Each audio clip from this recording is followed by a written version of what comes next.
Good evening, ladies and gentlemen. Welcome into Hoopsville, the selection special. Tonight, presented by Sensible Sports Marketing and Sport Tours International. I'm your host, Dave McHugh. Thanks for tuning in to what will be a crazy show. I'll get it out of the way now. I don't even know if I know everything that has happened so far today and the weekend and whatever else we are talking about. Lots of upsets, lots to talk about. We will cover it all here on the show. We will also try and figure out who we think is in and out of the NCAA tournaments on the Division III side. Obviously, we know who the 86 teams are that have punched their tickets automatically on the men's and women's side, but we certainly don't know who the remaining bids will be. So lots to talk about, to say the least. If you got questions for us, we will try and answer them. I don't promise you'll like the answers. I won't promise we'll have the right answers, but we will do our best from our knowledge. You can tweet us at D3Hoopsville or hashtag Hoopsville. You can email us, hoopsville@d3sports.com. You can join us on Facebook where we're simulcasting the show, facebook.com/Hoopsville. You can also join us on YouTube, youtube.com/D3Hoopsville. That's where we're simulcasting the show. That's where you can ask questions. Blue Frame Technology, big thank you to them. They are our streaming partners. That is where you can watch this, whether it's on an OTT app like Roku, Amazon Fire, Apple TV, or any Android device. You can watch us on the big screen. I did not put on my makeup today. I apologize for you watching on the big screen. Also want to thank them because they're our sponsor of our hotline.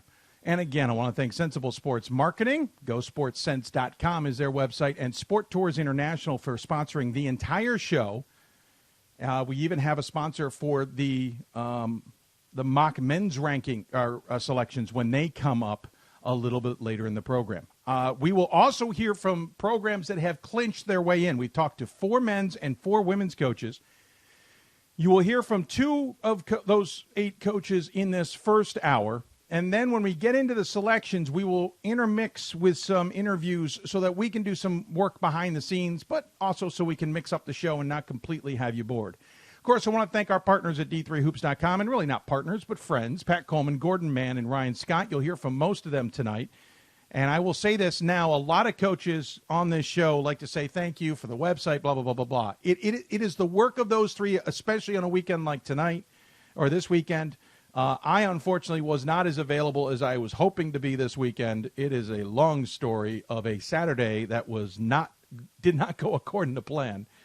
Though I was thrilled to be PA announcer at Navy Women's Basketball Senior Night, don't get me wrong, but it just didn't go according to plan, which caused more work to be done today. And, well, Gordon, Pat, and Ryan certainly did some heavy lifting, along with other friends of ours. So I want to, whenever you hear them say thanks for the website, they're not thanking me. They're thanking those 3 gentlemen in particular. So there you go. We're off and running. Lots to talk about. How will we get through? Congratulations, by the way, Edgewood women's basketball. That puts Benedictine into the spot of safety, as it were. Or not safety, into jeopardy, as it were. So here's how this show's going to go. I'll get to questions. I'm sure there's some, and we will get to them. I promise you that, folks. Just not sure when and where, but we'll work on it. Let's see here. Oh, very nice. Got a donation literally as the show started. Very kind of you, sir. He's probably listening and knows who I'm talking to, so I'm not going to out him. Excuse me, my voice is a little scratchy, too, due to yesterday's work and talking for nonstop already for 3 hours today. Really more than that, because I talked to my fair share of sources, people with inside knowledge. How else would we like to say it? As we #gleaned information for our work tonight. So my voice is a little bit scratchy. I've got the water, and I've got the coffee. Decaf, if you're wondering. So we're good to go. So here's how it's going to go. For the first hour, we're going to quickly recap what happened this week and this weekend in Division III basketball. We will also talk to, we'll just kind of answer your questions. Then we'll hear from 2 coaches. We're going to talk to 2 first-timers, or not first-timers isn't the right term, but, well, you'll get what I'm saying. First up, we will hear from Brooklyn men's basketball coach Jeffrey Jean Baptiste, Brooklyn is 13-15 and heading to the NCAA tournament thanks to, one, a thrilling victory against John Jay in the semifinals of the CUNYAC, and then a big win over Baruch. So we'll talk to him about that AQ and the season that was. They've had a crazy season, and we'll talk to him about that. Then we will talk to Grove City women's basketball coach Shelley Fous. They're in the dance for the first time in 30 years, believe it or not. First time in 30 years that they won a conference championship. First time in the dance since 83, actually, so even longer for them. So you'll hear that in the first hour. Then we'll head into our mock selections. Here's our panel that we hope to have on staff. Bob Quillman, Mike Blaine, Plattsburgh's men's basketball coach, Ryan Scott, Mike DeWitt, Ohio Wesleyan's men's basketball coach, and former national committee chair. We hope to have all four of them as our selection crew with Pat Coleman behind the scenes as well, and maybe joining in on occasion. I don't know. We'll see, but Pat will at least be assisting from behind the scenes on that. And then in that, you'll hear some more interviews, our men's interviews in no particular order. Emory men's basketball coach Jason Zimmerman, Johns Hopkins men's basketball coach Josh Leffler, and Oshkosh men's basketball coach Matt Lewis. So you'll hear those three during our mock selections. Then we'll switch gears, talk women's selections. Our crew for that includes B.J. Spiegelmeyer of DeSales, Gordon Mann of D3 Hoops, Chris Mitchell of WashU, and Alan Babbitt of Hope. During those selections, we will hear from the following women's coaches in no particular order.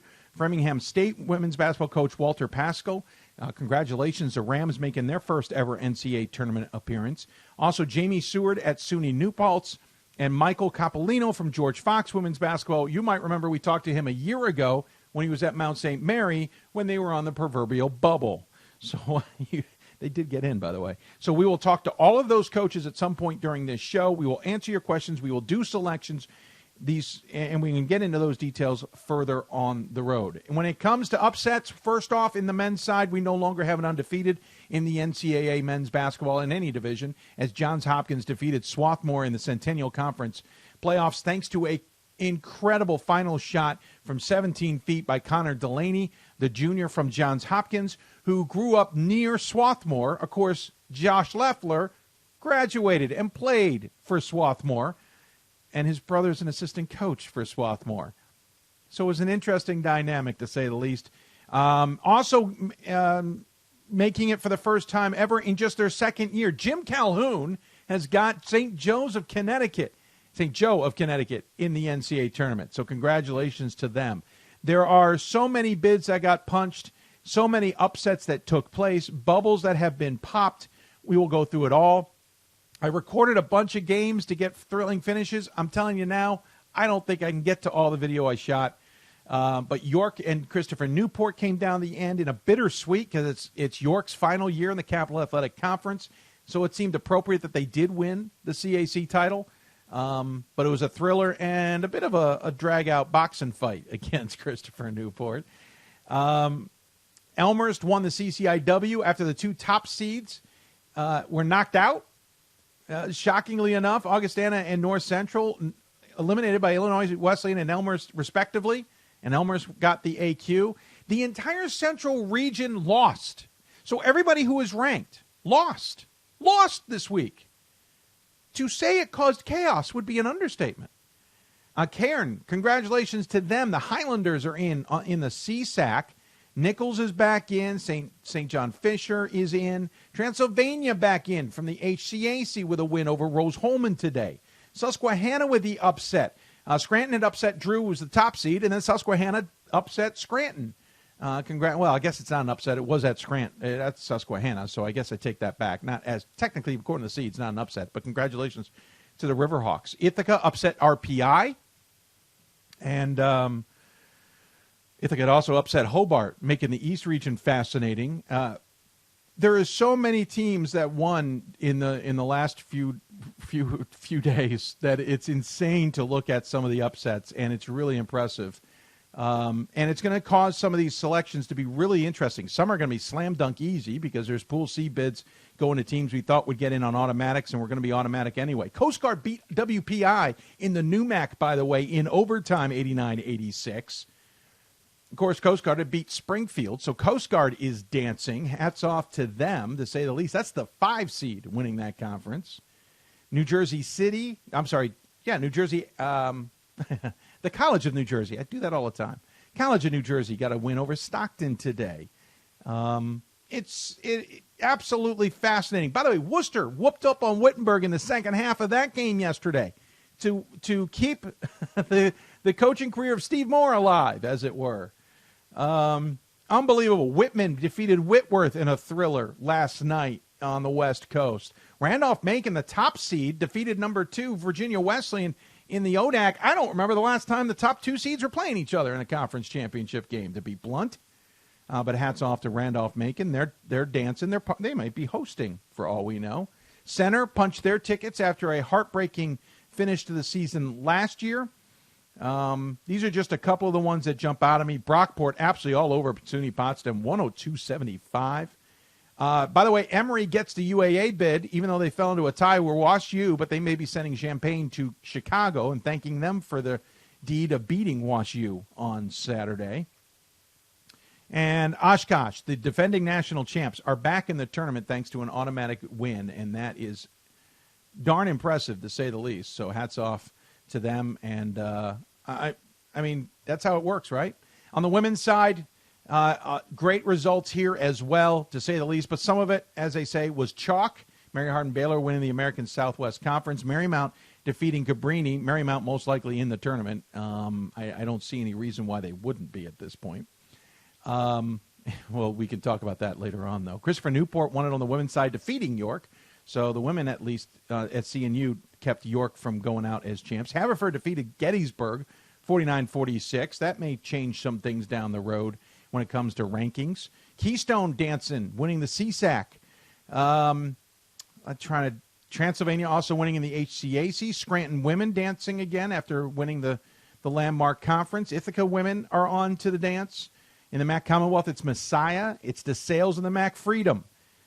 In the MIAA, not surprisingly, it's Hope, who finishes the season pretty darn strong. Bethel showed that they were the strongest in the MIAC after all, and they get away with a win against Augsburg 72-70 to win that conference championship.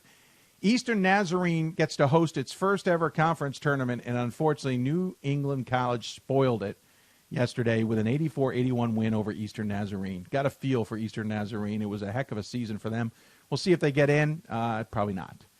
Bowdoin gave Tufts its first loss. So not only did Swarthmore, the number 1 team in the country on the men's side, take its first loss, the number 1 team on the women's side took its first loss. Bowdoin won 70-60. Bowdoin and Tufts have now won on each other's courts. In the NUMAC, Smith got the victory in the NUMAC on the women's side after MIT and Smith had upsets of Babson and Springfield in the semifinals. And then Smith prevailed 70-56 in the championship game. Rowan's in. That's a hats off to them. Husson is in. DePaul, no surprise there. As we just mentioned, Edgewood knocked off, upset, you could say, Benedictine, 88-72. That's going to have some ramifications on Pool C, most likely. I don't know if Benedictine can get in. If it's alphabetical, it's OAC and then ODAC. And if you look at it, both Yellow Jackets won. Baldwin-Wallace followed by Randolph-Macon. Grove City, as we mentioned, in both Grove City programs, we should point out, in Merchant Marine out of the Skyland. Oglethorpe got it done in the SAA. Redlands in from the SCAC. Or the SCIAC. From the SCAC, Austin pulled off the upset of Trinity, Texas. That will pop a bubble, most likely. And Webster is in. New Paltz is in. Chicago won the UAA. Bethany Lutheran is in. Berea is in from the USA South. And Oshkosh also in from the WIAC. So there you go. That's kind of a quick recap of everybody who won and the craziness that entailed. I already see that the YouTube channel is full. Let's see if there's any questions. Jack says, first year really into D3 hoops. How does the committee decide hosting, and who do you think you're going to host? Hosting's based on regional rankings and 500 miles is the easy answer to that. But Jack will go into more details down the road. Randy says, many thanks to Sensible Sports Marketing for sponsoring this event. Well, yeah, I agree with you. I appreciate him as well, as Phil is actually trying to answer that question. On the Facebook, Mike says, how about those Bulldogs, MAC Freedom champs? Yep, hats off to DeSales on getting that victory. I think they needed to, or they weren't going to get into the tournament this year, to be honest with you. So there you go. I see a message is waiting for me. Hold on a second. It's been one of those days. Oh, never mind. So, again, we're going to take a break in a minute. We're going to talk to Brooklyn men's basketball coach Jeffrey Jean-Baptiste in a moment. Talk about the Bulldogs making the tournament as a 13-15 team and the tremendous effort they did to make that happen.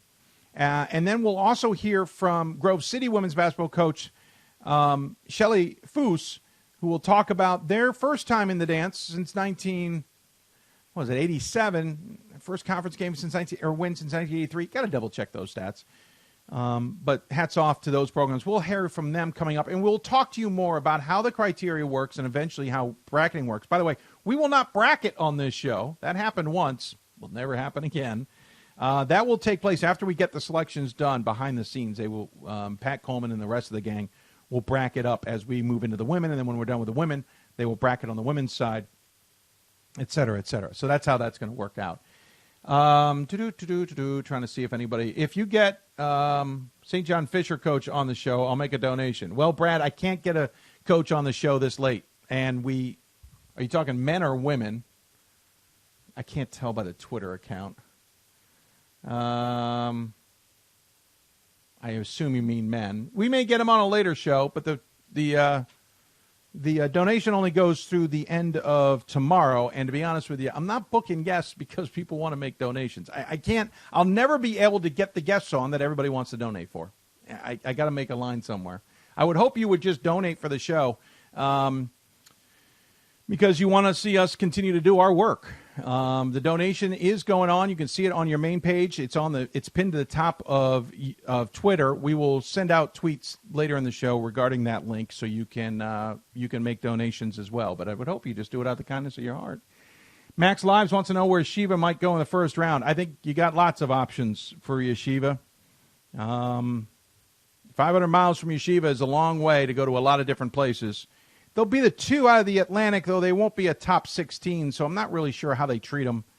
But I hope it's a good variety, and I think Yeshiva's going to have a good chance. Congratulations on them getting in on the automatic qualifier, so we don't have to talk about them in the NCAA tournament, or whether they're going to make the NCAA tournament, because that would have been tough. Bradley Hall says St. John Fisher surprise national championship run. All right, Bradley, we'll see. Oh, it's the same one who's tweeting me. If you don't like bracketing on air, but I did enjoy that segment. Yeah, Phil, that segment killed us, buddy. We don't need to do that. Not when I need to be on the air tomorrow myself with a lot of what's going on there. Just a reminder to everybody, the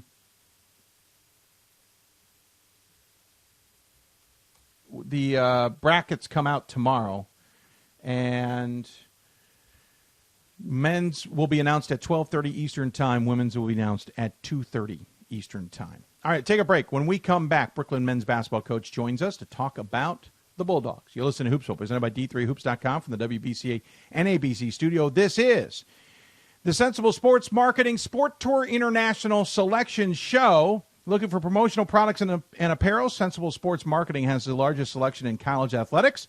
If you can dream it, they can do it. For game day giveaways to premium donor gifts and more, visit GetSportsSense.com or call them at 800-575-4765. Back with more after this.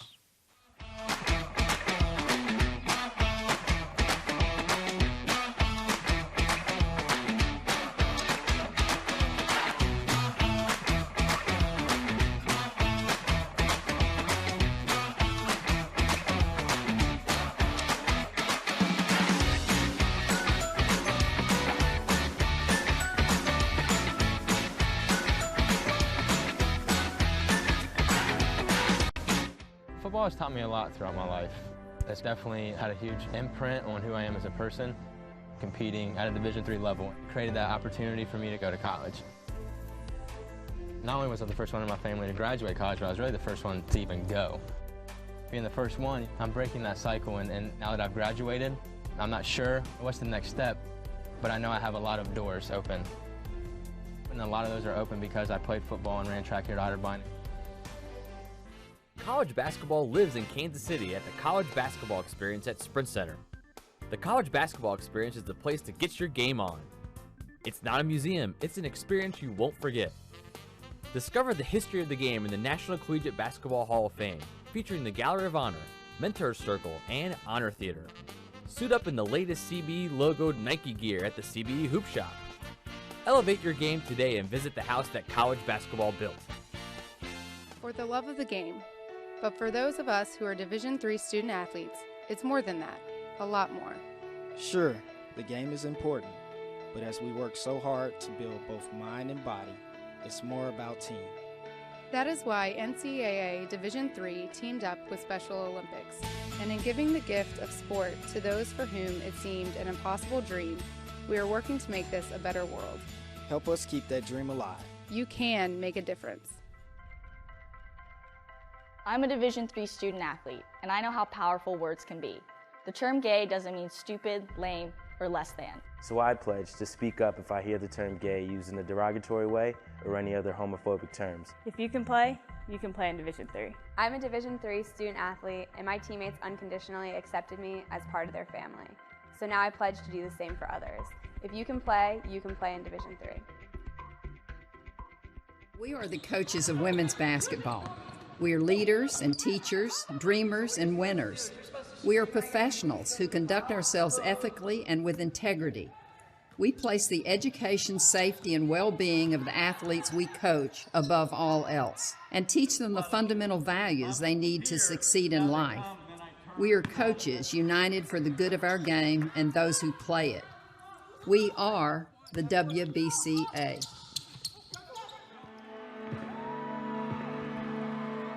Great moments are born from great opportunity. That's what you have here tonight. That's what you've earned here tonight.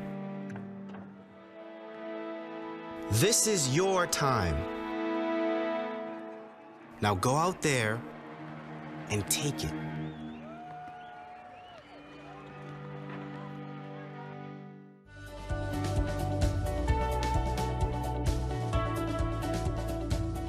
I just wanted to get good grades and to do well. But it also made me realize that I have a lot of career goals. You're there to get a full college experience, not only participate in your sport, but participate in things outside of that. And it's all about growing as a person. My coaches have helped me with figuring out who I really am. Their lives are dedicated for us to succeed.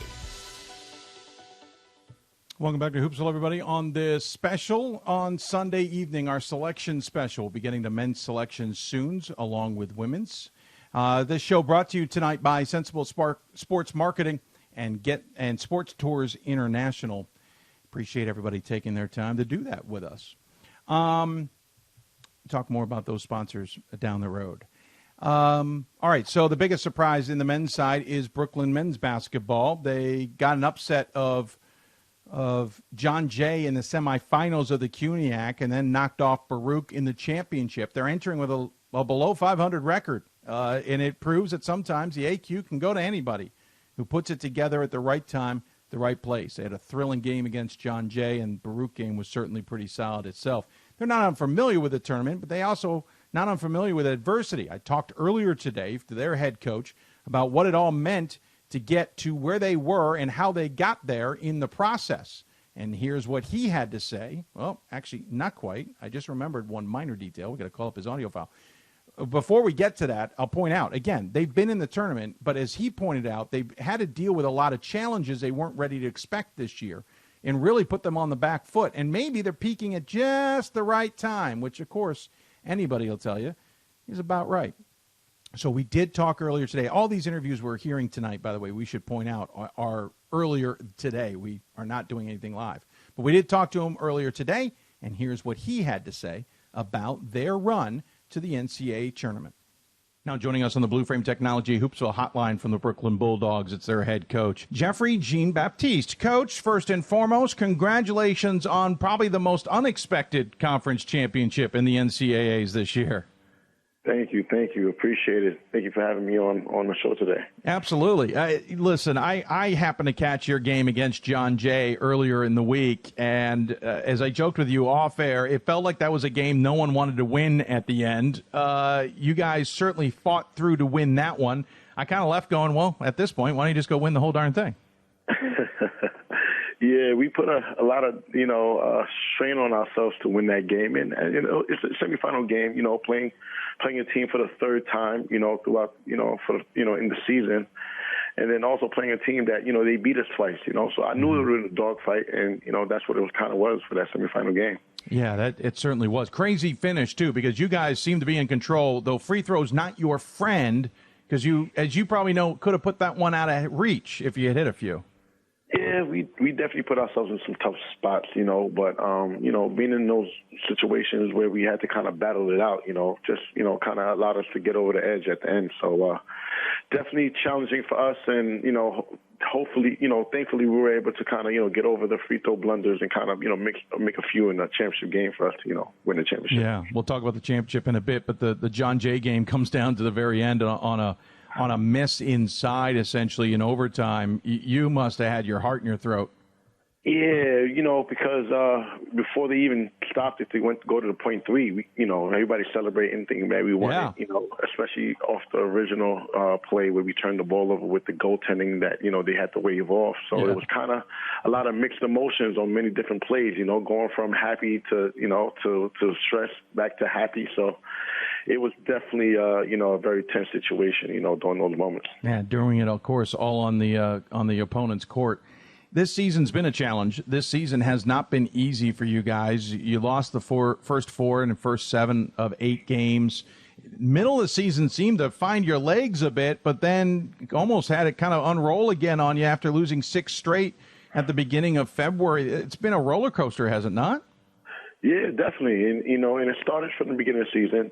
Even before the season started, we were battling with some chemistry issues. We thought we had a team returning of, like 10 returning players, and unfortunately we lost a couple of, big players for us at the beginning of the school year. So we were looking to replace a couple of key factors, and to have a tough non-conference schedule and not really have the team chemistry clicking with what we did last year, and, implementing new strategies and, so that we can actually, win the championship. It took us a little while to kind of find our niche, New players were getting, big time minutes. We had a transfer that was starting at center. And then, once we start to kind of get, together as a unit, our starting center goes down with a medical issue. So we lost him and had to reassess ourselves and kind of, remake what the type of team that we can make. And then that's what led us to the middle of the season where we were able to kind of, run a few, games together and collectively, push us to the second, seed in the standings for a little while. And then, unfortunately, injuries, took a hit of the team. And then during the process of when we lost our starting point guard, the team came ill of the flu. Oh.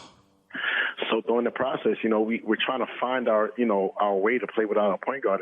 We don't have enough bodies for practice. Yeah.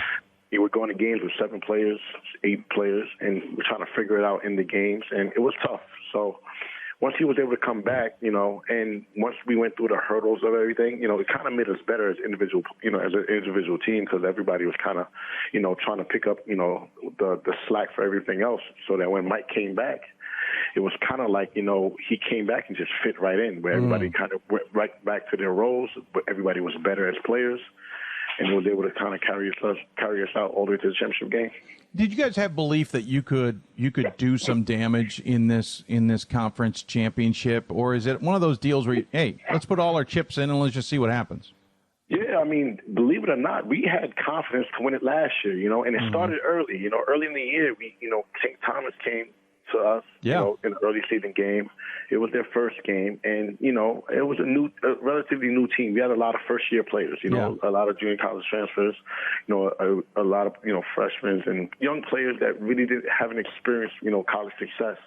So when St. Thomas came in and we were able to, upset them, on our home court, it gave them a different type of confidence, because I preached it a lot. I preached championship. I preached us playing at this high level. And for them to actually go out and do it, it was pretty much them knowing that, okay, we can compete at this high level. Everything's possible now.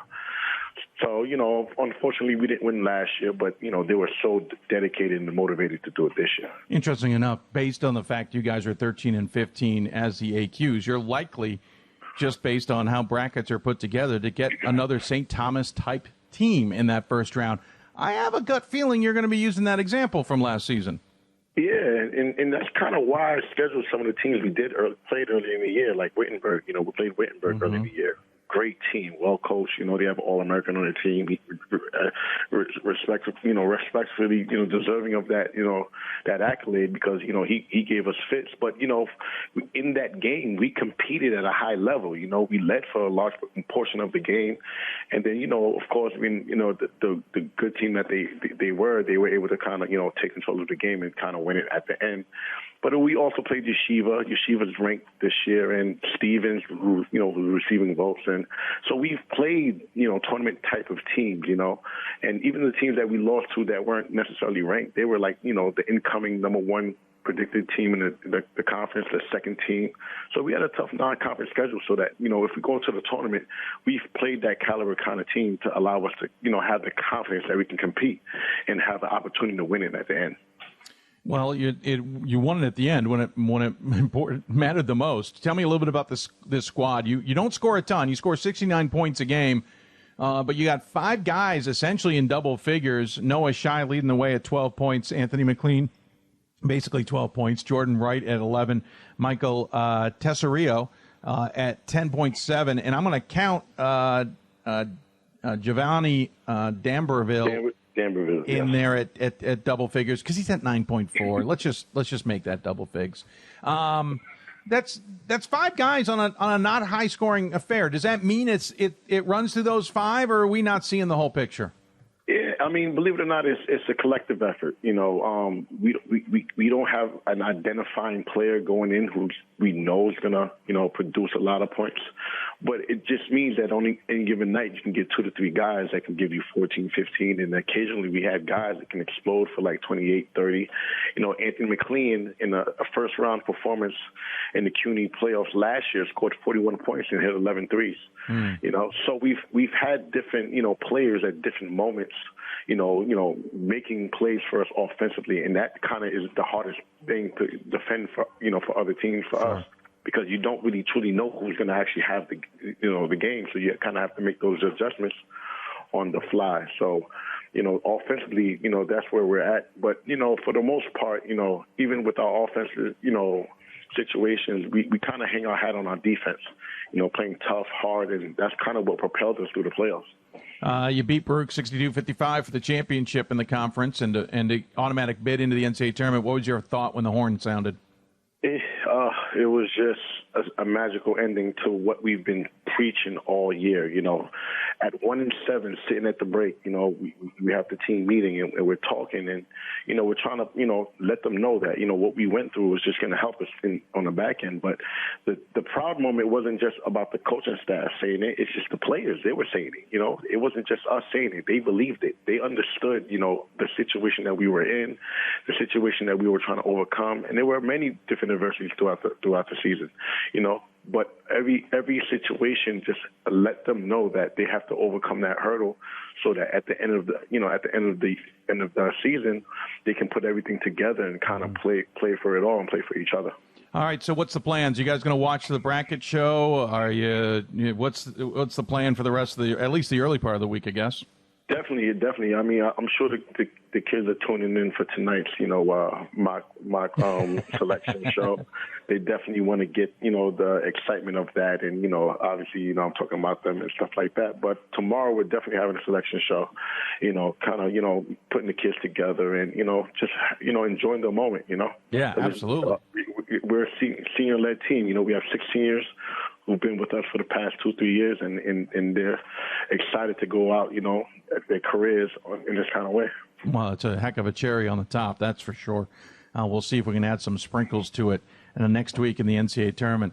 Coach, really appreciate the time you gave us. Amazing run, certainly well-deserved if you're going to go out there and win it when it matters the most, and we congratulate you for that. As always, we give the coach the final word. Any final thoughts you want to share with those who may be tuned in? Appreciate you, definitely reaching out and, talking about Brooklyn basketball. We've been pushing this culture, and which we play hard and and tough, and everybody's starting to really talk about that, and the kids are proud. They kind of take that as like a shining armor, and for everybody else in the CUNY, we have Baruch, well-coached team by John Alisi, and John Jay, another well-coached team. We had a good year, so definitely want to talk about how well this conference was able to compete this year. Yeah, it certainly was fun to watch. Coach, thanks for the time. Appreciate it, and enjoy the week ahead at the very least.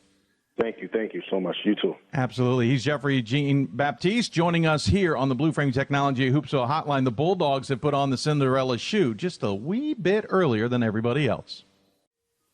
They most certainly did put on the shoe, and we congratulate them on doing so. And congratulations, Brooklyn, on a magical run. That is pretty outstanding, to say the least. Appreciate Coach taking the time. By the way, apparently that was Dixie Jeffers for a while. I made the change in the system. It didn't want to take.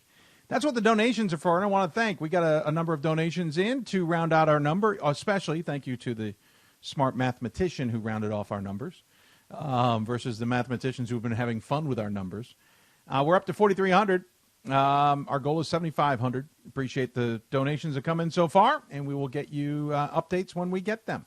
Take another break. When we come back, we will talk women's basketball. Grove City in their dance for the first time since the 1980s. Both programs are in, but the women's for the first time since the 1980s. It's pretty darn spectacular, and I got excited about it. So we talked to them coming up. You listen to Hoopsville, presented by D3Hoops.com from the WBCA NABC Studios. This show presented by, tonight, Sensible Sports Marketing and Sport Tours International. We thank them for their support. Back with more after this.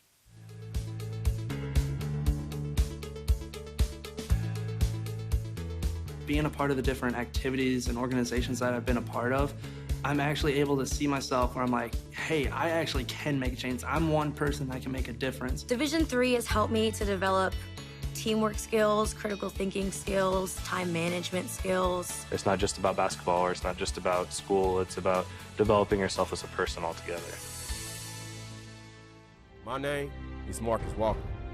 I was All-State, won a state championship, a high school All-American, and played college and pro ball. I played because I love the game. I grind to be the best. I sweat because I put in work. I'm strong because I believe. When I want to bring it before game time, I come to the house that college basketball built, the CBE. No matter your skill, take it to another level. Elevate your game right here at the College Basketball Experience at Sprint Center. For the love of the game. That's what it's all about, they say. But for those of us who are Division III student athletes, it's more than that. It's more about team and the schools and communities we represent. And for the many of us blessed with the strength to compete in sport at the college level, we understand that with what we were given comes a special obligation. Our obligation to help those who have their own special needs and whose love for the game is no less intense. That is why NCAA Division III teamed up with Special Olympics. Since August of 2011, we and others from Division III campus communities have volunteered more than 250,000 hours, time away from the classroom and practice field, reaching across the country to coach and mentor Special Olympics athletes. And to learn that in giving, we receive so much more in return. Help us keep that dream alive. Be part of it. Get involved. You can make a difference. It's on us to stop sexual assault in any way that we can. To get a friend home safe. To never blame the victim. It's on us. to stand up. To make our community safe for all. It's on us. It's on us to look out for each other at parties. It's on us. To be more than just a bystander. To step up and say something. It's on us, all of us. To stop sexual assault. Learn how and take the pledge at itsonus.org.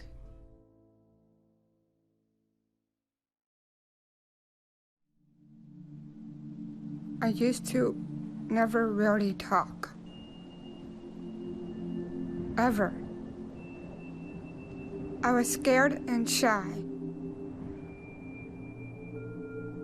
It was hard to look at people's faces. I was afraid if I said something wrong, everyone would laugh at me. But then I started to play golf with Special Olympics. I made friends and won lots of gold medals. But I learned more than just playing golf. Special Olympics helped me to find my voice.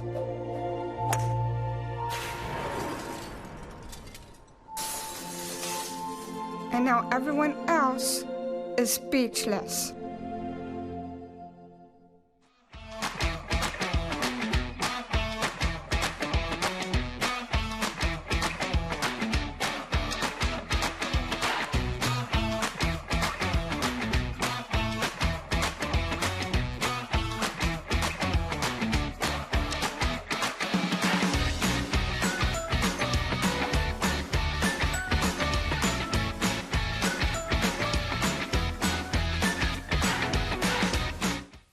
Welcome back to Hoopsville, everybody, on this selection special presented by Sensible Sports Marketing and Sport Tours International. Of course, also presented by D3Hoops.com from the WBCA NABC Studios. We'll bring you more about our presenting sponsors as the show goes on. Appreciate them coming on board to help us, along with those who are helping us reach our goal on donations. That goal we want to meet by the end of tomorrow. Reminder, bracketing special tomorrow, 7 o'clock Eastern time, if I'm still alive. To be blunt, there's 4 shows to be done. This one and 3 more tomorrow before all things are said and done. We'll hopefully hear from both committee chairs tomorrow as well. After the fact, asking them questions and what. We'll see how that all progresses. If you've got questions for us, tweet us at D3Hoopsville or hashtag Hoopsville. You can email us, hoopsville at D3Sports.com, which reminds me I should probably check the email. There we go. Oh, yeah, lots of questions. We will get to those in a bit. If you've got any other thoughts, you can certainly share our way. Coming up in a little bit of time, we will get our selections going. On the men's side, speaking of teams that are making a splash in the dance, both Grove City men's and women's basketball teams are dancing this year. Congratulations to them, to say the least. But on the women's side, they're making it for the first time since the 1980s. That is darn impressive, especially considering, well, that team wasn't alive when it last happened. Let's call it blunt, right? All right, they weren't alive. But certainly impressive, to say the least, for those two programs to be in. I talked to the women's program earlier today about what it meant to be dancing and what a tremendous season they've had along the way. Now joining us on the Blue Frame Technology Hoopsville hotline from Grove City, it's the women's basketball coach, Shelley Fous. Coach Fous, I think I got it right. Welcome to the show. Thank you very much. Yeah, that's close enough. Yeah, I know. Everybody messes that name up. It's Fous, like moose. There we go. I'm sure I'll mess it up several times along the way here, Coach. We'll play bingo with it. See how many ways I can say it, right? Hey, first and foremost, not only are you in the NCAA tournament for the first time for this program in 37 years, you're 25-2. Yeah.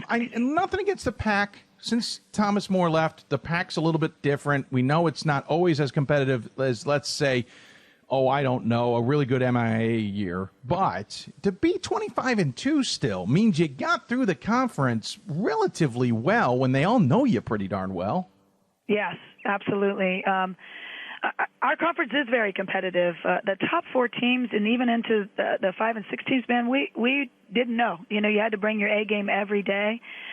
We were able to beat every opponent in the PAC at least once. Mm-hmm. And that takes a lot. That takes a lot to be able to do that.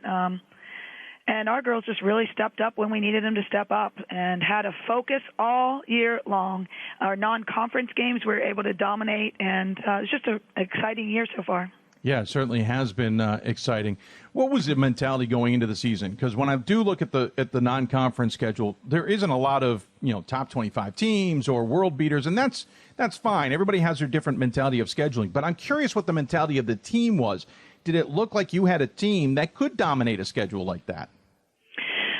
We were excited about our opportunity this year. We knew who we were returning, and the teams before us, we had 43 teams before us that really laid a foundation down in order for this year to take off. And we just went at it and was playing one game at a time, mm-hmm. and going after it.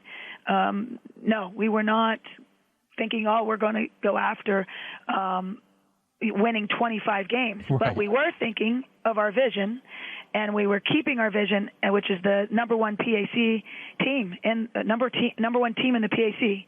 That's us, and that was our vision, and that's what drove us in the weight room. That's what drives us in skills. That's what drives us to be able to put the time in on the court. That's what's driving us, and we want to do it with the right culture. And so we work hard on our culture day in and day out. This is an interesting team. I feel bad for you next year because you're going to lose a whole host of players. But this year you have two seniors in Kate Balcom and Nina. Jess Book. Yep. Is that senior class kind of the catalyst of this team, or is it the underclassmen? Actually, I mean, that senior class came in and helped me create the vision and say, this is what we're going to go after. And they just attached themselves to it.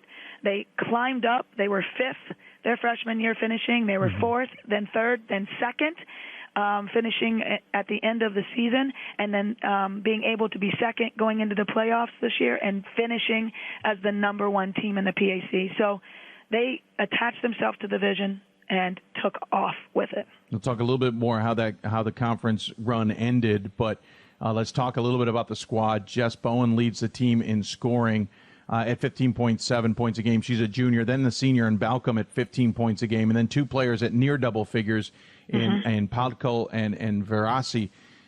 How does the team unit work on the floor? Like what is it about this team that is working so well?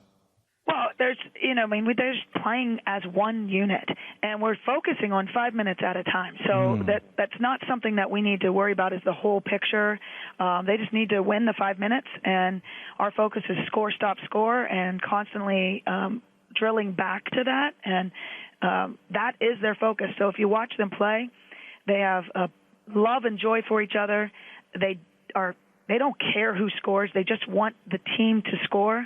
They're not at it for individual accolades, and we are going hard at what we do and being who we are within every competition. And if we can do that and show people our culture and be a small example to inspire somebody, that's really what it's about. Of course, Bowen and Balcom, by the way, first team all-conference selections, and Balcom Defensive Player of the Year for the second straight year. Kind of tells me, too, you guys, you take pride in shutting teams down, too. Yes, sir. Yeah, we're a very fast-paced defensive team, and we like to put the pressure on defense. Balcom is going to be our sixth player to earn the all-defensive or number one defensive player in the conference. Yeah, pretty darn impressive, to say the least. Something that's interesting about this team is that it's a program record at 25 wins. It's a first conference championship since 1987. Yeah, none of these players were alive then. Right. Some of us were barely alive then. But yes. Well, I'm dating myself too. And the first NCAA tournament berth since 1983. Yeah. That's a lot of history to rewrite. What's been the reactions around campus? How exciting, right? I mean, how exciting. It is just a wonderful time to be a Wolverine. Our men won last night. We won. We won in men's and women's swimming. So talk about the winter sports and dominating as a Wolverine. We won in women's soccer, who is just stellar performance all the time. Our football team won the ECAC Bowl. So just over and over and over again this year. The president met us. We pulled in at 11:30 last night, and the president and his wife were running to the bus. Oh, that's awesome. How exciting is that to be a part of what we're doing here? That's awesome. It's amazing. Yeah. What's in the drinking water? This is crazy. Hey, listen, our athletic director is unbelievable at putting a team together and motivating them and just taking care of the coaches. And Todd Gibson knows how to do it, and he's putting together a great athletic program here. You used to be assistant women's basketball coach and assistant softball coach. You got to be thrilled that you don't have to worry about softball, considering the season has just been extended a little bit longer in basketball. Yeah, well, actually, I was the head softball coach. Oh, you were the head. I apologize. Yep. Misread my own notes. For many years, yes, it's good that I don't have to worry about making it down south. I'm super excited for Kristen Kramer, who's down there and doing her job as a softball coach, and she was one of ours coming through, and she's doing a great job. I was going to say, if it's cold, it doesn't matter right now that you're missing the warmth. I love thermostat sports. It's great. I like how you put that. That's wonderfully said. So how are you guys celebrating? In every minute, let me tell you, we can't even get away from each other. I haven't taken the net off my neck yet. So wow. It's staying on there. It's beautiful jewelry. 33 years. Like, that's unbelievable. Yeah. And to fight for it every year, we played the same, throughout the years, and it's just clicking this year.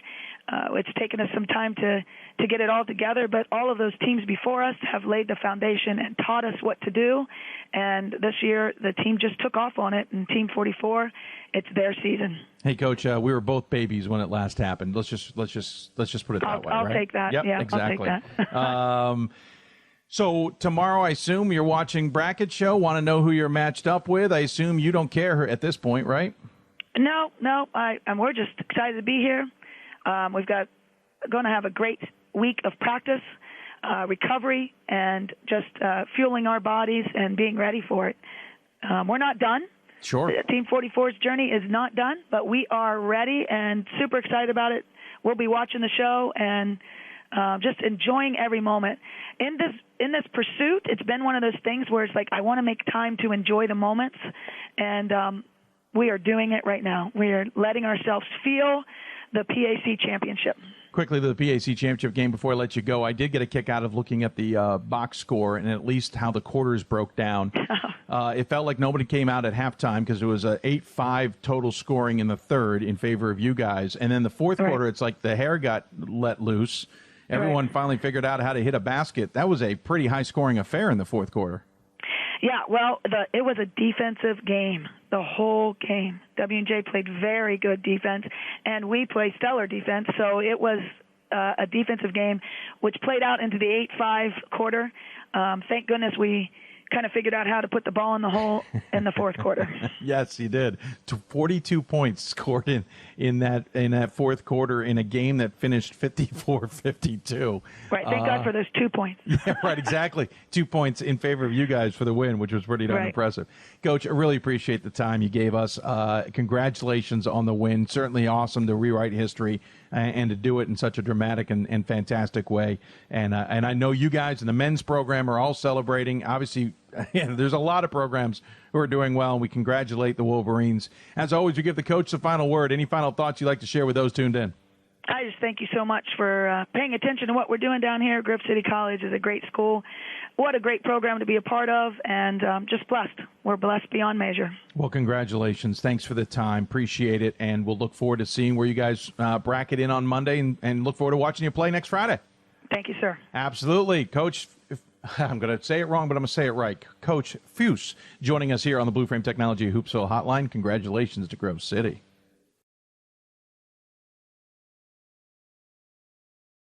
Thank Coach for her time joining us. Fun name. The funny thing is, named F-U-S-S, I had a classmate in college that was Fuss, so my brain is just not clicking in gear, but like Moose, Fous. Appreciate her taking the time. Congratulations once again to both Grove City programs. All right, so now the nitty-gritty. I got a couple questions I'll answer quick, and then we're going to take a break and get to our selections show on the men's side. First and foremost, Mark asks, how do I feel about the Mary Washington women? I don't feel very good. Think they're out of the tournament. They just don't have the resume, plain and simple. They're not even regionally ranked, best I can tell. I don't think. Let me check my notes that I gleaned today. Yeah, nope. Not even regionally ranked. Fell out of the regional rankings. So, no, I don't think they have any opportunity at all. I'm sorry, Mark. That's just the truth of it. We're talking about non-conference SOS. Someone asked, Wittenberg's non-conference opponent record is 61-119. Worcester's is 120-66. Is Wittenberg overrated? I don't know. Depends on how you look at it. If you're looking at the one result of Worcester beating Wittenberg this season, and that being yesterday, you might come to that synopsis. But remember, Wittenberg also beat Worcester earlier in the season, and Worcester did beat Wittenberg. It's a rivalry. You throw everything out the door in those cases. And the Worcester men's team knew that this was the end of Steve Moore's career. So there's a lot of ways you can look into that. Is Wittenberg overrated? I don't know. But the non-conference SOS isn't the one that's going to tell me that. They did pretty well in a pretty decent NCAC. And then I got a question. Let's see. Pomona Pitzer men are back-to-back SCIAC champs. Pomona Pitzers lost only 5 Division III games over the last 2 seasons, but the often overlooked SCIAC champs have been forced to travel to the Northwest Conference for the first and second rounds the last 3 years. SCIAC teams perform well but lose close games to host in the second round each year. Hasn't Pomona Pitzer in the conference earned a chance to finally host? No, because it comes down to geographics. Now, if we got 2 SCIAC teams out, then yes, they deserve a chance to host.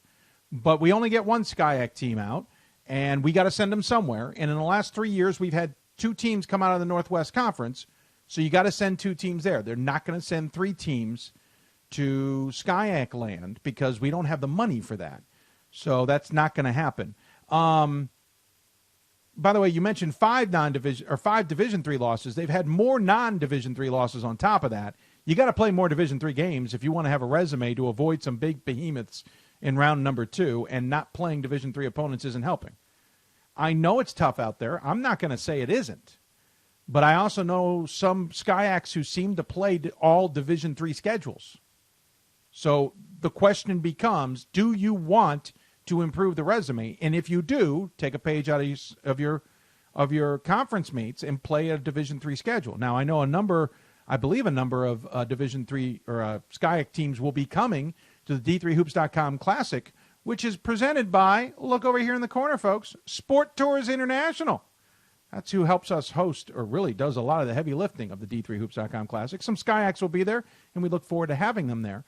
But no, unless there's 2 SCIAC teams in the tournament, SCIAC's not hosting anything. And that's just the reality of it. Now, we got 2 SCIACs on the women's side one year, did we not? We might have. I can't remember. But they had hosting where they needed to ship them elsewhere. Now, I could be wrong on that, but that's the only way the SCIAC's going to get it, or somehow we get millions upon millions upon millions of dollars in Division III that we don't know about, and we can suddenly host things wherever the heck we want to host things, but that's just not the reality of things. All right, we'll take a break. When we come back, we'll get the men's crew on board here to start talking about mock selections, who we think's in the tournament, who's not, who's at the table, who's not. You get the drift. You listen to Hoopsville, presented by D3Hoops.com from the WBCA NABC Studios. Tonight's special is presented by Sensible Sports Marketing and Sport Tours International. Sensible Sports Marketing works with programs from every level of college athletics, specializing in big-time solutions for the small school budget. From designing posters and schedule cards to large format wall graphics and more, they have got you covered. Visit getsportssense.com or call them at 800-575-4765. We will pull a full-screen graphic together and have that available down the road. Back with more after this. We are the coaches of women's basketball. We are leaders and teachers, dreamers and winners. We are professionals who conduct ourselves ethically and with integrity. We place the education, safety, and well-being of the athletes we coach above all else and teach them the fundamental values they need to succeed in life. We are coaches united for the good of our game and those who play it. We are the WBCA.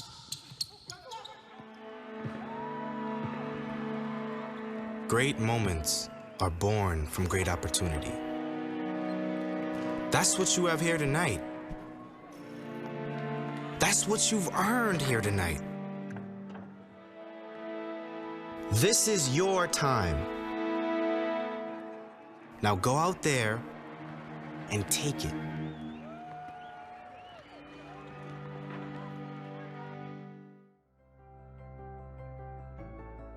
It's on us. It's on all of us. And it's time to act now. It's on us to start the change. It's on us to be the change. It's on us. It's on Division III.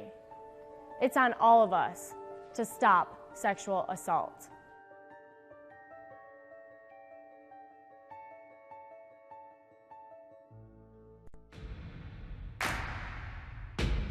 It starts right when you hit the court. You imagine your finest moment. The game-winning shot that gets you to the dance, a monster dunk or no-look pass, and cutting down the net.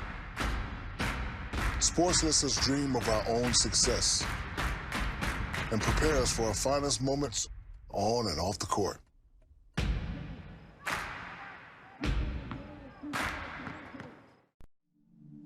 I used to never really talk.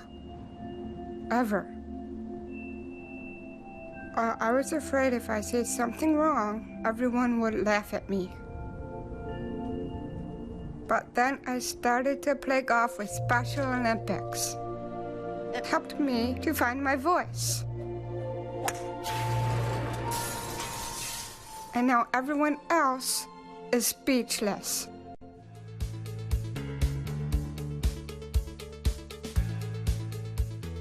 Being a part of the different activities and organizations that I've been a part of, I'm actually able to see myself where I'm like, hey, I actually can make a change. I'm one person that can make a difference. Division III has helped me to develop teamwork skills, critical thinking skills, time management skills. It's not just about basketball, or it's not just about school, it's about developing yourself as a person altogether. I learned a lot of valuable lessons playing college football. I never thought about the health benefits of exercise until I actually started to talk to coaches in college. It's not only just for performance, it's for life. My coaches instilled the importance of well-being, not only building up strength, mental health, getting enough sleep, eating properly is all what it is to be healthy. I decided that I want to go into personal trainer and share my knowledge that I obtained in college about physical and mental well-being. I'm a Division III student athlete, and I know how powerful words can be. The term gay doesn't mean stupid, lame, or less than. So I pledge to speak up if I hear the term gay used in a derogatory way or any other homophobic terms. If you can play in Division III. I'm a Division III student athlete, and my teammates unconditionally accepted me as part of their family. So now I pledge to do the same for others. If you can play in Division III.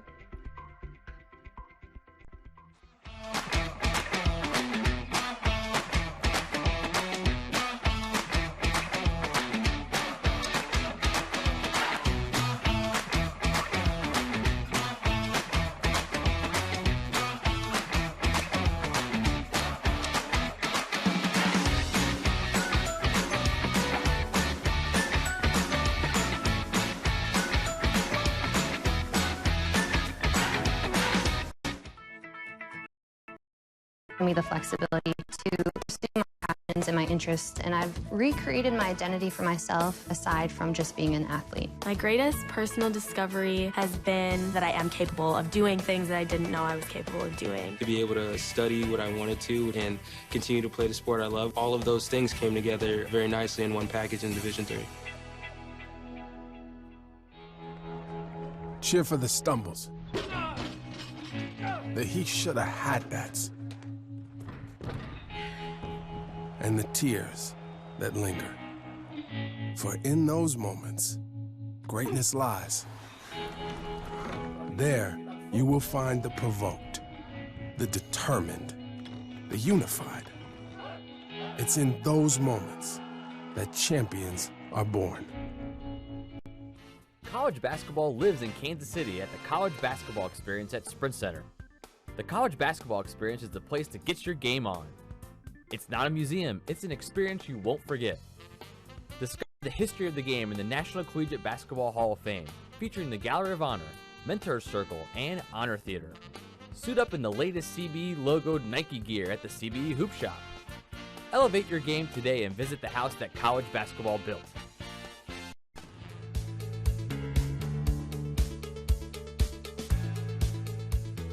Being a part of the different activities and organizations that I've been a part of, I'm actually able to see myself where I'm like, hey, I actually can make a change. I'm one person that can make a difference. Division III has helped me to develop teamwork skills, critical thinking skills, time management skills. It's not just about basketball, or it's not just about school, it's about developing yourself as a person altogether.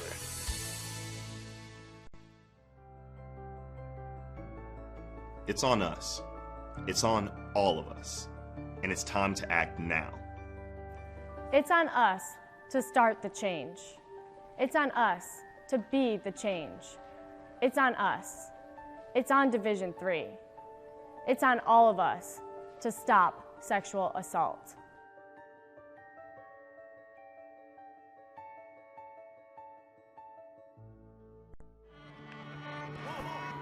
I coined my definition of success in 1934.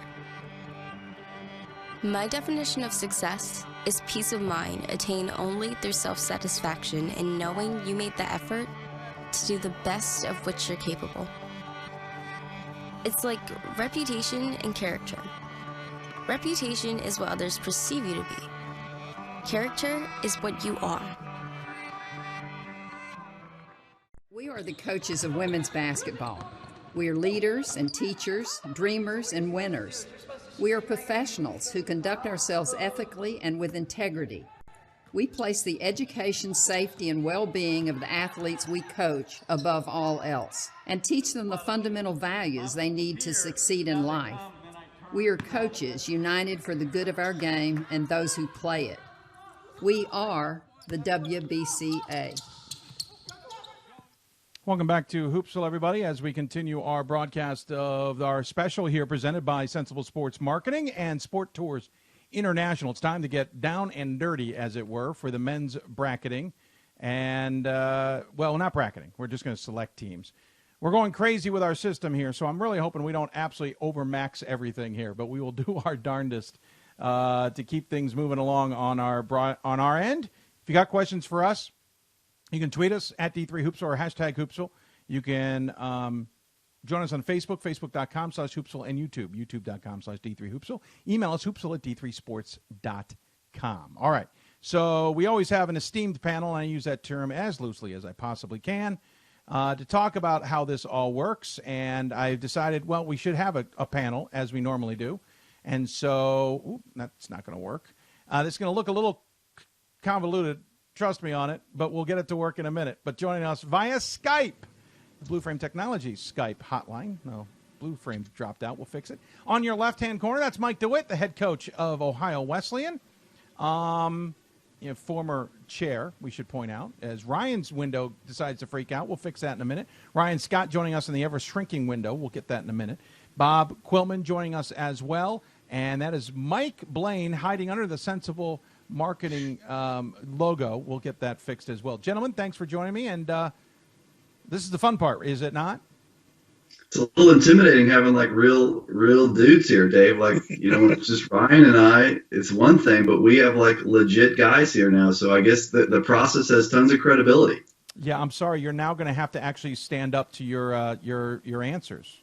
Who am I going to argue with, Dave? Are you going to stay in the mix? We usually get into it at some point here about round 14 or 15. I hope you stay in the mix. I will be around. I'm going to try and manage this show a little bit more than just constantly chiming in. But I am looking forward to arguing a little bit. At least some of the big ones are off the board. We don't have to worry about it. Mike, thanks for coming in. Which Mike should I start with? We'll go with DeWitt.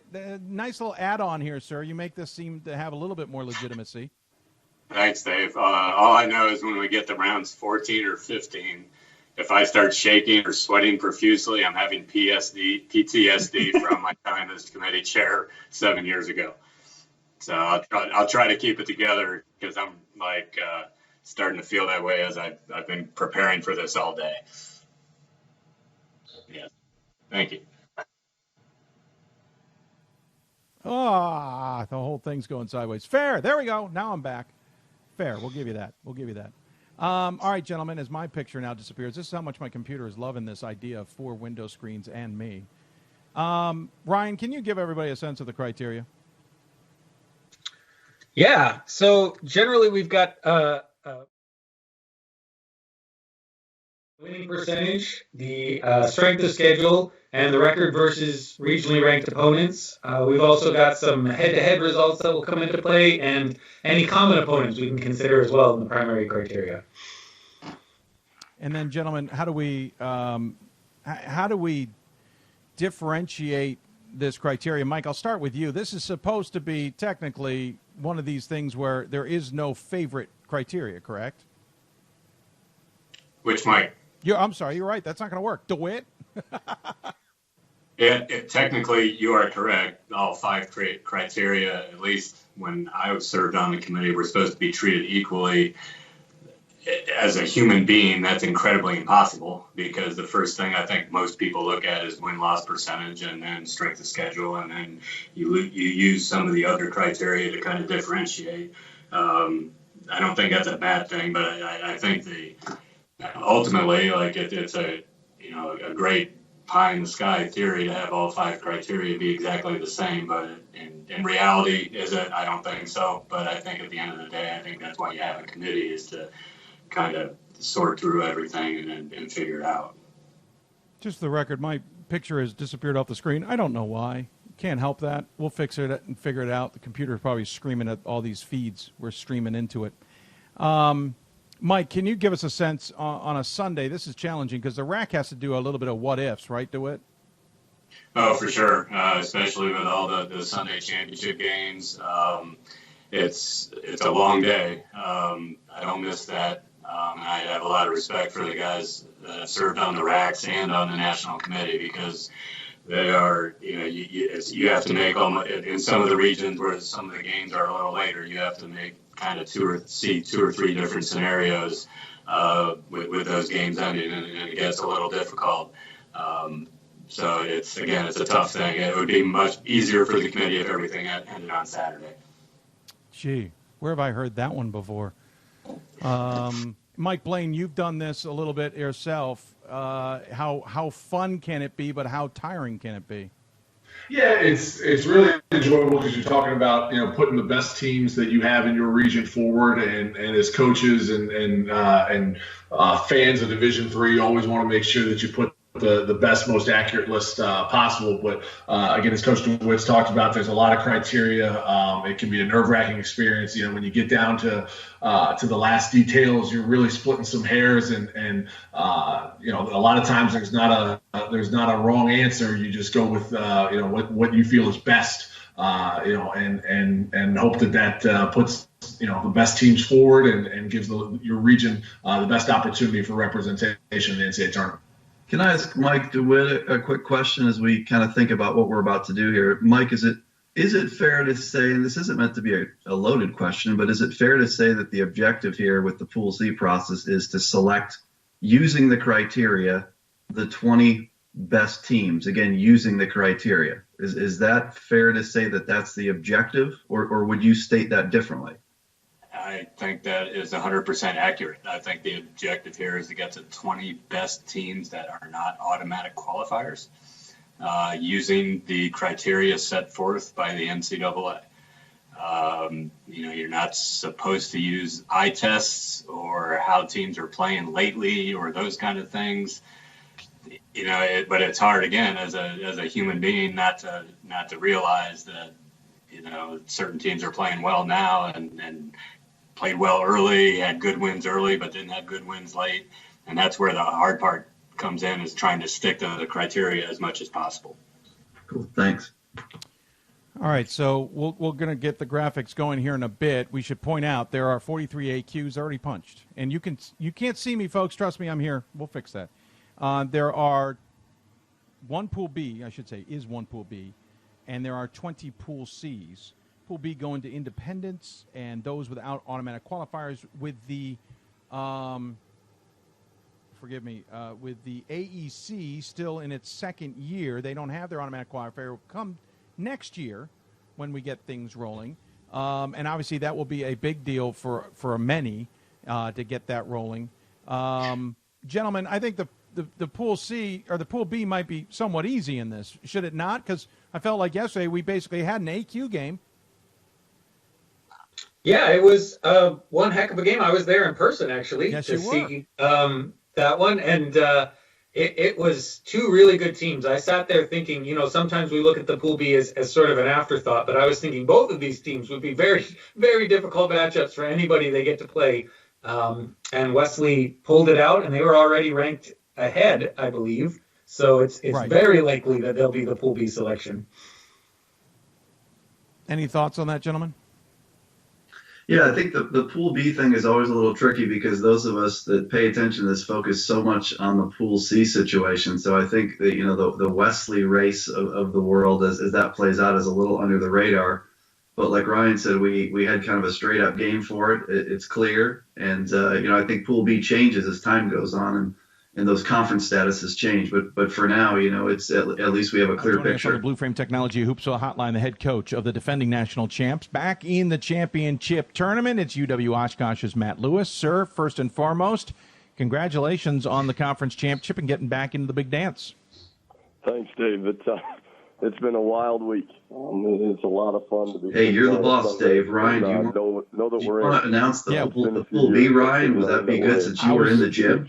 I was going to say, you might be the defending champs, but last year you had to sit on the bubble. And obviously a few years before it was the same thing. And you guys and their haven't been criteria able to is do it the easy way. winning Not that this percentage, is easy, but it's 519 easier. SOS. They are 4-3 versus regionally ranked opponents. So if you look at that resume, that's probably not one that would have earned a Pool C. They would have probably been, had they been on the board in round 20, we would have discussed them. But just for context, it's not a matter of if, it's a like. matter of when.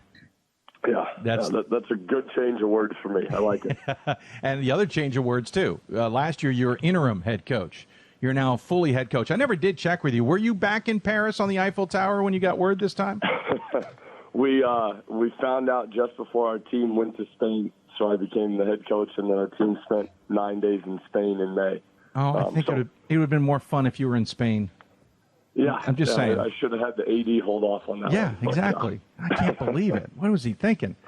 Well, let's get to the nitty gritty here, because it's the first time we've had you on the show this year. Mainly because, I was waiting for the right opportunity, and to start the season, the right opportunity didn't seem like it was coming along. Selected in our top 5. It wasn't the start I think you guys had chalked up. Now, granted, you lost two key players, including ball handling and kind of running the offense from last year's championship team.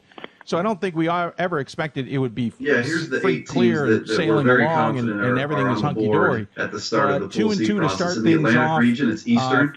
4-3, you might and want to get used to suddenly seeing their name. was, They could possibly be on this board for a while with a 560 winning percentage. Did you in guys the Central, get worried that it's, the Platteville Pioneers something was off or something was amiss, or was it because everybody just came gunning for you? They were upset today. In the Great Lakes, it's Wittenberg. They were upset by Worcester.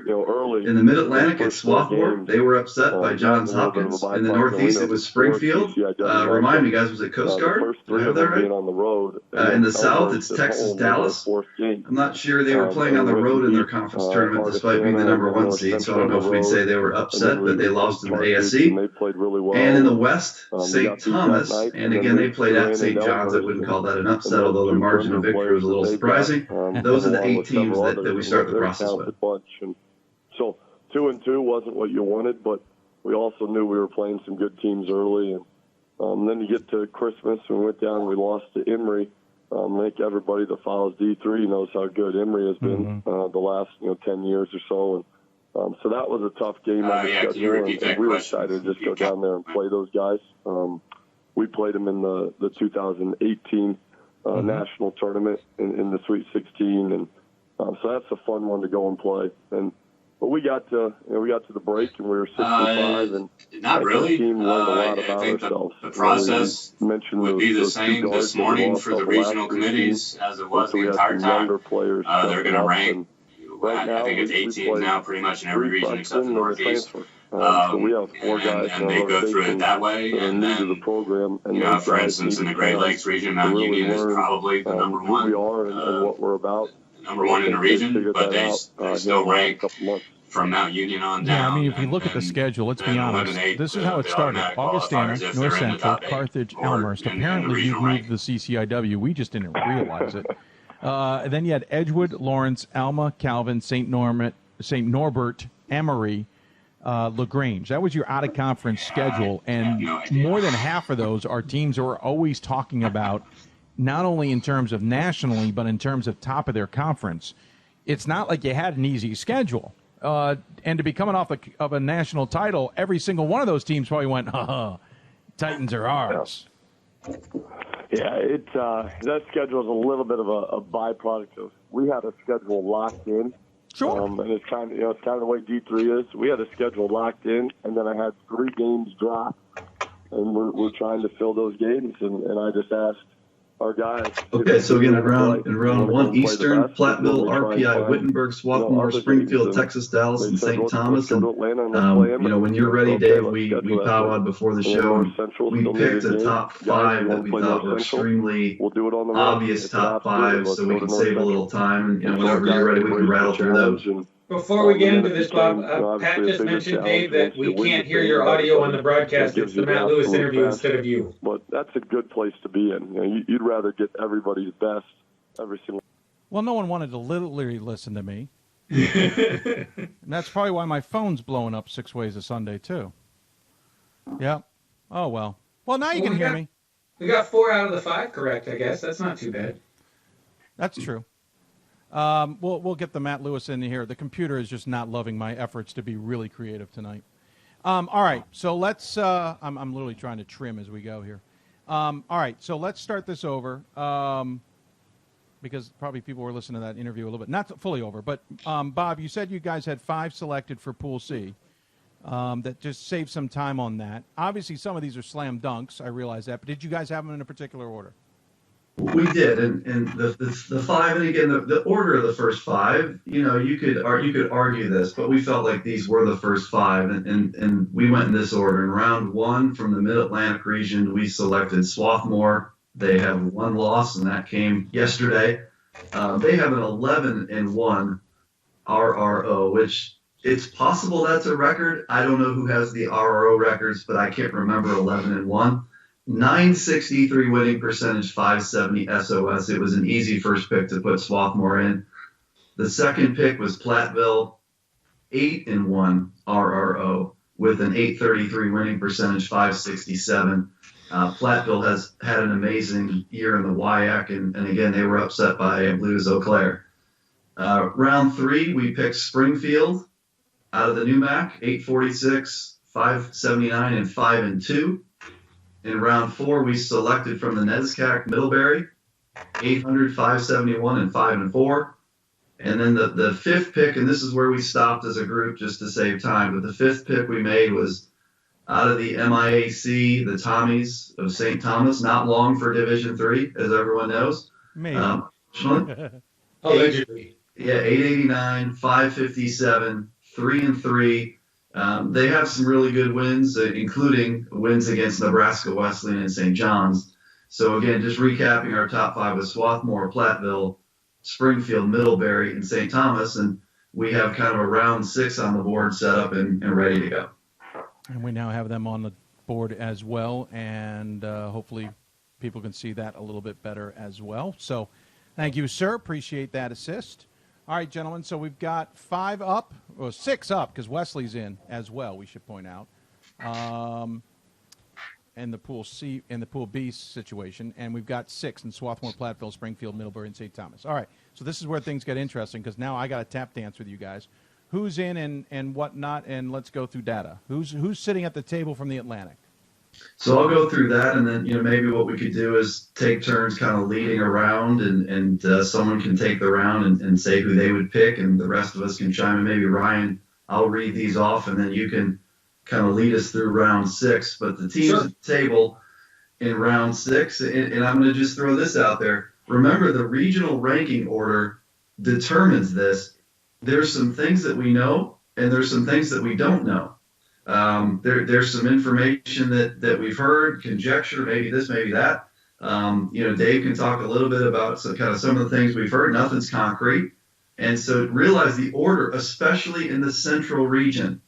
The central region is a mess. It could go 8 million ways. We're going to line this up the way we think the final regional ranking is going to go, and it might surprise you.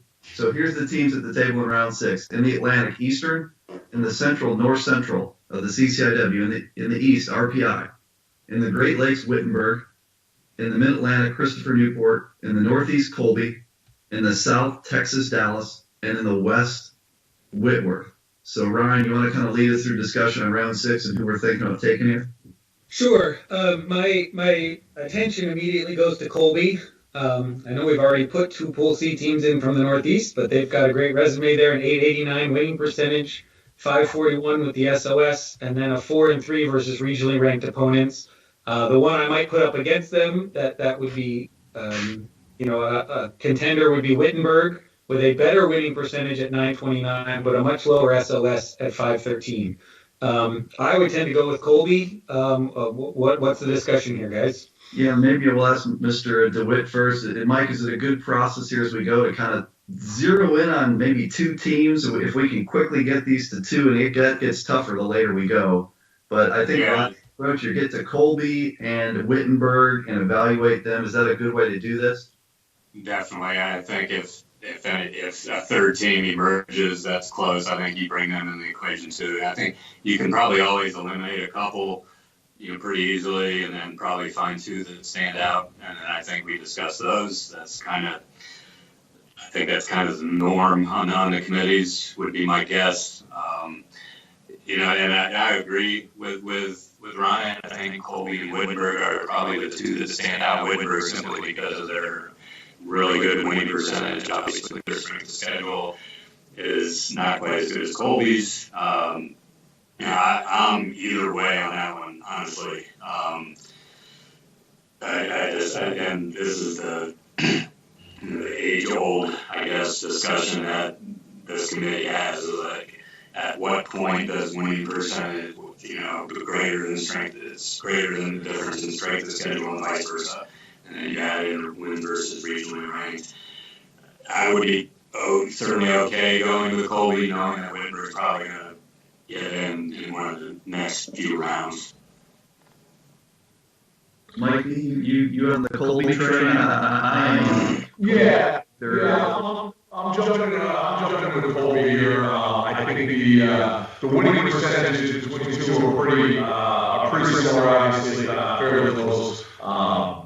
The SLS, obviously, a good bump there. And what I'm really looking at as a separator here, and again, we're splitting hairs here, we get 2 outstanding teams. But what I'm looking at as a separator this round is Colby's 7 games against regionally ranked opponents, Wittenberg 5. Again, none of this is both similar winning percentages against those regionally ranked opponents, but 2 more games against regionally ranked opponents had to go with leaning towards Colby in this round.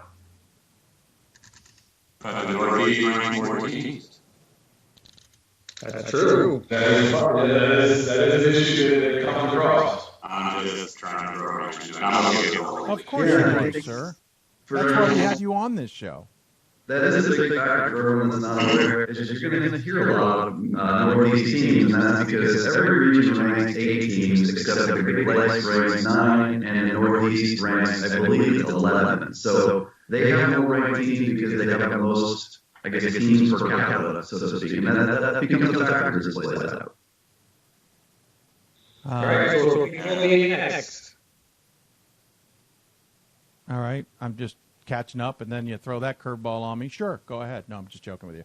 I will get a table graphic up soon, folks. We're just trying to work on details. So Colby's on the table, and we're done with that. Go ahead. Who we have replacing Colby in the Northeast? Yeah, let's go to the board, and then Mike DeWitt, and you can take this round from the lead, and then Mike Lane next round. So at round 7, we've got those same teams again. We've got from the Atlantic Eastern, Central, North Central, East RBI, Great Lakes, Wittenberg, Mid-Atlantic, Christopher Report, Northeast, now WPI, eyes on the board, South Texas, Dallas, and in the West, we have Whitworth. So Mike walked us through who we're looking at in round 7. Yeah, I mean, just following up from the last round, I think Wittenberg, Wittenberg's winning percentage is, I would think, significantly greater than everybody else's, and their strength of schedule, again, in my opinion, there isn't anybody with a strength of schedule, I think, that can compete with Wittenberg's winning percentage when you combine other teams' strength schedule with their winning percentage. So I would go with Wittenberg in this, and I think it's pretty straightforward. Anybody objects to Wittenberg, Mikey? Are you good with Wittenberg here? Yeah, absolutely. I think that works as well. All the reasons Coach laid out. When you're looking at things, you're looking for something that stands out in a group of really good teams, and then, like Coach said, the winning percentage really stands out to separate the pack in this round. Ryan, you cool there? Yeah, I think when you look at the numbers in front of the other teams, all have very similar winning percentages, similar SLS, but nothing that challenges Wittenberg and the record they put together. I also agree. I think Whitworth, 929, 513, 32. When you had the 929, the rest of the stuff, especially on the 3-2 competitive, I think Whitworth is a good choice here around 7. I'm perfectly fine with that. I'm still doing behind the scenes stuff, but nothing has come up that so far that's made me go, oh, what? No way. So I'm fine with that if you guys are good. No, Dave, I think we have a mystery on Google here. Because now we're getting echo on speakers' audio. Everyone except Dave is echoing. So I just want to pass that little word along there. That's not allowed to be passed on. I'm sorry. I will continue to work on whatever problems there may be. All right. So just to recap, where we select was Swarthmore, Platteville, Springfield, Middlebury, St. Thomas, Colby, Wittenberg, and now we're in round 8, and Mike Blaine will be our leader in round 8. We've got Eastern, North Central, RPI, Marietta at the board now, replacing Wittenberg, Christopher Newport, WPI, Texas Dallas, and Whitworth.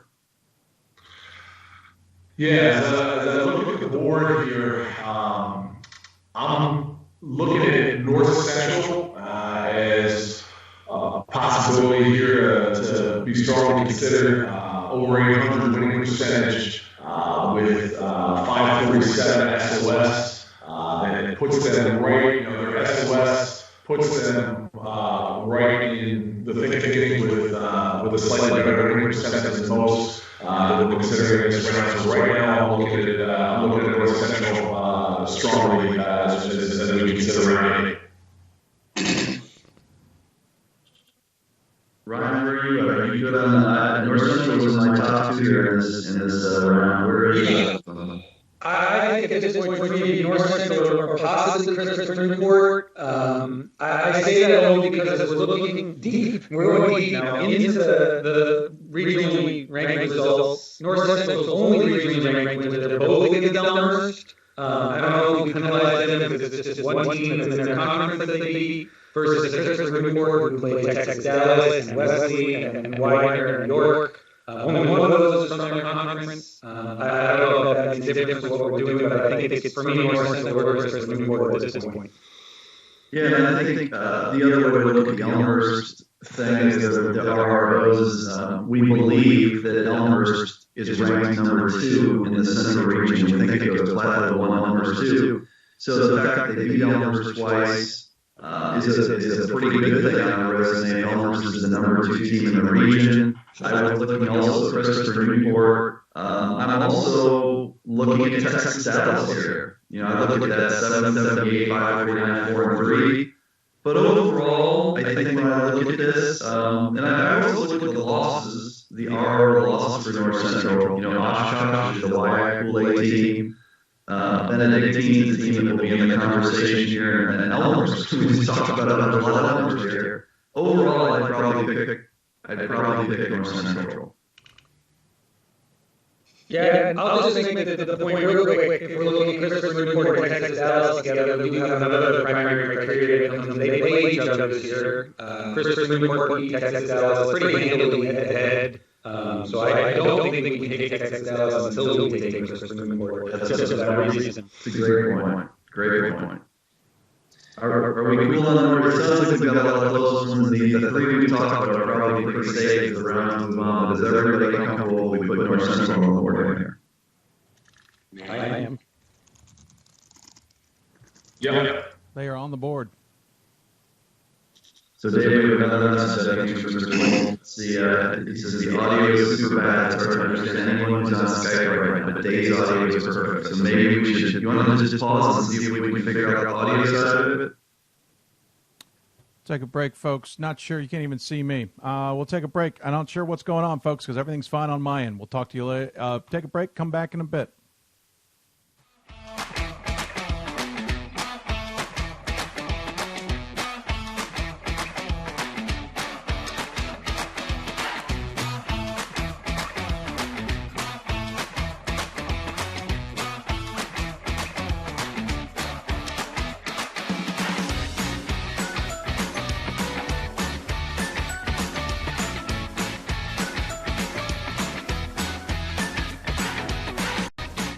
Football has taught me a lot throughout my life. It's definitely had a huge imprint on who I am as a person. Competing at a Division III level created that opportunity for me to go to college. Not only was I the first one in my family to graduate college, but I was really the first one to even go. Being the first one, I'm breaking that cycle, and now that I've graduated, I'm not sure what's the next step, but I know I have a lot of doors open. And a lot of those are open because I played football and ran track here at Otterbein. College basketball lives in Kansas City at the College Basketball Experience at Sprint Center. The College Basketball Experience is the place to get your game on. It's not a museum, it's an experience you won't forget. Discover the history of the game in the National Collegiate Basketball Hall of Fame, featuring the Gallery of Honor, Mentor Circle, and Honor Theater. Suit up in the latest CBE logoed Nike gear at the CBE Hoop Shop. Elevate your game today and visit the house that college basketball built. For the love of the game, but for those of us who are Division III student athletes, it's more than that, a lot more. Sure, the game is important, but as we work so hard to build both mind and body, it's more about team. That is why NCAA Division III teamed up with Special Olympics, and in giving the gift of sport to those for whom it seemed an impossible dream, we are working to make this a better world. Help us keep that dream alive. You can make a difference. I'm a Division III student athlete, and I know how powerful words can be. The term gay doesn't mean stupid, lame, or less than. So I pledge to speak up if I hear the term gay used in a derogatory way or any other homophobic terms. If you can play in Division III. I'm a Division III student athlete, and my teammates unconditionally accepted me as part of their family. So now I pledge to do the same for others. Of women's basketball. We are leaders and teachers, dreamers and winners. We are professionals who conduct ourselves ethically and with integrity. We place the education, safety, and well-being of the athletes we coach above all else and teach them the fundamental values they need to succeed in life. We are coaches united for the good of our game and those who play it. We are the WBCA.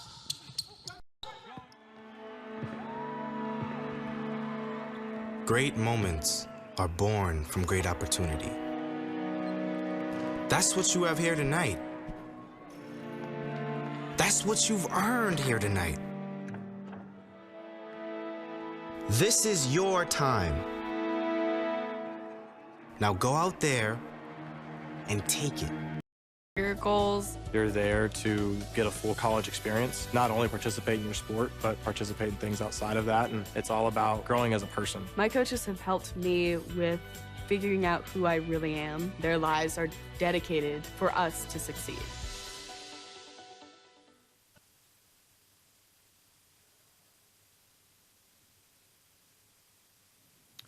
Welcome back to Hoopsville, folks. You can't see my video for some reason. We're trying to work on our technical glitches, but we figured we'd take this opportunity to probably have an interview while we talk about things and what's going on, and we'll figure out our continued problems.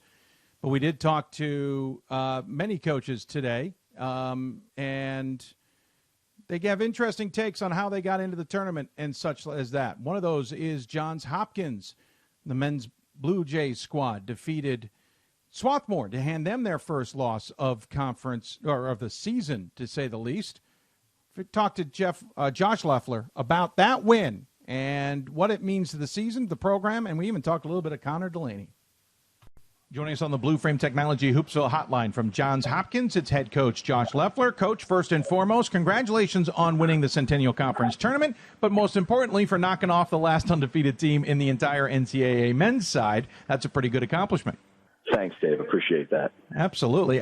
Listen, I knew that you guys had the confidence that you could get this done. Did you think you would have to do it in the Centennial playoffs and win the one time against Swarthmore? And did you think you could get them earlier in the season? We thought we could get them earlier in the season. Obviously, we did. So, had to refocus and say we got to beat them one time in the championship. And our guys did a really good job of that. I think they were in a very good mindset going into the game, understanding what we were trying to accomplish and get done in terms of a game plan. And I thought they did a really good job of, staying true to what we were trying to get done. The fact that it came down to a final shot by Connor Delaney for your program, For some reason, that seems so apropos. Yeah, I mean, it's nice to have him. Yeah, that's a good way of putting it. But, I mean, he has been the heart and soul of this program since he walked in the door. He's a winner, and you know that's a hard thing to quantify, or it's not always tangible. But he also, you know, he really came up through the ranks from his freshman year, and you know, learned from some great leaders like Kyle Doran and Jesse Flannery and Mike Gardner and Dan Vila and Fitzpatrick and Rowley. I mean, you know, you rarely will see a kid who's as locked into every moment around a program, and I think he takes a lot of things in. I think he's taken a lot of things in for 3 years now. You know, whether he's been healthy or hurt, he's absorbed a lot of information, and he's a tremendous winner. That's the scary part. He's a junior. That's the scary part about your team, to be honest. Yeah, you have a couple of seniors. No, Harry O'Neill is going to be missed next year. I know that.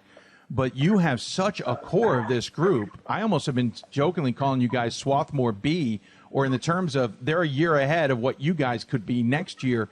And the fact that you can do what you're doing this season has got to be just, you guys got to be over the moon about it. Yeah, I mean, we're ecstatic with the team. We have to continue to get better, and I think the one thing about this group is that a lot of the things that we see are the first time some of these kids are seeing them. You know, we've grown as a team because our guys have grown in big moments because it's the first time they've been in those moments. You know, we had several players on the floor last night. I mean, Ethan Bartlett played 31 minutes as a freshman last year. Chid Nake played 70, and Carson James was in Tucson, Arizona, playing in high school. So, you know, they're on the floor for the last possession, and some of this is just them growing through big moments. But one thing I've learned over the years is, you know, the time is always now, because you never know what's going to happen to your team in the future. And it's so unpredictable that, you know, yes, we are young, and yes, I would love to believe that the future is bright, but you have no idea what can happen. So you better seize the moment now, and you cannot point towards some distant future of guys getting more mature, because you have no idea what could happen in the future. Great point.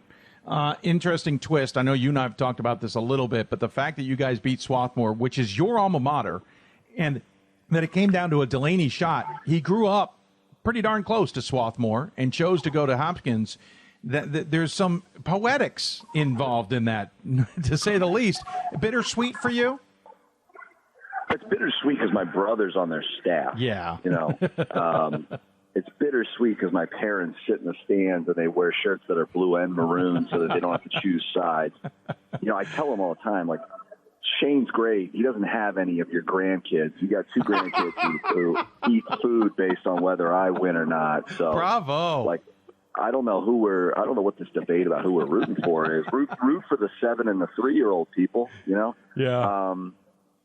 But God bless my mother. She made it through the whole game last night, which is it's the first time she's ever done that. So, was she at the Hopkins game, the game at your place? She's been to 2 out of the 3 this year. I think she invented some thing that came up, so she didn't have to come to the one. It's not, I think she just sits there and prays that it'll just end soon. You know, it is outstanding, and that's what makes it so great too, though, because there are those little stories that are involved in all of this that make it even grander spectacle. I know it was great for you guys to win the conference title. I know it was even better to do it at Swarthmore because you could beat them at their home floor. Did it have any meaning that you did knock off an undefeated team that way? You know, going into the game, the things we talked about as a staff were good enough to play with anyone. And let's just go show that tomorrow. You know, let's have these guys understand that and put that out there for everyone to see, but mostly have them understand when you play to your capabilities, we can play with anyone in the country, and I don't mean to say that and sound arrogant. Like it's a really great thing to be able to be in a league where it's so challenging. The Centennial is a tremendous league, and to be able to face the number one team in the country 3 times in the year, you understand theoretically what it takes to beat the best. Right. And to go out, you want to play well and show yourself we can beat the best. Yeah. And that game comes down to a few bounces of the ball. But going into that last shot, I was very content with the fact that we had shown we can play and contend with conceivably, theoretically, the best. We should add on, not only could Delaney hit the last shot, he hit the last 8 points for the Blue Jays leading up. I mean, at some point, he decided just to put the darn game on his shoulders, did he not? Yes, he did. Does that mean forget anything you draw up? He's just going on his own, or is it what you drew up? No, he does an unbelievable job of actually playing out. I mean, all the shots he took were out of the game plan. Like if you watch, all of our guys know, like this is the shot. This is the shot that we're comfortable getting, or he's going to make a play and get someone else a shot because of what we've discussed. And I think that's the beauty of the team is everybody trusts each other. Connor trusts his teammates. Mm-hmm. He even came over to the bench at one point and said, like, I should have kicked that one out. Mm-hmm. He's not trying to score. He's trying to win. And he's, and that's what the whole team is doing. And I thought everybody was remarkably on the same page throughout the game. It was a tremendous college basketball game. I thought Swarthmore's the same way. Like their team is very connected. They're very well coached, and they're executing a game plan very well on the other side as well. They're well coached because of the head coach, not the assistants, right? The assistant is the much smarter, youngest Leffler sibling, but yes. That's why the family's supporting him, Josh. That's right. Yeah, they're more proud of him. They're more proud of him, yes. If you don't mind humor me, I'd like to go back to the game you guys played against Swarthmore at your place because I happened to be there. I found it a fascinating X's and O's game because there were so many different occasions there, but I thought either team could have just gotten taken out of the game completely. You guys were playing well in the first half, had a lead. Swarthmore looked like they were getting frustrated. I thought there was a chance there that they could easily get back on their heels. You guys get a bigger lead, they come back. The second half starts. They go out to a huge run. It's a 20-point game, and I'm like, geez, this one's over, and I can't believe it. That's a perfect excuse, and I don't mean that in a bad way. I just mean it's a perfect excuse for a team to go, it's just not our night. And you guys come storming back, and I know it didn't get as close as maybe a couple of baskets, but it still got close. It still made it hairy. Is that SWAT, Hopkins? Is that just what we're used to? It's always going to be X's and O's when you guys take to the floor against each other? I actually don't think it's ever X's and O's. I mean, that's and not to take away anything from it, but like that's great. These are the games. I mean, we talk about it all the time. Like these are the games players make plays. I can lose a game for us. I'm sure I have. Players win games. Players win games at Duke. Players win games at North Carolina. Players win games at Swarthmore and Hopkins. It's a hell of a lot easier to coach when you have good players, and players win games. No one on the sideline has ever scored a point. And those runs, those ebbs and flows of games, those are players. And we try to help guide them and put them in a good spot. But honestly, let's be real. Coaches can do more to screw up some of these games than they can to win them. There's a lot of people who can screw up a game than win it. That's for. And by the way, one of the more unique occasions. Have you figured out if that shot clock should have been 15 seconds? No comment. I had a feeling. That was one of the stranger moments I've ever seen. If he makes you feel better, I saw one of the set officials about a week and a half later and gave him a good hard time, but in fun. It was all in jest. Yes, it was in jest because I know it's a tough job. All right, so you're heading to the NCAA tournament. I know that you guys are flying high. I think you guys are going to be in no matter how you finished against the conference champs or the conference, whether you won the championship or not is what I'm trying to say. But at the same time, you're going in as the winners. You're flying high. You got to feel pretty good. Do you care where you play, whether it's home or on the road or who you play? No. I mean, we don't have any say in it. You Right, know? sure, So sure. I can't worry about that. I think the biggest thing that we care about, and it's coach speak and cliche and annoying to hear, but this is very fragile, and you have to keep getting better. And I think one of the fun things about our team is that we can keep getting better. I don't think we've peaked because our age is a factor. But all the rest of it, I mean, the NCAA tournament is a wonderful tournament. It's kind of a mishmash way to choose who the best team in the country is. You know what I mean? It's a tournament. Anything can happen. You can play a bad half and be out. Can't worry about any of that other stuff. Cannot get complacent. And I think that's one of the better things about our group is that our leaders do not let us get complacent. So we have to continue to improve, and we'll play whoever we get seeded against, because that's the only thing you can do. Yeah, no, it'll be fun to see where you guys get. Are you guys going to have a selection show party or anything? Yeah, I mean, if the guys don't have class, they'll come. Sure. I mean, that's the hard thing is it's right in the middle of the day, right. And you're watching, but some of our guys are in like Calc 3 or linear algebra or some class they would never ever dream of letting me take if I paid them. You know, so. I was going to say I don't want to take it. My head hurts just thinking about the topic. I don't either, and I get our guys' class schedules. I'm like, why are you in all of these? Like, why? It's part of my major. Do they not offer easier stuff? You know? Yeah, please. Do they not have home cooking? Yeah, I mean, I tried to take that 5 different times. Yeah, I don't blame you. I would have taken it if it was offered at my school. Fun stuff. I appreciate it. Enjoy the rest of the ride here. I know we'll be talking to you somewhere down the road. Congratulations on the win. Congratulations on the title. And good luck in the NCAA tournament. As always, you give the coach the final word. Any final thoughts you want to share with those tuned in?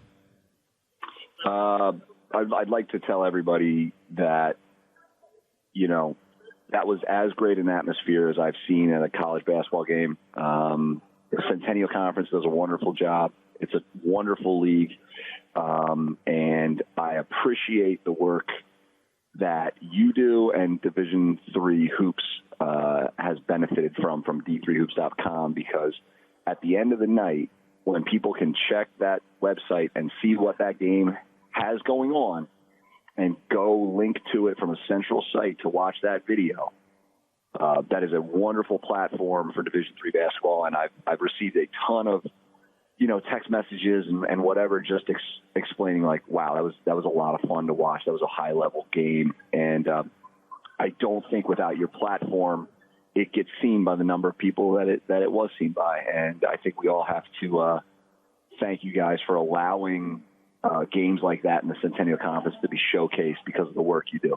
Well, thanks. That's awfully kind. I know the crew was working hard last night. I was stuck at another game, but I even got text messages. How about that finish? So I know a lot of are watching. Appreciate the kind words. Good luck, and we'll talk to you soon, and take care. Thank you, Dave. Absolutely. Josh Leffler joining us from Johns Hopkins here on the Blue Frame Technology Hoopsville Hotline. Appreciate Coach Leffler coming on. Look, you can see me. So we're making progress. Maybe. We'll see. Continuing on with the show, folks. I appreciate everybody with our patience. We've got issues. I don't know what they are. We're going to try and bring the guys back here in a moment, even if it's just audio for a bit, to see if we can at least hear us discussing these brackets and whatnot. But hats off to Johns Hopkins. Big win. Connor Delaney, big shot. That's a program to keep an eye on because Connor Delaney's a junior. They do lose a big inside presence after the season, but they've still got NCAA tournament games to be played, or tournament game at least, and where they will be played, we'll see. Swarthmore, their opponent, already a pick in our mock selections. Our mock selections, by the way, brought to you by Capital Elite Agency. We really appreciate them coming on this show to talk about, or to promote themselves, certainly, but to also give us some love. We appreciate them taking the time to do that, and we will give you more information on Capital Elite Agency down the road. But basically, if you're looking for an agent who might be able to help you with your next career move in men's basketball or women's basketball, give them a call. We'll take another break. When we come back, Bob Quillman, Mike DeWitt, Mike Blaine, and Ryan Scott will hopefully join us back again with no audio issues. I can't make any promises, folks, but we'll try. You listen to Hoopsville, presented by D3Hoops.com from the WBCA NABC Studios. This show presented by Sensible Sports Marketing and Sport Tours International, and, of course, D3Hoops.com. Back with more after this.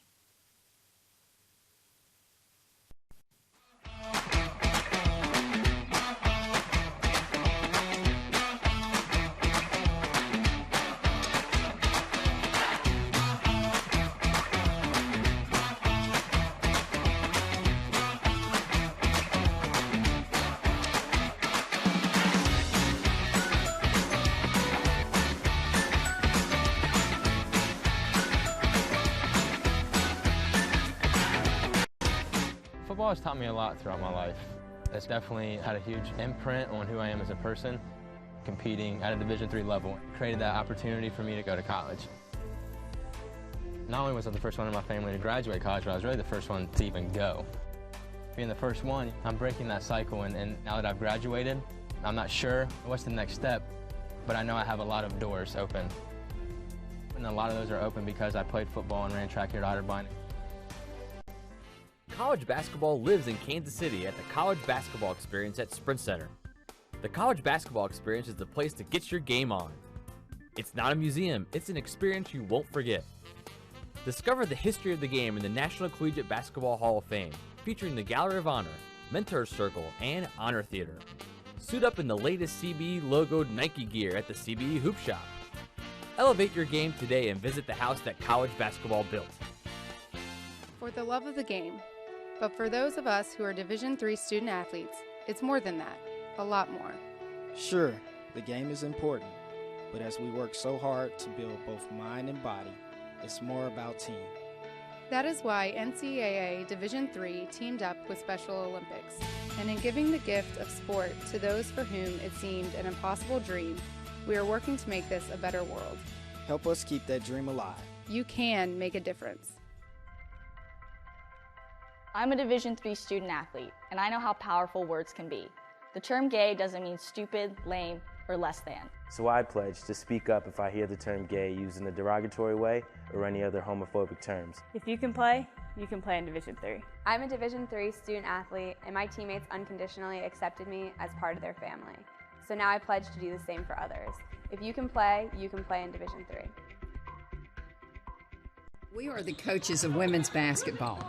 We are leaders and teachers, dreamers and winners. We are professionals who conduct ourselves ethically and with integrity for the good of our game and those who play it. We are the WBCA.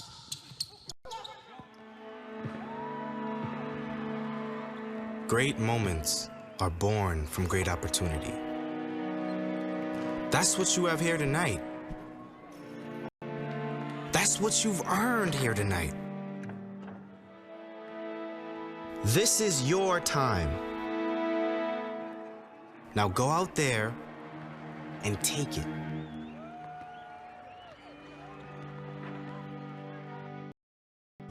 To do well, but it also made me realize I have a lot of career goals. You're there to get a full college experience, not only participate in your sport, but participate in growing as a person. My coaches have helped me with figuring out who I really am. Their lives are dedicated for us to succeed.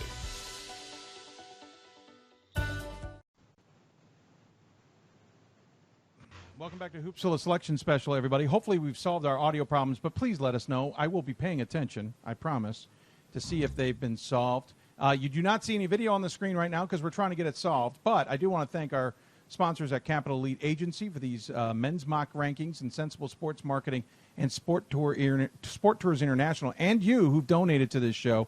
Apparently, we're going to need a much bigger computer in the future, and so your donations will help us maybe get that monster computer. I thought I had a monster. Apparently, I do not. I have a Monster Junior. I'm Dave McHugh. We are joined by Mike DeWitt, Ohio Wesleyan men's basketball coach, Mike Blaine, Plattsburgh men's basketball coach, Ryan Scott, the basketball coach of a youth squad in his future, and Bob Quillman, who will probably be coaching a team sometime in his future if a Division III team allows. Gentlemen, appreciate the time. Thank you. We're glad to be back. I hope our audio is better. Well, we'll find out shortly, will we not? Last we left it, North Central was our 8th pick, and we ran into some consternation because of what is next on the table. And we should explain some things to those out there. Some of the hard work we do behind the scenes is trying to figure out what we think the regional rankings will be like. And in the last few years, I'll admit, I think I rested on our laurels a little bit, assumed we would get some information. And one of the examples we screwed up on was the Great Lakes, where we thought a team was in a particular spot. Turns out they were much further down. As a result, I worked a little harder this time to make some calls, and I know that my brethren made, emails or texts. I don't know what everybody does, but we called around to see if we could get some information, essentially. And what we basically got out of the central region, this is where things have stuck up with us a little bit, is where people have been positioned. And remember, the entire South region lost this week, which does not make things easy. But we basically have it that the next Pool C's on the table, or the next Pool C, is Benedictine, ahead of the likes of St. Norbert, Wash U, and others. Now, we can certainly discuss why that might be. And Bob, I'll defer to you because you're obviously the one with the central knowledge. But at the same time, you had the question you wanted to ask. Well, I think this is a big one because the order these teams are put up is very significant, and so many of these central teams have a resume to get in. So the order is really important. If I were picking a team after North Central to hit the board, I'd probably be looking at either Wash U. I'd probably look at Wash U first and St. Norbert next. I might even entertain lacrosse at that point. We have heard that Benedictine is the next team on the board at this place. 769, 508, 3-0.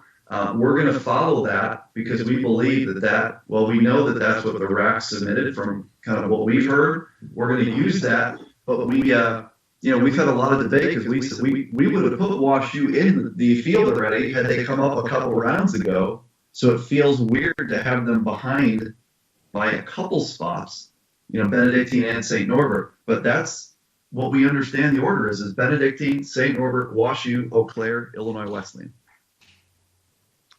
Yeah, and so given that fact, we discussed, we thought if Wash U had been on the board, they would have been our next pick. But right now we have Benedictine from the Central. And so while we were away, we put Christopher Newport and then Texas Dallas in. Those are the other two teams we had been discussing with North Central. We felt like those were the next two resumes that deserved to get in. Yeah, so our picks so far, just to recap, Swarthmore, Platteville, Springfield, Middlebury, St. Thomas, Colby, Wittenberg, North Central, Christopher Newport, Texas Dallas. We are at round 11. The teams on the board are Eastern, Benedictine, RPI, Marietta, Drew, WPI, Virginia Wesleyan, and Whitworth. And we're ready to get into our round 11. All right, guys, still working on the audio issues, folks. I think I'm narrowing it down at the very least. That's a good thing, so we'll keep working on that, and hopefully we don't have too many issues. But Bob, did you have a question for Mike before we get to that? Mike DeWitt?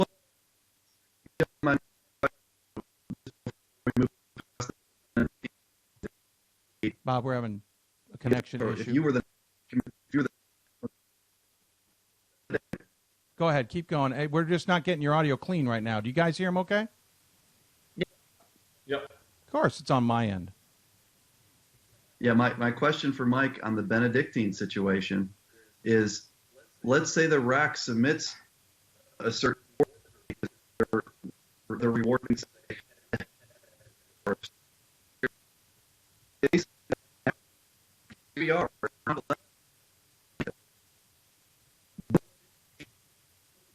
the same way that walk on the board right spot. Do you look at that from what the RAC, the region, how does that work? Hold on a second, guys. We're just getting some audio issues that I don't quite understand on my end after I fix the problem. Shouldn't be like that. Mike, go ahead and try and chat with me again. So the Central Committee would present the rankings to the National Committee, and the National Committee would review them and make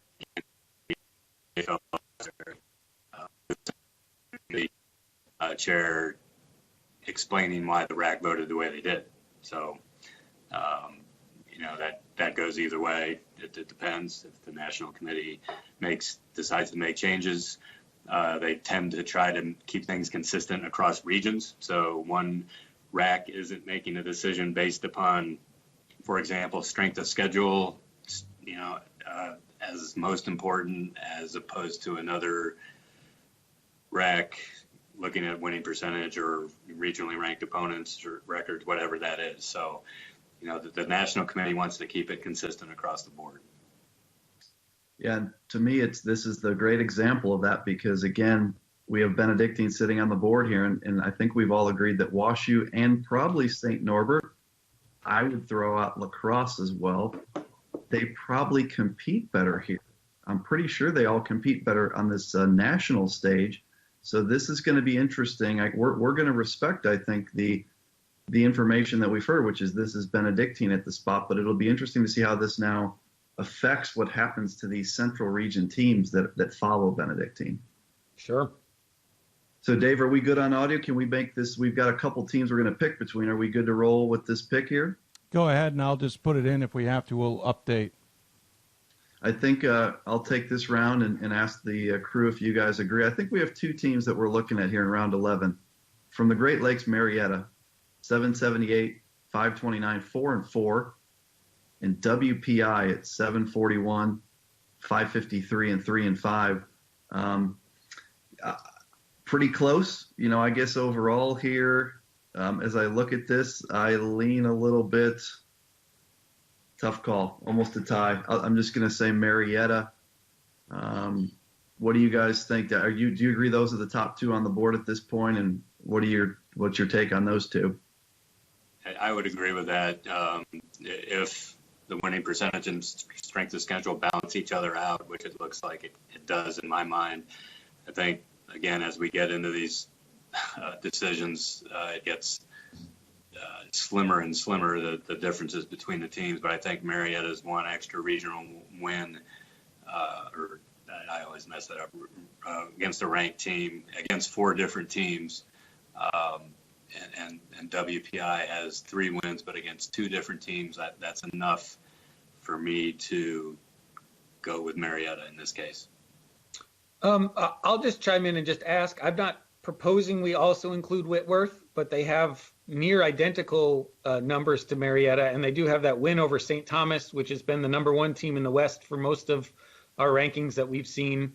In your mind, does one big win like that with similar numbers factor in? I would say that it might, if things were a little bit closer. As I'm looking at record versus ranked opponents, 4-4 versus 3-6. If you break that down by winning percentage, Marietta's got a 500 winning percentage against regionally ranked opponents, and Whitworth's got a 333. Again, strong across the board. We're talking about splitting hairs. But as I look at it, that's what separates Marietta from Whitworth, as I assess it right now, is that their percentage, their winning percentage in those regionally ranked opponent games. I do think Ryan brings up a really good point, and I had forgotten until I looked to the right till he mentioned the 3-6, and the reason is because Whitman, we believe, is entering the West Region rankings today, and that added a 1-2 to Whitworth's RRO. So it added a win and 2 losses, and the combination of the two, they're both significant. And their resume really changed when Whitman got ranked in the West. We believe they got ranked in the West. And so I agree with, this is 778, 531, 3-6, with the kicker being that St. Thomas win, a team that's one of the higher seeds out there. I think it's closer than I thought it was. I could go with Marietta or Whitworth. They're probably my top 2 at this point looking at this. I brought that up for the conversation, but I'm still fine with Marietta. I do still think that's a stronger resume. Let's roll with Marietta here in pick 11, and I think I generally know probably where we'll be steering ourselves in the. Hey, Bob, I'm a little bit behind, so I apologize. Pick 9 was what again? Pick 9. 9 was Christopher Newport. See, I knew 10 was Texas Dallas. 11 was Marietta. Thank you. The team that hits the board here in the next round. This is an interesting one. So here, let me clean this up here. So we have Albion hitting the board in Marietta's place. And this is going to be interesting to see how Albion fares in this thing. There was some debate on if this could be John Carroll. John Carroll is one of those teams with a low winning percentage and a good like SOS and some RROs. Albion has no wins versus regionally ranked opponents. So as I just kind of type their numbers in here real quick, Albion is a .808, which is good. Their strength of schedule is a 530. Whoops, I'm putting that in the wrong place. And they're 0-2 versus regionally ranked opponents. So we're going to have to see if Albion gets selected as this process plays on. But Ryan, you want to take this might be an easy one based on where we just went. You want to take round 12 lead here? Yeah, I mean, we've got Whitworth that we talked about last time, and I would still think WPI with that strong SOS is right in there with us. And I don't know, at some point we're going to want to start looking at RPI with the strong winning percentage. RPI in Division III, Ryan. Sorry, I couldn't resist the joke. Yeah. That felt so I think based on what we talked about, sorry, I was reading another note that came through, that I would suggest Whitworth here. I still think that St. Thomas win is just a little more impressive than the SOS that WPI's put together. So Ryan, you're thinking Whitworth here in round 12. Mike, what do you guys think? I'm okay with Whitworth. I think that's a strong resume. I think the win against St. Thomas, who's probably at the top of the West Region or close to the top of the West Region rankings, I think justifies that. Mike B, you cool with Whitworth here around? Yeah, I'm in agreement with Whitworth here. Same reasons have been said before. And again, when you do get down to splitting hairs with comparable resumes, you are looking for something that stands out, and it's been said that St. Thomas win does stand out. Does give you a chance to separate yourself against some really outstanding competition here. Now this is where the West Region things really fall off in the Pool C. Maybe not as much as I would have thought. I think the team that hits the board, because Whitman's Pool A, Pomona-Pitzer's Pool A. Redlands is a Pool C team, correct, guys? Make sure I'm right about that. Yep, I believe that they would be the next up. Yeah, so we'll put Redlands on the board in this round, and maybe while I'm typing, maybe if Mike DeWitt could lead us through round 13, and I'll get all the Redlands numbers in here for our review. Good question. I think you have to look at RPI with the best winning percentage, 3 wins versus regionally ranked. WPI with a very strong strength of schedule and also 3 wins, but not quite as good a winning percentage as RPI. And I think Virginia Wesleyan is the third team in there you consider. I think in my mind it's between those 3. And that's a tough one. So your top, you had RPI, Virginia Wesleyan, and who was that third one? WPI. Just based upon their strength of schedule and the 3 wins against regionally ranked. One of them being Tufts, which is now pretty far up the Northeast ranking. And loss-wise, when I look at the losses and the RRO, WPI has lost twice to Springfield. Springfield being one of the first teams we put in the field. So I kind of reward a little bit. I look at that and say, on the loss side, that's a good factor for them too. If there is, I kind of am liking WPI here in round 13. Yep, I agree. Definitely. Now, this is a good time to step back one more time and assess. Do we agree that we have just put three or four teams in before we would have put WashU if WashU was on the board, or is Benedictine now blocked about 4 picks? Is my question. Yeah, at least 4, maybe more. Well, from what I've gathered, there's other schools to consider before WashU anyway. Yep. So, you know, there's we don't even think WashU's the next. We think St. Norbert is next, right? From what I've been able to gather, I think St. Norbert is next. So if you're WashU right now and this information's right, you're really sweating because you got to get Benedictine off the board somehow, and then you got to get St. Norbert off the board. So not to mention the WIAC, lacrosse, or I guess Eau Claire, lacrosse. Yeah, this is getting to be very dicey for the Central. That is. It's interesting. This is what happens when every single darn team in the Central decides to lose in the same week, being the final week. I've never seen anything like it. Yeah. So, Blaine, are you up next? Is RPI set, by the way? We picked WPI there. Oh, WPI. See, that's why I asked. Yes. I guess we need to see which New England team comes in next. Do we? Yeah, I've got Babson. I think that's a pretty clear. Babson is a 769. Their overall record is 20-6.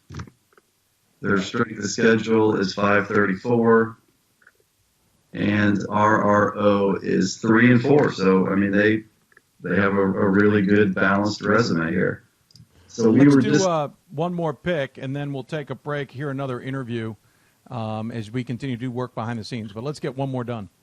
Yeah, if I'm leading off round 14, I think RPI and Virginia Wesleyan to me look like the strongest contenders. I think Babson also possibly gets in the mix here. But I am leaning towards RPI this round. Best winning percentage on the board right now, comparable SOS, and a plus 500 record against regionally ranked opponents, 3-2. I think those are that kind of separates them from me. But I'd be entertaining Virginia Wesleyan and possibly Babson as well. Yeah, I just like to talk about Virginia Wesleyan. They have the same number of wins as RPI, a stronger strength of schedule, and 2 regionally ranked wins and 2 losses, but the losses are to the same team, and a very good team that's, I think, maybe one in the South region. I think they should be under strong consideration in this round. I also like Babson here, 769, 534, and 3-4 RRO. I think RPI, Virginia Wesleyan, Babson are all strong contenders here. Ryan, where are you at on round 14? I don't think I'm quite ready for Babson yet. The Virginia Wesleyan argument from Mike DeWitt there makes a lot of sense in terms of the numbers. I was leaning RPI, and so now I'm a little stuck on that. I still think RPI with the winning percentage is where I'd like to go, but it is very close. Who's RPI's results versus against again? I had it, but I lost it. They're all conference teams. They beat Hobart twice and Ithaca once, and then they lost to Ithaca twice. So yeah, okay. All in the league, absolutely. Virginia Wesleyan's only non-league game. They beat Christopher Newport. I think overall, RPI at 846 with 519, 3-2. We're looking at 3 teams. I would probably lean to RPI, and I think Virginia Wesleyan and Babson are very, very close in the next few rounds. So, are we okay doing RPI this time? Everyone good? Mike's good? Yep. Dave, I think we're good through round 14, and so we've got 15 to 20 coming up, and we can continue to talk as we go about, because Pat Coleman put on the Google sheet we're all looking at, he put WashU's resume, and we probably during the break can discuss. I think we would have just picked WashU on the board at this point. So this Benedictine thing continues to get very interesting. Although I think Benedictine's going to be quite competitive going forward here, so we'll have some interesting discussion when we get back. Sure will. Well, I appreciate it, gentlemen, very much so. We'll take a break in a minute. I'm just keeping the data there while you can look over me. In a moment, we'll have another interview. This time we'll head down to Emory, the team we've been talking about tonight a little bit, as Jason Zimmerman, his team, is in thanks to the tiebreakers. Interesting enough, it's put WashU on the sideline, as it were. We'll talk to Jason coming up about his squad making the NCAA tournament and the excitement when they found out they had gotten that automatic bid. That's still ahead, plus more picks. You're watching Hoopsville, presented by D3Hoops.com from the WBCA NABC Studios. This special, presented by Sensible Sports Marketing and Sport Tours International. Sensible Sports Marketing, proud to be the title sponsor of tonight's show.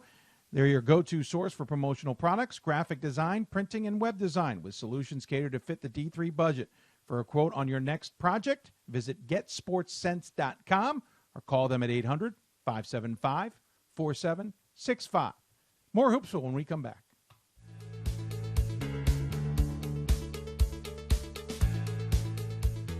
Being a part of the different activities and organizations that I've been a part of, I'm actually able to see myself where I'm like, hey, I actually can make a change. I'm one person that can make a difference. Division III has helped me to develop teamwork skills, critical thinking skills, time management skills. It's not just about basketball, or it's not just about school. It's about developing yourself as a person altogether. My name is Marcus Walker.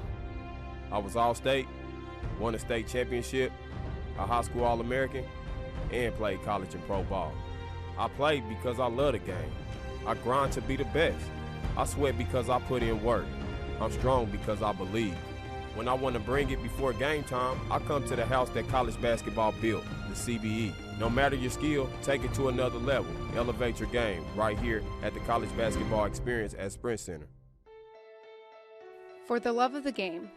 That's what it's all about, they say. But for those of us who are Division III student athletes, it's more than that. It's more about team and the schools and communities we represent. And for the many of us blessed with the strength to compete in sport at the college level, we understand that with what we were given comes a special obligation. Our obligation to help those who have their own special needs and whose love for the game is no less intense. That is why NCAA Division III teamed up with Special Olympics. Since August of 2011, we and others from Division III campus communities have volunteered more than 250,000 hours, time away from the classroom and practice field, reaching across the country to coach and mentor Special Olympics athletes. And to learn that in giving, we receive so much more in return. Help us keep that dream alive. Be part of it. Get involved. You can make a difference. It's on us to stop sexual assault in any way that we can. To get a friend home safe. To never blame the victim. It's on us. to stand up. To make our community safe for all. It's on us. It's on us to look out for each other at parties. It's on us. To be more than just a bystander. To step up and say something. It's on us, all of us. To stop sexual assault. Learn how and take the pledge at itsonus.org.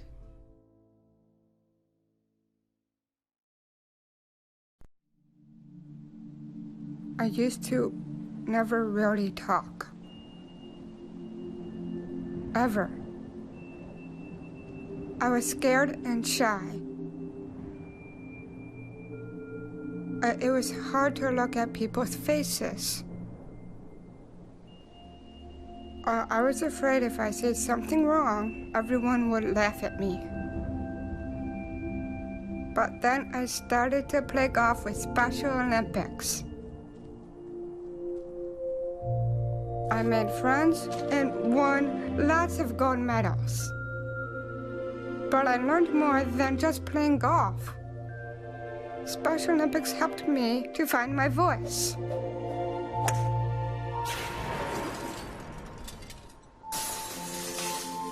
And now everyone else is speechless.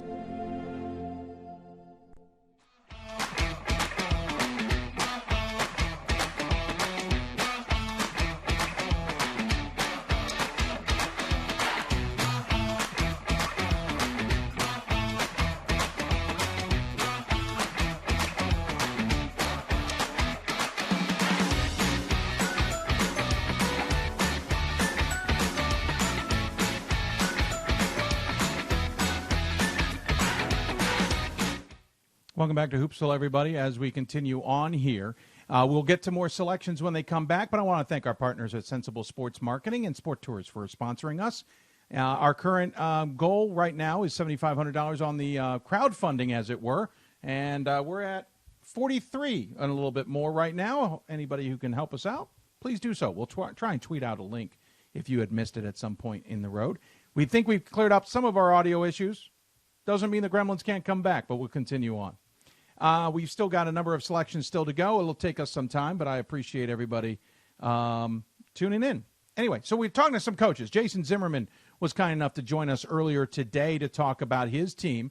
They got the automatic bid thanks to the tiebreaker, as it were, getting it past Wash U. Well, they may have sent some champagne to who is it? Chicago, for all I know, as they got that victory. But more importantly, Jason talked to me about the challenges that they had this season, but most importantly, how they were able to move on and why this isn't something they have gotten used to, per se. We'll talk to him earlier today. Now joining us on the Blue Frame Technology Hoopsville Hotline, it's the head coach of Emory. It is Jason Zimmerman. Coach, thanks so much for joining us. Appreciate it. Thanks for having me, Dave. It's a pleasure to be here. Excited about what's coming up. Yeah, it's you guys have gotten the hard part out of the way, and that is automatically qualifying for the NCAA tournament. You don't have to sit on the hot seat, as it were, for the next 24 hours. I know it meant a lot to you guys to at least get the job done. It wasn't easy, though. The UAA has always put up a fight.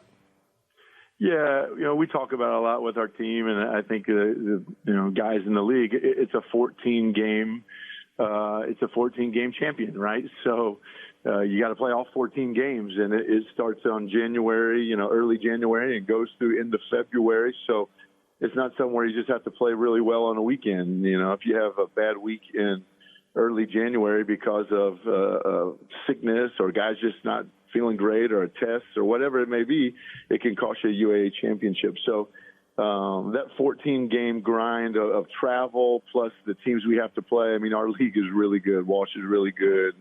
Brandeis and Rochester. And you go on the road anywhere in our league, and it's just a battle. So we're excited about being able to be co-champions with Walsh and get the automatic qualifier. The season started with a bang. The first half of it, you guys were undefeated, even a big win over Oshkosh on the 29th of December after the Christmas break. Guilford, though, kind of came back and woke you guys up, I guess, to some degree. You'd easily beaten them in the opener at their place. They get you on a buzzer beater by a point at your place. What was the reaction from the team following that one?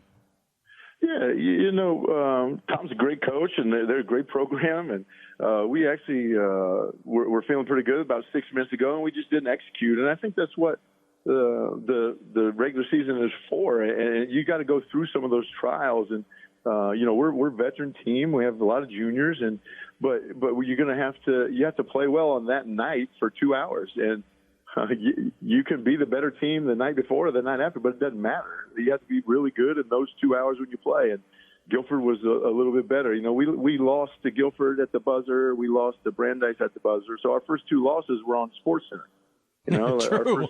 Our first two losses. So we lost four times. We lost 4 times this year. Our first two losses were on SportsCenter top 10. So it's we joke about it a little bit with our team, but it's a learning experience, right? So we're 0.8 seconds away from being undefeated, halfway through February.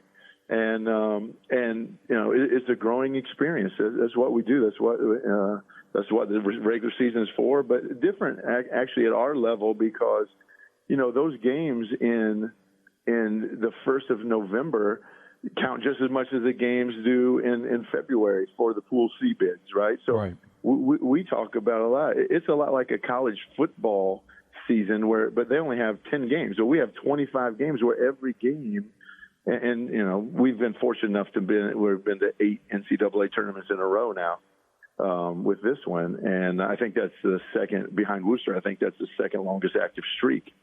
And so we've been through it a number of times, whether it be a Pool C or Pool A, and the guys know. So that also puts a lot of pressure on these guys. Like, they know that, hey, you get beat by Guilford at the buzzer, and that can cost you. And that could be November 9th or that could be, February 23rd. And that's a long year, a long grind to get through.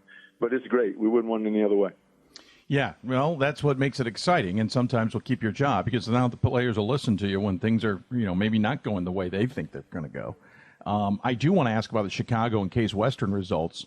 Listen, sure. I know it's tough in the UAA. I know Chicago, and we know, McGrath is a darn good coach, and we certainly know everything works very well at Case Western when it needs to. But they both seem to come out of nowhere, if that makes any sense to you. They watch you get a win, and then you stumbled against Chicago the next week. It wasn't the same weekend.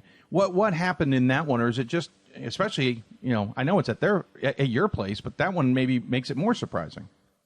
Yeah, it comes out of left field for maybe you, but it doesn't come out of left field for me or our staff. Like Chicago is a very dangerous basketball team. Like, they have some good players, and the UAA, like Case Western, is as explosive offensively as anybody in our league.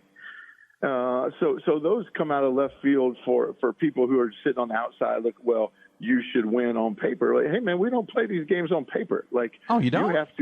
You have to travel. Yeah, you have to travel. Like, we traveled from Chicago to St. Louis, and then we travel back, and then we play on Friday night, and we're in control of the game, and all of a sudden a 4-minute stretch where we don't guard, and Chicago's really good. And it came at that 4-minute stretch where we weren't very good, came late in the game, and we didn't have a chance to adjust. Now, Case's 4-minute stretch happened right at the end of the first half and beginning of the second half, and we had time, and we got back into it, and we actually they had the ball up 1 with 44 seconds. We just had to get a stop, and we couldn't do it. But those things, like those losses, people can look and say, man, what about? Well, it's really hard in our league to do what. And in any league, I think, when people know you and they play you twice a year, the guys know each other, and just the casual fan sometimes doesn't see that. Like, hey, Case Western knows us just as well as anybody, and they know our strengths and our weaknesses. And it's Sunday at noon, and they shoot it really well. And next thing you know, like, it's going to come down to the wire, right? And all 4 of the games we lost, we had a chance to win. Like, all 4, like in the last. Well, the first 2 was we were ahead of Guilford at the buzzer. The ball was in the air when to beat us when the buzzer went off, and Brandeis was 0.8 seconds. And then Chicago, we're 1 possession game in the last minute. In Case, we're 1 possession game in the last minute. So we have to get a little bit better late game execution, and we did that, right. And we played 14 games. We were able to beat Rochester, and then. We ended up, at the airport in Rochester, finding out we got the, UAA championship, co-champion, and automatic bid, and that was a pretty neat experience for us. I was actually sitting at the other side of the terminal, and our guys were watching the game, obviously, while when Chicago won. 14 guys running down the terminal to find me, and I thought the TSA agent was going to attack us. Like, because here comes 14 guys running down the terminal. So how did TSA like that one? Yeah, it was a pretty neat experience, and especially for our senior, Nick Topunjanen. We have one senior, and I was really happy for him. He's an unbelievable teammate. He's an unbelievable leader, and it's a pretty special feeling. So. I know at this point it's getting ready for the tournament. I assume it's giving guys a little bit of a break. I know they've got their academics as well. Are you guys planning to watch the bracket show, or are you? What are the plans for the next few days? I guess is the better question. We've talked about it this week. Like, we want to try to get a little bit emotionally healthy, physically healthy going into the tournament. Actually, this week going into Rochester, we talked about that too, and this. But we'll watch the show on Monday, obviously. A lot of the guys will be in class, so they won't be here. But everybody doesn't have class. We'll be in a room watching the show together, and kind of like we always do. Like I said, we've been fortunate enough the last 8 years to get in. And the 2 years before that, we were right on the bubble. So I've been in the rooms where, it's been good and bad. This one, we don't have to worry about the bad part. But so you've been in those rooms, and you feel, and we've been through the process a little bit. So the guys are excited to get back to practice and get better, and we're excited about the opportunity to keep playing, right? We have a great group of guys that really enjoy being together and playing for each other, and we're looking forward for more games, right? Yeah, well, you're guaranteed that. That's for sure. hopes of a home game, or do you just at this point not care? Yeah, well, we care for sure. Like, well, I did ask on 100%. purpose. Yeah, I would. We would love to host. Obviously, last year I thought we we should have hosted last year. I say should have. I thought we had a chance to host last year. Sure. And then we didn't get a host, and we had to go to Guilford and play Wittenberg, which was an interesting first round matchup for the Emory Eagles and the Wittenberg guys. And talking to the coach about that, but really this year, we're happy to be in. We'll go anywhere to play. We hope it's at home. Our guys have been through the process now at home and on the road. So we're just excited to keep getting better and playing and competing. There's been a lot of high expectations for you guys. The fact that the championship game is in Atlanta, has that added pressure, knowing there's a chance you could be playing technically at home when this all is said and done? Well, we always talk about the NCAA and saving money for Division III, sending them 500 miles. And I can make this really easy. They can just put us in the championship game. We'll stay in our dorms. It won't even cost me anything, right? We just you really want to do that? Joking aside, we obviously it's in the back of your mind. It'd be a great story, right? But there's a lot of work to be done before that. We're just trying to get better for Friday night, and we're just trying to get better for Friday night and see if we can get a win. And if that were to happen, that'd be awesome. I think our program is. The guys have come before these guys, and these guys have done a great job of keeping our program at a pretty high level. Really the only thing our program hadn't done in the last 10 years is break through and get to the Final Four. Mm-hmm. We've been in Elite Eight. We've been in Elite Eight. We won a UAA. We've done a lot of things, and and it's in the back of our guys' minds for sure. But you can't let that put any more pressure on you. We got to. Last year we went first round and we were done, and the guys got that taste and they don't like it. And we'd love to be playing in Atlanta, as everybody that gets in the tournament would. Sure.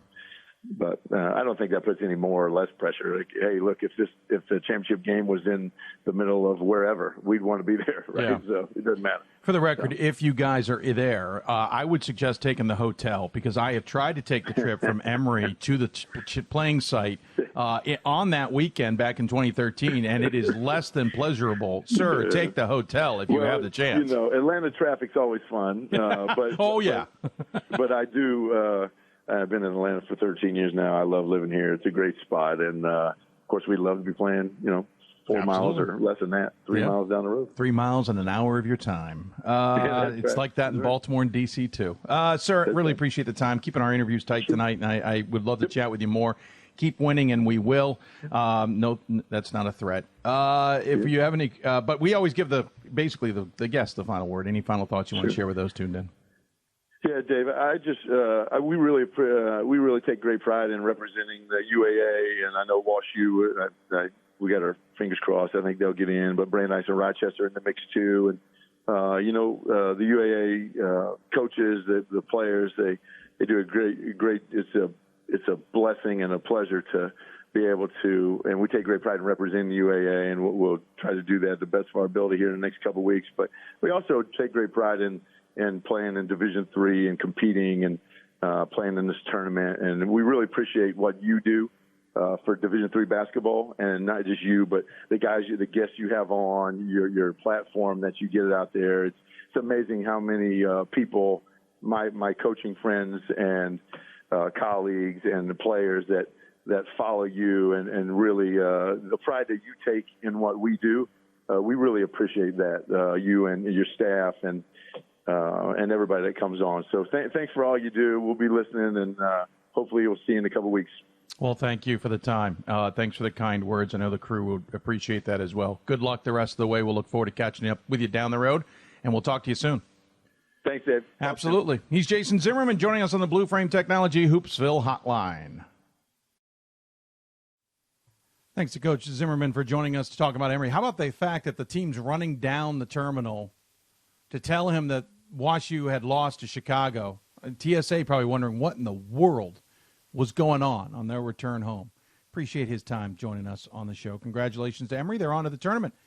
So we don't have to worry about picking them. WashU continues to be an interesting one in the Pool C. We'll see if we've decided to do anything with that and what other picks have come up. We'll take another break. When we come back, the mock selection crew returns figure out what we're doing. You're watching the Sensible Sports Marketing Sport Tours Hoopsville special. It's our selection night, and I appreciate you tuning in. Back with more after this. We are the coaches of women's basketball. We are leaders and teachers, dreamers and winners.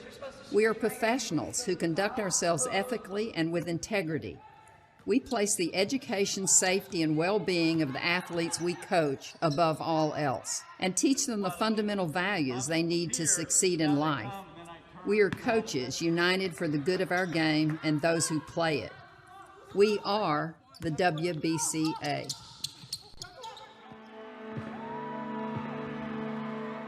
Great moments are born from great opportunity. That's what you have here tonight. That's what you've earned here tonight. This is your time. Now go out there and take it.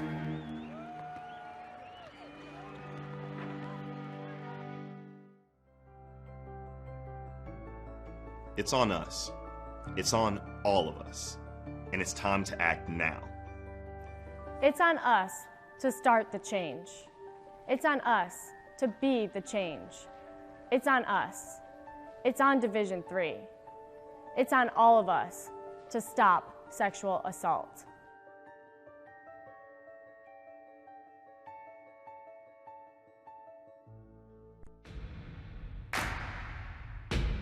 It starts right when you hit the court.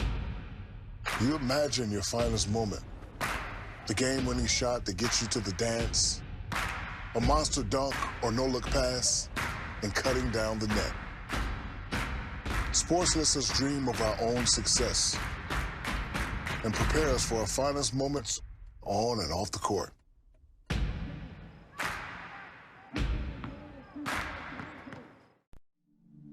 I used to never really talk. Ever. I was afraid if I said something wrong, everyone would laugh at me. But then I started to play golf with Special Olympics. It helped me to find my voice. And now everyone else is speechless.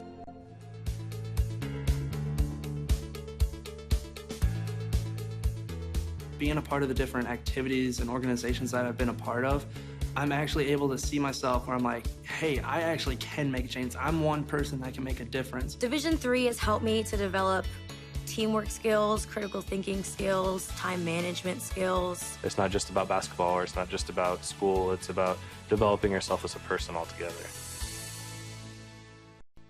I learned a lot of valuable lessons playing college football. I never thought about the health benefits of exercise until I actually started to talk to coaches in college. It's not only just for performance, it's for life.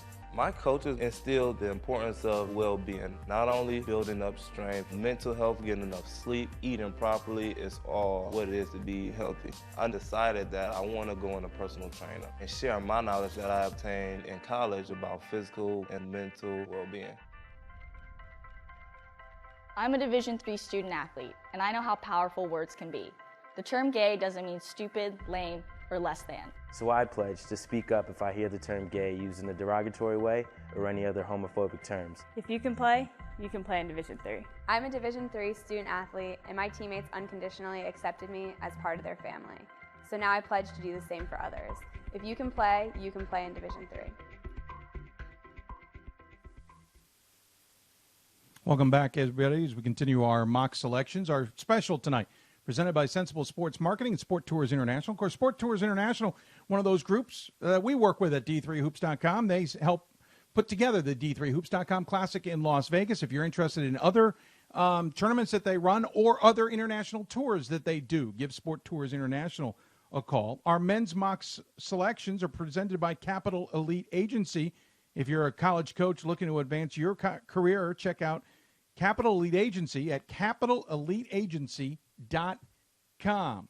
All right, so we're still doing some selections, and I now turn it back over to our gentleman, as it were. Joining us, our committee, Bob DeWitt. Yeah, there we go. That's how long we've been doing this. We're already tired of names. Mike DeWitt in the upper left-hand corner. Ryan Scott and Bob Quillman are, sharing the screen with each other. And then Mike Blaine as well joining us. Gentlemen, to be blunt, the Central region has become problematic, as we kind of knew it would be. But you guys seem to work through it pretty well there in the break. Well, yeah, we'll recap kind of where this. I'm going to go up to when North Central was picked, and we'll talk about kind of how this played out. So our order of selections to catch up is Springfield, Middlebury, St. Thomas, Colby, Wittenberg, North Central. Now, North Central was picked at round 8, and in round 9 we put Benedictine on the board in the Central because we believe that is the actual order. So we believe that the Central after North Central is Benedictine, St. Norbert, Wash U, Eau Claire, and under the ranking is Illinois Wesleyan at relatively number 9. So what's happened here with Benedictine, they've sat on the board a long time. So we'll kind of get through that. But we picked at number 9, we picked Christopher Newport. At number 10, we picked Texas Dallas. At 11, we picked Marietta. At 12, we picked Whitworth. At 13, we picked WPI.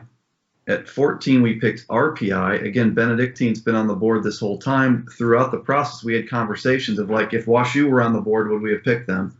I think all of us agreed several times we probably would have. So it really became an interesting thing as this played out. And then maybe Ryan, the first pick that we didn't make on air was number 15. Do you want to kind of talk through where we landed on 15? So we went with Virginia Wesleyan. We had been talking about them a little bit before, and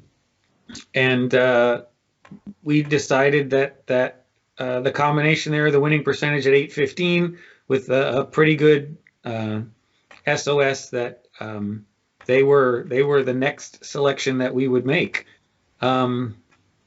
This is where, we've been talking about Benedictine all the way through because they had some good wins versus regional opponents, even if the SOS was down.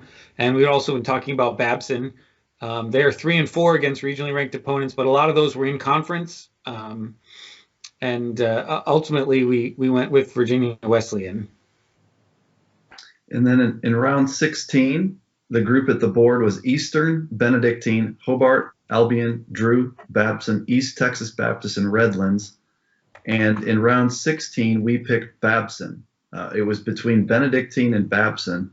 And we felt like overall Babson's resume was better, including a much higher SOS, and a 3-4 versus regionally ranked versus Benedictine's 3-0. We considered Benedictine heavily at round 16, and we picked Babson. And so, I guess Mike DeWitt, as we've talked through this, we've been a little bit perplexed with the Benedictine situation because it has certainly altered the process as it's played out here. I don't know your impression of what your take is on all this, the Benedictine and the Central ranking is.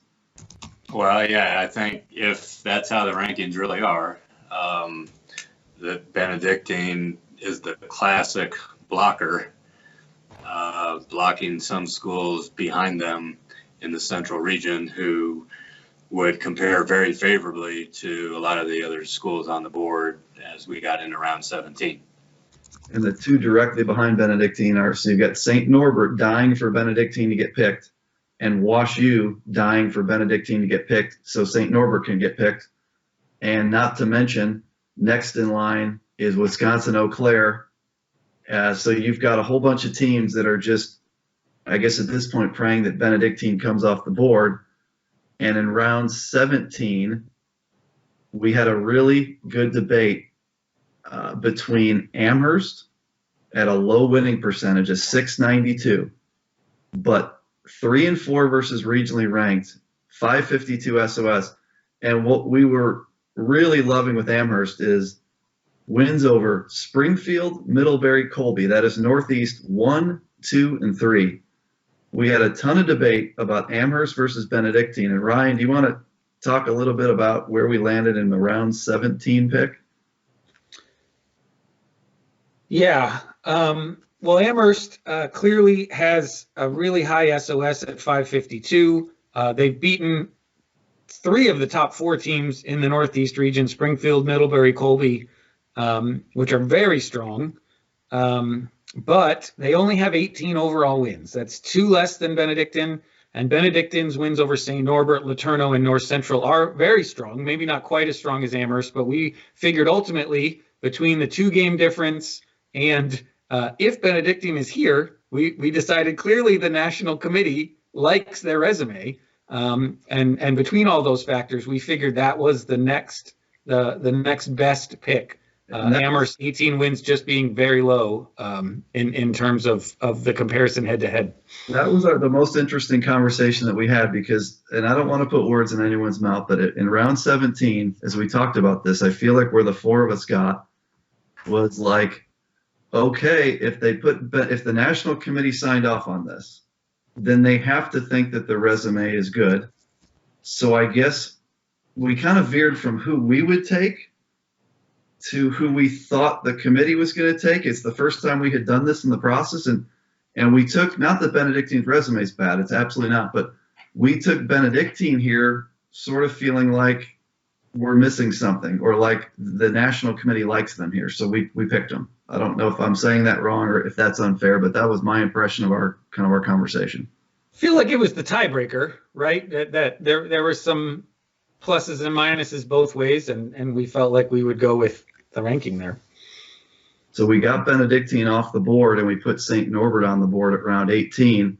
And Dave, I want to check in with you, our producer here and our host, our facilitator. Do you want us to keep rolling? We made picks 18 and 19. Do you want us to roll through those? We'll make pick 20 on the air. Do you want me to kind of keep going on 18 and 19?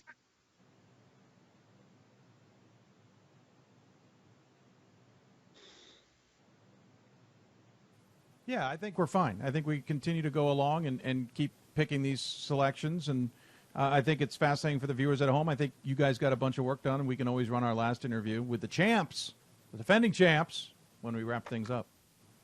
Yeah, so we'll talk about here rounds 18 and 19. So the interesting thing that happened when we took Benedictine off the board is that we had a little mini central run here that we're in the process of. So we put St. Norbert on the board, and we evaluated St. Norbert. Their resume jumped out very strongly, and we compared them to Amherst. And we felt that St. Norbert was the best pick. 852 winning percentage, 535 SOS, 2-2 versus regionally ranked. I might get this wrong, but St. Norbert has wins over Oshkosh and which other WIAC team, guys? Forgetting this, but it's Eau Claire. Eau Claire.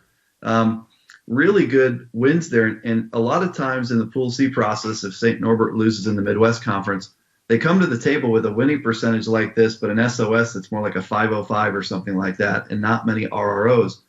I give a lot of credit to the way St. Norbert scheduled. They played Elmhurst, lost that game. But St. Norbert, their wins are Eau Claire and Oshkosh. Their losses are Benedictine and Elmhurst. I think they scheduled really well.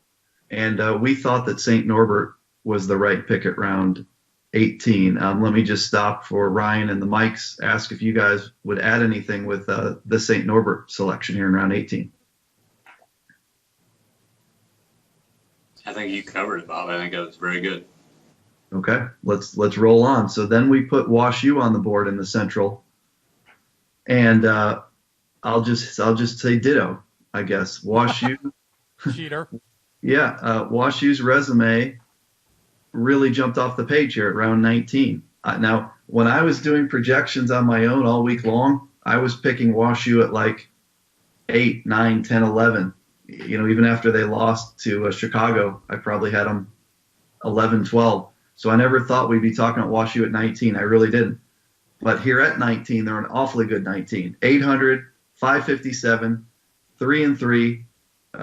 They have wins over Eau Claire, Rochester twice. I think the Rochester wins, or maybe, and Dave, you can speak to this if you want to, but it seems like what we're hearing a little bit is the Central Committee question Wash U's quality of wins, outside of Eau Claire, just Rochester.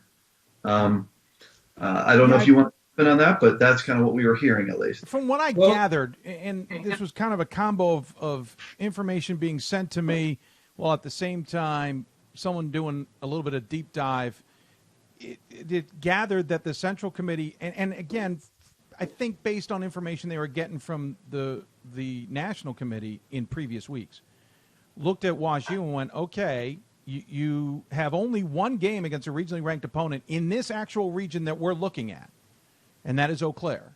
The rest are in other regions, and we get that. And what I found out talking to somebody completely unrelated, those committees can't necessarily see the other rankings, if that makes any sense. Yes, they see the current rankings, don't get me wrong, or the previous week rankings. They can call them up, but they don't have any information from those other schools. They don't have other information. So if I'm in the Great Lakes region, I don't get to pull up all the information out of the Mid-Atlantic to understand what's going on in the Mid-Atlantic, if that makes any sense. Right. So from what I gathered, they have one result versus regionally ranked in the Central region, and yes, the UAA encompasses everything, but I think they felt, okay, even if we looked at that, they're 0-2 against Emory, and Rochester continues to keep falling in those rankings, and so it didn't hold as much weight when looking at others. And by the way, Laterno, I think, was another game out of that region as well. I'm not sure what to make of that. I'm just passing on the information I was kind of being told was possibly being discussed in those conversations. Again, National Committee could have changed this. Yes, WashU was pretty high, but I think when everybody lost in the Central region, chaos ensued, and this is what we got, at least from what we're gathering. Again, National Committee could have made some changes. We don't really know, but this is what we were able to glean so far. So, Dave, this is a good time to talk about just a note about the regional advisory committee versus the national committee, and the key in the RAC, the key word in regional advisory is advisory. The members of the region do a great job, trying to rank the teams in their region based off all these criteria, but as those 5, 6, 7 people view them, and each committee, just like each coach or each administrator, has its own, has his or her own preferences, his or her own leanings, and ultimately, what may show, the thing that we're faced with here is the blocking, and how Bob talked about, maybe WashU coming off the board and a lot earlier in a different projection, and so the question that none of us know is the regional rankings versus, if the national committee is going to step in or is going to allow things to play out, or, that's kind of the guessing game that so many coaches are in right now is how do those regional rankings line out, because that's really what drives the picture, and what the regional committee might have,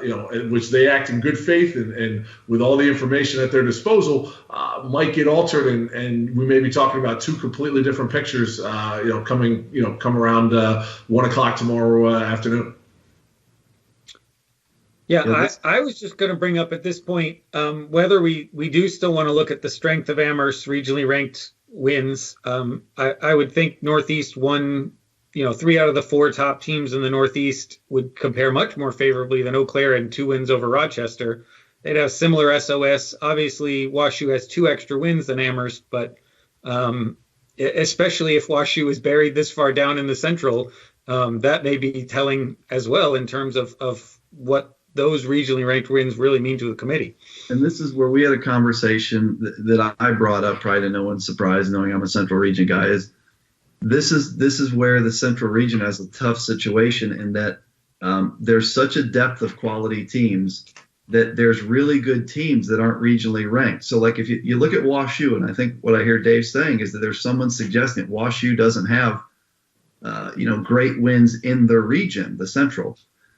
They beat Augustana and Illinois Wesleyan. Augustana is the number 2 seed in the conference tournament. Illinois Wesleyan played for the championship last night, had a good season. Those 2 teams would be ranked in every other region, but yet WashU doesn't get that in their RRO tally. And so it is what it is, but I think that is a very, very tough situation in the Central. And it goes for the teams that did make the ranking. Like there's teams like Oshkosh beat Augustana, for example, or North Central and Elmhurst are sitting there saying, I want my Illinois Wesleyan win credited. And that's the tough thing about the Central only ranking 8 and having probably 11 really rankable teams. Are we? Anything else to add to that? Yeah, I mean, it's an interesting quandary this year, and I'm going to drive this home. I'm not absolutely positive that the order is correct, but it's fascinating when this came out, and I started asking other questions to other people. This was the answer I kept getting back. Again, National Committee could go, "You're insane," and change some things, and results versus regionally ranked opponents may change some things, but it also goes to show that some of the things we got used to over the years have been chipped away to get things a little bit more even, too. Committees change from year to year on the regional and national level. Priorities, people look at things differently, as Michael Blaine just stated. And so that's what makes this, more of an art than a science sometimes, is trying to figure out what committees regionally and nationally value from year to year. From putting my coaching hat on, and it kind of makes it not difficult to schedule, but you kind of wonder, do you schedule a lot of home games or road games knowing that multiplier is wrong in the SOS? Do you try to schedule really quality teams? Do you try to make your schedule easy and get wins? And again, that this is where, this is all tough for everybody, is that it changes from year to year. I always felt the main goal of the National Committee was to try to be consistent and keep the regional committees consistent with what where things were being maybe valued from year to year. You couldn't have the West region value win-loss percentage and the East region value strength of schedule, because that's where I think you get in trouble. I feel like, again, just in my cursory look at all this, I think the National Committee this year has probably done a pretty good job of communicating back with the regional committees what they value this year. Let me follow up on that, Mike, if you don't mind. I talked to a handful of coaches, more than I needed to today, but I did, not related to the interviews we did, other individuals. And I heard from several coaches that they, appreciated, and this isn't a lean, but I know for a long time we had this SOS win-loss metric that was being used. SOS seemed to certainly have a big strength in terms of rankings and such. And I think a lot of coaches started to appreciate that metric was gone, and that other data, like results versus regionally ranked, head-to-head, which I think really made its appearance this year, that those criteria were not being pushed aside for SOS numbers or win-loss numbers, and that the committee, as you said, Mike, had been communicating well. And this has been a slow turn of the ship. I think we saw a little bit of this last year, coming off of previous years. And yes, Mike, to your point, things certainly do adjust. But I have been interested to hear that even one coach from a power conference saying, I kind of appreciate what they're doing, and that they're getting us into a certain way of doing things and thinking that is maybe different than 5, 6, 10 years ago, certainly different than 10 years ago. But I just found the feedback interesting. It doesn't mean it's right. I don't know what's right. Mike, you can certainly know that you guys adjust when you get feedback from the coaches. The coaches come back and say, geez, man, what are we doing? And you guys reevaluate that information and try and understand it better. And I think this committee has been very receptive to the feedback. But at the same time, I think also eye-opening. I think the SOS had gotten out of control, it felt like, for a while. And I think they were receptive to that, too. And I wasn't the only one who said that. Coaches were saying that, too. So it's interesting to see how it changes, though. I agree with you, Mike. It keeps us on our toes, that's for sure. And the one thing, Dave, that I would add is if you look at last year, this same committee, last year, I was pulling up the 20 pool Cs, and the last 4 in, and we can't prove, actually the last 5 in, we can't prove the order, but based on where we were a year ago, I believe the last 5 in, they were all high RRO SOS teams. So it was Middlebury, which was a 600 SOS 4 and 5, Salisbury 575 4 and 7, Wheaton 574 4 and 5, Ramapo 567 8 and 5, La Crosse 654 winning percentage got in, 574 4-4.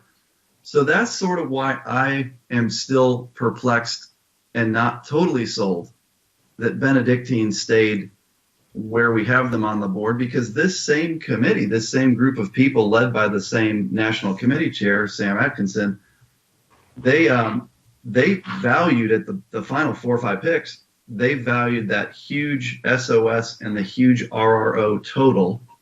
And it just seems inconsistent with the decision to put Benedictine over WashU, over St. Norbert, over whoever. So I'm really interested to see truly when this all plays out what we can find out tomorrow. Well, and let's be honest, tomorrow the rankings come out and we find out WashU was higher, and we find out, you know, the committee, what we gathered, the information may have over compensated. I don't know. Again, we don't get the rankings. We're trying to fish them out, as it were. I mean, last year we thought Loris was in play at this point in time, and it turns out Loris never had a chance. Or not Loris, I'm sorry, LaRoche. LaRoche never had a chance. They were buried. So, you know, it's interesting to be sure. I guess the bigger thing is this has become so fluid that it could be all over the place sometimes. So are we at the point where we say WashU over Amherst for 19? Is that? It seemed like we were in that place. Let me check in with you guys. I was on the WashU wagon here at number 19 over Amherst, although I love Amherst wins. I think overall I would take WashU here, but Mike's, where are you at? I'm with WashU as well. Yeah, definitely WashU here. So where that leaves us then is we've made 19 picks, and the board, we're at the final pick, and we haven't made it yet. The board, and Dave, while I'm going through this, you can tell me if you want us to do the deliberation right now. And let's do it. It's the final pick. We'll do the deliberation. We'll bring our final men's interview as we break this up and get ready to do the women's. The teams at the table are from the Atlantic Eastern. They have been on the board from the very first round, by the way. They have a 560 winning percentage, and we just basically said early that's not competitive. And we've made sure to check in on them, but they have not been competitive in any round. From the Central, Wisconsin, Eau Claire. From the East, Hobart. From the Great Lakes, Albion. Albion's been sitting on the board ever since Marietta got picked. From the Mid-Atlantic, we have Drew. From the Northeast, Amherst. We've talked about them the last 3 picks. Southeast Texas Baptist, they have a competitive resume. And from the West, Redlands, and their resume is a little better than we thought it was when we dug into it. So those are the 8 teams, and we have one more team to put in the tournament. I don't know who you want to take the lead here on this one. Hey, why don't you take the lead for this one, Ryan? This seems like it's right up your alley. So what I'd like to propose that we look at 4 teams, and maybe we split that into 2s. So I would like to look at Eau Claire and Amherst in terms of teams with lower winning percentage and higher SOS. And I would also like to look at Hobart and East Texas Baptist as the teams with more wins and maybe a slightly lower SOS. And I make that consideration being that Hobart and Albion have nearly identical numbers, but the regionally ranked opponents for Hobart are significantly better than Albion, and so I would drop Albion out. And so maybe we look at the 2 in terms of the higher winning percentage teams. Do we like Hobart or East Texas Baptist better? Yeah, I'm looking at the quality. I just randomly started with East Texas Baptist, and they beat Texas Dallas twice. Their losses are LeTourneau, Texas Dallas, and I can't remember who that 4th one was there. I need to pull that one out. So that East Texas Baptist, and not that this is a part of the criteria, I just happened to be at the game. They lost to Stevens Point here in Dallas at UTD. They lost at Stevens Point at the buzzer. I'm just saying, like, they played a really competitive team to the buzzer. They're a very talented team with a good resume here at this point. Comparing them to Hobart, wins are Rochester, Ithaca. Losses Brockport, RPI, Ithaca.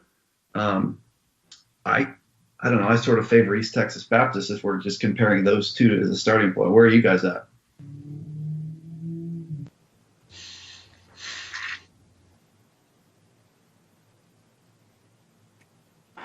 we've rendered everyone speechless here at this point. I mean, this is when we get down to the nitty gritty like this. This is when I just want to just put my head through a table. But it's a good way to do it. I mean, Ryan's kind of created a little bracket. You know, he's got the Hobart East Texas Baptist bracket, and then the winner's going to match off or square off against the Eau Claire Amherst winner for the last pool. So I like the strategy. It actually is a really good idea to simplify. Absolutely, and it feeds into the narrative of what you value ends up determining who gets selected. Basically, what the committee chooses to value over another. What category maybe gets a slight nudge over another. Especially down to the last couple of rounds when you're nitty gritty here, those are the determining factors. So providing a team that is favored in each in one of two categories is a great way to go about it. Coach DeWitt, are these two close enough that we might go to a secondary criteria here? I think it's worth a look. Yes. So I just point out that East Texas Baptist, their non-conference SOS is 520. And for Hobart, it's 580. That's a pretty significant difference. We do have to take into account East Texas Baptist has a lot of conference games that they're playing. We don't want to over penalize them for that, but that is one significant difference if we're moving into the second. What was their non-conference? Their non-conference SOS for East Texas Baptist is 520, and for Hobart, it's 580. 580? Yeah. So I think that now the committee, as Sam Atkinson told us on Thursday, the committee will click on that and look at who they played, where they played them to some degree to understand did you stick around your home and get teams in your region, or did you try and do something a little bit more creative to help yourself? The fact that Hobart's is a 580 and their SOS is a 521, I was already leaning towards Hobart. I'm kind of on Hobart's. I'm on Hobart's side right now. I'm close on the two, and I certainly see the case. I mean, the 3 and 4 for Hobart, it's very close. They have a better winning percentage. Their RRO is 3 and 4 versus East Texas Baptist 2 and 4. I don't really know. I'm trying to evaluate the quality of the wins in the RRO. And it just happens that Texas Dallas is the school that I actually 10 minutes away go drive to and watch all the time. I think they're really good, but there's nothing in the criteria that says what random Yahoo Bob is going to watch counts. So, I think Hobart on paper, toss up, and I could certainly agree with Hobart kind of edging East Texas Baptist here. Yeah, I think it's really close, but I would agree with what you just said, Bob. At this point, it's splitting hairs. I would give the slight advantage to Hobart ever so slightly. All right. So we've got Hobart into our round 20 final, I guess. And so then we have to look at Eau Claire versus Amherst. Eau Claire has a sky-high SOS at 591. They have a lower winning percentage. They have an extra win and an extra loss over Amherst. Both have 3 regional wins. Eau Claire has a whole lot more regional loss, largely because they got some conference games. This is where Amherst is benefiting not playing the double round robin, right? They had to play those ranked teams twice, the same way that Eau Claire has. What do we think here? Well, no surprise that old Bob's going to kind of favor a Central Region team here, so we're going to put that disclaimer out. But here's my case. So first of all, we're talking about the WIAC, which is the best conference in Division III. We so far have 2 teams in. We have Platteville and Oshkosh in right now. We have 2 teams. We have some other conferences here with 3 and 4 in at this point, including Yankees, right? Go ahead. Now, the wins. So I like Amherst 3 wins. We should point out the WIAC has 3 because of the AQ, right? Right. Okay. So the WIAC currently has, you're absolutely right. So Amherst has Springfield, Middlebury, Colby. At this point, I love those wins. Those jump out big time. But Eau Claire also has the win over Platteville and Oshkosh. So they beat Platteville and Oshkosh and Whitworth. I don't put Whitworth in the category, but so advantage to Amherst a little bit on those 3 wins. If you just look at these 8 losses, though, it as a measure of the brutal schedule that they have played, they lost to WashU, St. Norbert, Platteville, Oshkosh, La Crosse, Platteville, La Crosse, Oshkosh.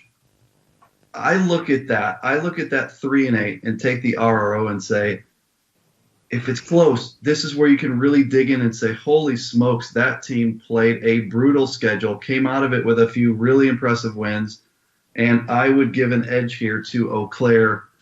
I also do like Amherst's resume a lot. I would pick Eau Claire.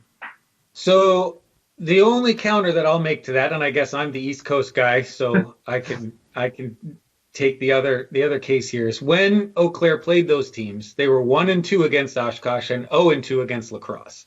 So it's not as though just because they're playing the tough schedule, they've got losing records for a lot of those teams that they're playing multiple times.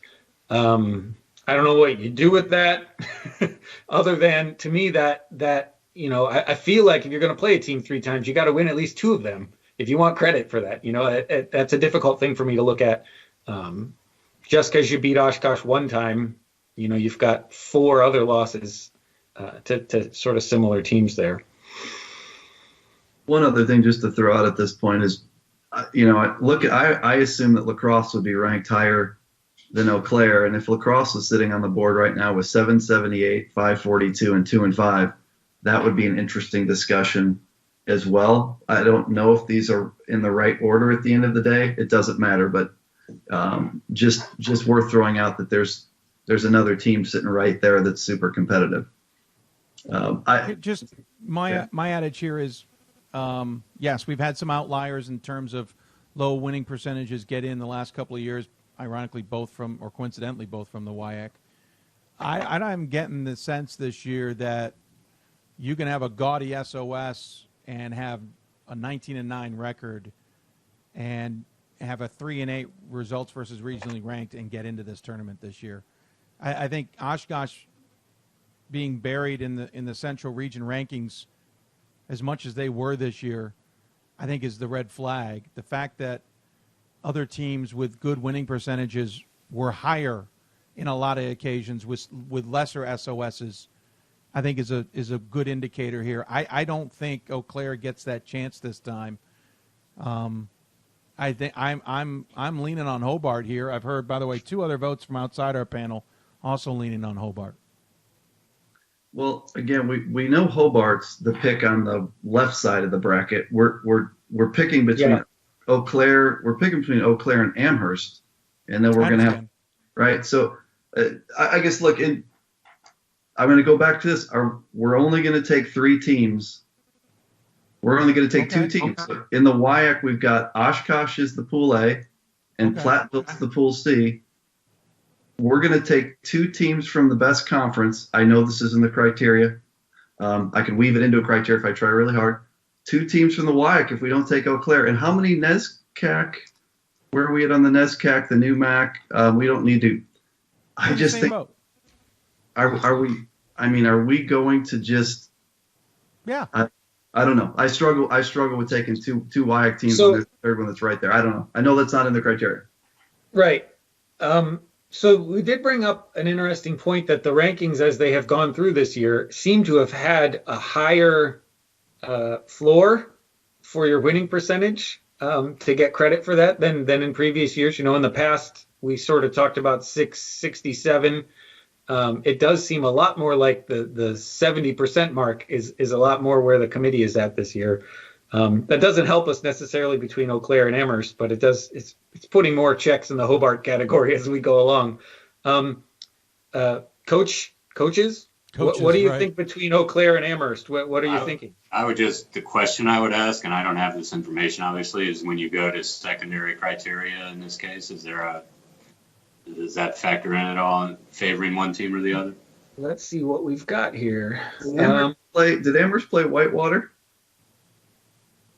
I don't have their full schedule up just yet. I'm pulling that up. I'm Amherst not pull up anything for risk of blowing up my computer. So Amherst non-conference SOS was only a 512, which is not great. And we've got for Eau Claire, It was a 635. Right. So we were maybe we's too sure. Remember, I was making fun of Amherst the first few shows of the year for who they were playing. Like they played terrible teams, and then they've got this great SOS because their league is awesome, right? So they rack up all these RROs and the great and Eau Claire went out and played, Whitworth, and they played WashU, and we could see playing in the WIAC hurt Eau Claire's SOS, which I don't think we've ever been able to say about any team ever before. Yeah, I was already on the Eau Claire, and Ryan just gave me like data I can use to sell you guys. Yeah, I think I'm sold with that number too. I think we should, but between the four of us, Dave being the neutral facilitator guy, I think we should just vote on Eau Claire versus Amherst, and then get into the Hobart versus the winner. I'm an Eau Claire, so let's just see where we land on a vote. I'll do Eau Claire as well. I would agree. Yeah, I'm coming on board with Eau Claire. All right, so now we're down to our final two teams for our last Pool C bid. We have Wisconsin Eau Claire, 679 winning percentage, 591 SOS, 3-8 versus regionally ranked opponents, and we've got Hobart, 808 winning percentage, 521 with the SOS, and a 3-4 regionally ranked opponents. So this is really, that's a large winning percentage gap versus a pretty large SOS gap. How do we feel about this? Do the big wins against Platteville, Oshkosh, Whitworth overcome the fact that they have a whole lot of losses? Yeah, this is the ultimate opposite resume. It's not quite someone's got a 900 winning percentage and a 500, but this is really completely opposite kind of resumes here at this point. Although Hobart 3-4 RRO, that's a very, very competitive number. And if I recall, we talked about Hobart, their non-conference strength of schedule was very strong as well, right? Mm-hmm. I believe so. I can double check that, but yeah, 580. 580, yeah. I get into the RRO quality, beating Platteville. Platteville is Central #1, and Oshkosh landed where I guess Oshkosh, they sound good, but on paper they're not so good, right? They're a team that got into the WIAC championship game and won it on paper. Platteville being Central 1 would be the thing that I would sell you on the Eau Claire resume versus Hobart's wins, Rochester, Ithaca. Those are the three versus Whitworth, Oshkosh, Platteville.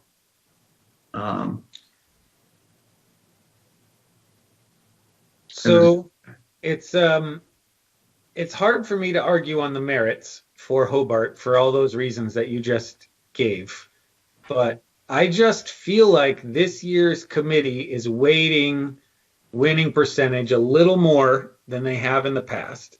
And I just feel like that 679 is not enough for this selection to be made. They have enough not bad losses, but losses that a team getting into the tournament shouldn't take. I don't think in that schedule, a tournament team should have 8. And let me go back to this, Ryan, and ask you guys this. So earlier, when we were stuck on Benedictine, we eventually had to say, I don't know what the hell they were thinking, but if they did this, they have to think this is a good resume. Well, they put Eau Claire ahead of La Crosse.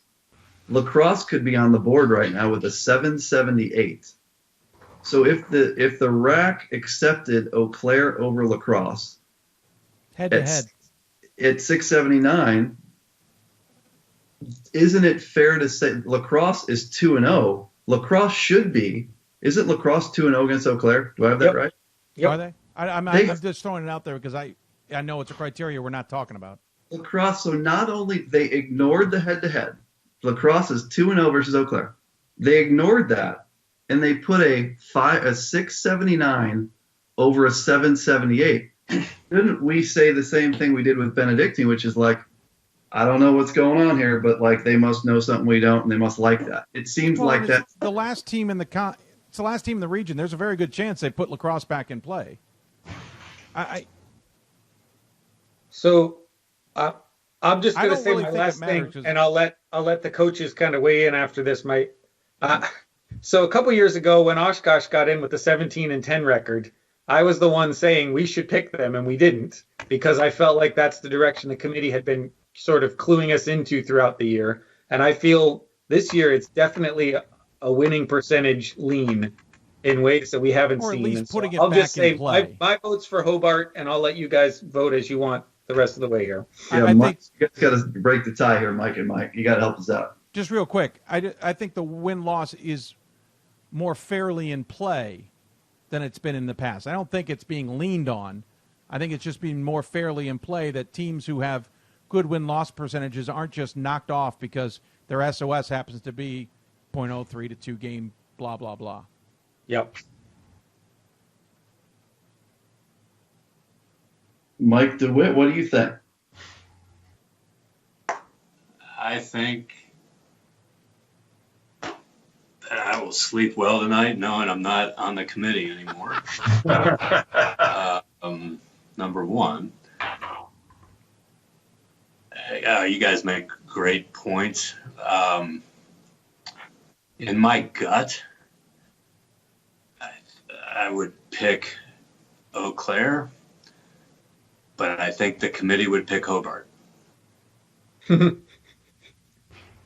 So which one are you voting for? It's 1 to 1.5 to 1.5. Michael Blaine is up. Yeah. That is the worst hedge I have ever heard. It's the best hedge you've ever heard. Yeah, I think Coach hit the nail on the head where you're stuck between what you think is gonna happen versus what you think should happen. I'm gonna defer to you guys and your assessment of previous rankings this year, reflecting a little bit more balance in terms of not just completely valuing SOS over all others. So with that in mind, based off the trends on the regional rankings the last couple weeks, I'm going to go with Hobart here. We do have a chimer-inner on our Google sheet, which you guys watching can't see, but I won't disclose his name unless he's okay with it. But we have a chimer-inner that's voting for lacrosse, and lacrosse isn't on the board. But that's a good point. Is that if lacrosse were here, I think it'd be almost a no-brainer that they would get picked. So what I'm hearing is I'm getting outvoted, and Hobart's are picked. I'm hearing a 3-1, guys. Well, and just for to be upfront and honest, Mike Blaine, what region do you coach on right now? Currently, I coach in the East region. I'm 1 year removed from coaching the Great Lakes, though. So all right. I like to have a little bit of balance here Is and there. he really in the East, or is he in the Canadian region? That's Dave. That's very, very. That's probably more accurate than anything. We're in southern Montreal right now, so. I think this marks 3 of the last 4 Hoopsville selection specials where I have lost arguing for a WIAC team at round 20. The tradition continues. So, all right. So one thing you can take solace in, Bob, is if I'm wrong this time, I can't bring up the Oshkosh one where I was right before. So you've neutralized my told you so. 2017, Oshkosh 630, 601, 5 and 6, and then last year lacrosse 654, 574, 4 and 4. They got picked, and so we're going to see tomorrow how this plays out. That was a great way to do it, breaking them up into the semifinals, and I certainly respect the final pick of Hobart. That's our 20 pool C's right there. Well, thank you, gents. That was fun, to say the least, despite all the technical glitches along the way. You worked it out for the women. The women will have less technical glitches along the way. Obviously, we could all be wrong. We normally haven't been wrong than more than 2, but maybe it's 4. It's tough. I think this year it was tougher than most years, to be honest, and I think it's because we don't have that metric, for example, to lean on. Yeah, this is a year because of this Central deal. Oh, the Central was a mess. Yeah, like we could miss a lot of these if it turns out tomorrow morning that Sam says, "Oh yeah, those weren't the rankings; these were the rankings." Like this could have thrown everything out of whack. So look, of 20, the odds are that we're probably safe on about 17, and I'm just wondering if the Central messes us up. If it stays. pretty close. Well, the one thing I don't think Benedictine would have gotten dropped below Eau Claire, and so I think the teams that they blocked ended up getting in our bracket, and the one that was there was considered. So I mean, I think it all worked out in the end, regardless of how it showed up. I think the team that got hurt is lacrosse. I think that, although I guess from what we understand, that after Eau Claire, if there was a round 21, Illinois Wesleyan would be on the board. So lacrosse really wasn't even so when Illinois Wesleyan lacrosse, as we've been told, I think what the Central Region, their ranking, which I don't think they ordered it the right way. And again, I'm just a random like Yahoo that tweets and stuff and goes to games, so I'm not like an official guy here.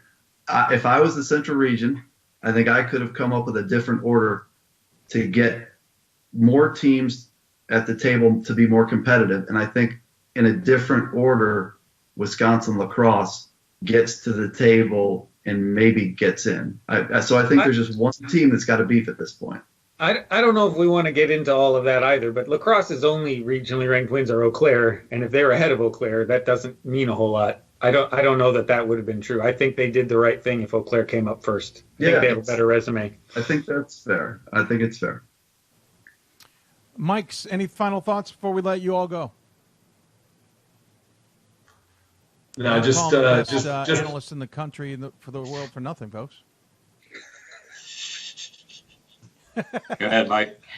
No, just a reminder, as we talked about earlier, and Dave, you brought this up many times, that the A in RAC stands for advisory, basically, and then ultimately, the national committee is gonna drive the regional rankings, and then the regional ranking, are what drives the selections for the at large, and so where guys get slotted, is a big part of the narrative, and really can change the picture significantly from now until tomorrow around lunchtime.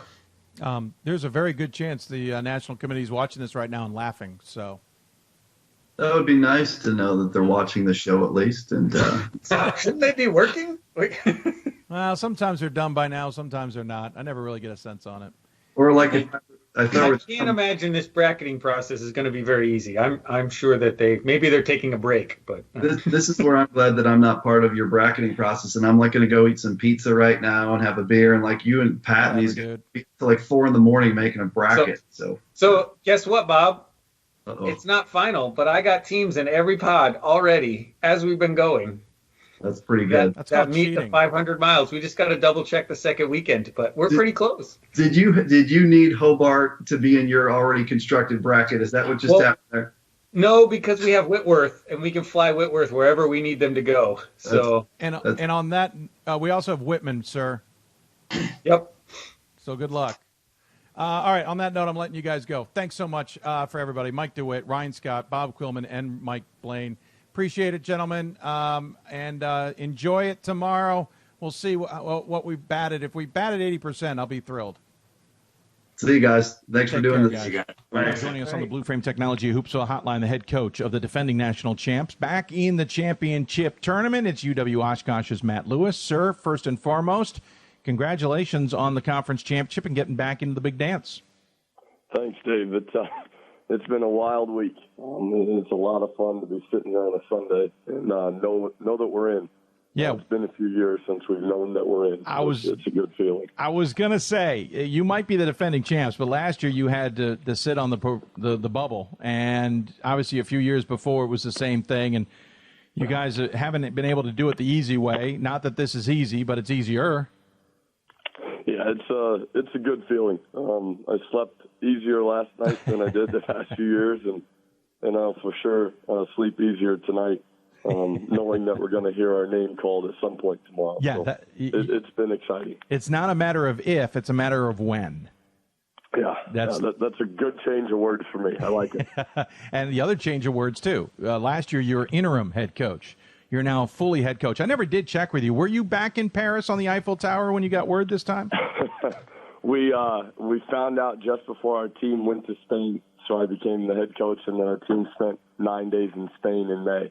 Oh, I think it would have been more fun if you were in Spain. Yeah, I'm just saying. I should have had the AD hold off on that. Yeah, one. exactly. I can't believe it. What was he thinking? Well, let's get to the nitty gritty here, because it's the first time we've had you on the show this year, mainly because, well, I was waiting for the right opportunity, and to start the season, the right opportunity didn't seem like it was coming along. It wasn't the start I think you guys had chalked up. Now, granted, you lost two key players, including ball handling and kind of running the offense from last year's championship team. So I don't think we ever expected it would be free, clear, and sailing along, and everything was hunky-dory. But 2-2 to start things off, 4-3, and then suddenly it was 1, 2, 3, 4, 5-5. Did you guys get worried that something was off or something was amiss, or was it because everybody just came gunning for you? Yeah, I think it was a combination of several things you hit on there. Early, those first 4 games, that was a little bit of a byproduct. We ended up with 4 CCIW matchups. The first 3 of them being on the road, and then Elmhurst at home was our 4th game. And we went and beat Augustana and then North Central on the road. And then we played Carthage, and they played really well. And we got beat that night. And then we ran into Elmhurst and those 2 perimeter players that they've got, and along with several others. And they're a talented bunch. And so 2-2 wasn't what you wanted, but we also knew we were playing some good teams early. And then you get to Christmas, and we went down and we lost to Emory. I think everybody that follows D3 knows how good Emory has been the last 10 years or so. And so that was a tough game on the schedule, and we were excited to just go down there and play those guys. We played them in the 2018 national tournament in the Sweet 16, and so that's a fun one to go and play. But we got to the break, and we were 6-5, and I think our team learned a lot about ourselves. We mentioned those 2 guards that we lost off of last year's team, and so we had some younger players stepping up. And right now we play 3 freshmen and a transfer. So we have 4 guys in our rotation that are new to the program, and those guys needed time to really learn who we are and what we're about. And I think they figured that out here in the last couple months. Yeah, I mean, if we look at the schedule, let's be honest. This is how it started. Augustana, North Central, Carthage, Elmhurst. Apparently, you've moved to the CCIW. We just didn't realize it. And then you had Edgewood, Lawrence, Alma, Calvin, St. Norbert, Emory, LaGrange. That was your out-of-conference schedule. And more than half of those are teams that we're always talking about, not only in terms of nationally, but in terms of top of their conference. It's not like you had an easy schedule. And to be coming off of a national title, every single one of those teams probably went, Titans are ours. Yeah, that schedule is a little bit of a byproduct of, we had a schedule locked in. Sure. And it's kind of the way D3 is. We had a schedule locked in, and then I had 3 games drop, and we're trying to fill those games. And I just asked our guys, who do you want to play? Do you want to go and play the best, or do you want me to try and find, other games? And they said, let's go to Atlanta and let's play Emory. And I said, okay, let's schedule that thing. And then North Central still needed a game. Guys, do you want to play North Central? We'll do it on the road. They said, absolutely, let's go to North Central. And so our guys embraced the challenge, and then it became, obviously a bigger challenge once you win the thing and everybody, gives you the absolute best. But that's a good place to be in. You'd rather get everybody's best every single night than be on the other side where you're trying to hunt people all the time. Mm-hmm. I think it's a sign of what you've accomplished and kind of where your program's at. Sure. When I look at this as well, and to the credit of your team, they want to play the best. I'm certainly not opposed to a schedule like that. I'm just saying it mixes in for an interesting combo. It sometimes is the perfect storm. Yeah. And again, it's easy to say now. I'm sitting here. We're in the tournament tomorrow.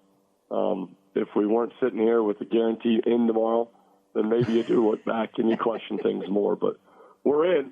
Yeah. So whatever we did with the schedule, I'm fine with it right now. Yeah, it might have made you better for the WIAC because you guys played very well in conference play. You only had 3 losses, and 2 of them came to Platteville, and one of them was in double OT at their place. You lost to them at home by 4, and Eau Claire tripped you up by 2. You at least exacted some revenge with that in the title game, though you didn't have to play Oshkosh, maybe much to your relief. Or, I'm sorry, Platteville.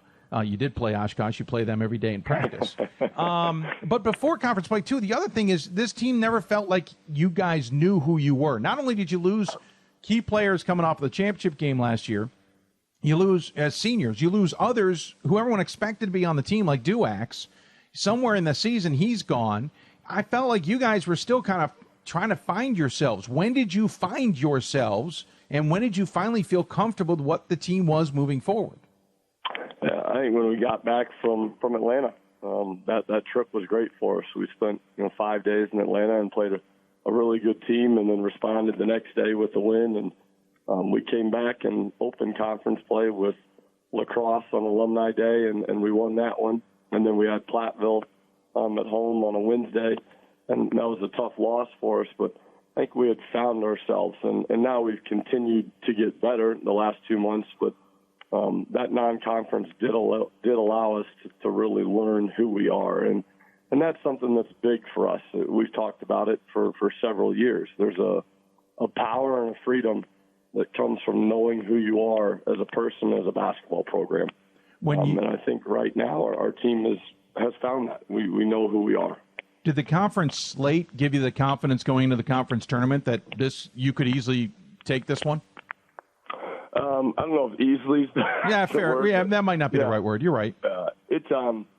We knew we could get it done. Our guys had a confidence to themselves. Now, as everybody knows about the WEAC, like that conference tournament, 1 through 6 could win that thing. There's just no guarantees. But our guys felt like if any given night we could beat anybody in our league, and it just happened to work out that we got to play yesterday at home. And our guys were confident that we could go out and get it done versus Eau Claire. And so I was excited that we did play the way we played, and we're sitting here today looking forward to hearing our name called tomorrow. And by the way, 1 through 6 can win it because 7 and 8 aren't allowed to play in it anymore. True. Yep. That's the reason. What's it been like to be the defending champs all season long, or not even all season long, but essentially for the last 11 months? There have been challenges to it. There have been expectations that get lumped on you, and the guys, I'm sure at some point probably did feel a little bit of pressure from that, if you're being honest with yourselves. But it's also been a really exciting thing because we have several guys in that locker room that know what it takes to win, and so they can look back on those experiences the past few years and draw upon them and apply them, when things weren't going great in November and December. Well, what allowed us to have success and become the national champion the year prior and the national runner-up the year prior to that. And so I think there was some learning that we could absolutely apply to this season. And again, those guys handled it really, really well, especially the last couple months. It's going to be a little bit of an odd question because I know you guys still want to get back to the championship game and possibly win it again on the national level. But Swarthmore is now trying to do what you guys did last year, and that is repeat getting to the championship game, and instead of finishing runner-up, win as champions. If you were to give an advice to Swarthmore on what to do to make sure that happens, all understanding that the bracket is the bracket, what advice would you give a program to try and accomplish what is very difficult in Division III, at least, and that's repeat championship appearances? It's a great question. Win Friday night. Win the first game and see what happens from there. And that's what we're focused on is we want to win Friday night, and whoever we play, wherever it's at, focus on the first one. And so that's going to be our goal the next few days here. Were you worried if you guys didn't get the AQ that, well, I mean, your experience on being on the bubble, I know that, but reading the tea leaves this year, did you have any thoughts on whether you thought you could get in or not? I don't, know for sure. Obviously, I would have read all the info as much as I could probably and fretted over it and worried about it. A couple of years ago when we were square on the bubble and we got in, I stayed up till 3, 4 in the morning watching the show Cheers on Netflix just to distract myself. So, and that show was made before I was born. Geez, Matt, you didn't have to go there, did you? but it would have been an interesting 48 hours. So I'm glad that I don't have to go down that path again. I don't blame you, sir, in the slightest. Obviously, a difference in that we're going to Atlanta this year. I know you'd love to be there with your program to try and win a second championship in a row. And I know that Friday is the most important game, as you just said. But any thoughts on what that road could be like? Yeah, I think it'd be a really, really fun one for whoever gets to go down it. I mean, just having gone on it the past couple of years, it's an experience that you never forget, and it really bonds a team together in a way that nothing else can. So if we were fortunate enough to make a run like that, that'd be awesome. But we're just going to try and enjoy the guaranteed 5 days that we have with our team, because we've got a special group, and I'm excited that we get 5 more days with these guys at least. And it's all Titans in the WIAC because the women came out as champs of the conference as well. It's almost coming up roses up there. Yeah, the guy's office next door to me, he's on a wall of cinder blocks sits between us, and he gets it done. Brad Fisher does. Those women that he's got in his program, they win. And this year it wasn't the easiest for them. They had some ups and downs, but when they get in the conference tournament, that program knows how to win. So that was really exciting. They walked into the game in the middle of the second half last night, walked in with their trophy and were recognized on the court. And then we got to take a picture after the game together. And so that was a special moment. And it's been an exciting 7-8 years for Oshkosh basketball on both sides. And hopefully we can keep this thing going both on the men and women's side. Hey, no pressure there. They walk in with a trophy. Hey, here's what we did. No pressure. My back was to it. Our players, I think, were looking over there, though. Of course, they also played Eau Claire, so it was kind of an interesting symmetry there, as it were. Hey, appreciate the time. Congratulations on AQing, as it were, into the tournament and not having to sweat for the next 24 hours. Appreciate your time. As always, to give the coach the final word. Any final thoughts you'd like to share with those who tuned in? Yeah, as always, just really appreciate the coverage for D3. And I'm just really excited the setup they have this year, having the D1, D2, D3 all in the same city. If you're just a fan of basketball, it makes that Final Four weekend even more exciting.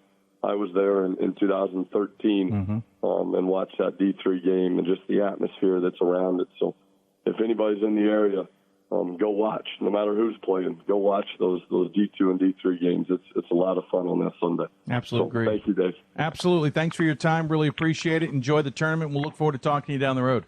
Absolutely. He is Oshkosh's head coach. He is Matt Lewis, joining us on the Blue Frame Technology Hoopsville Hotline.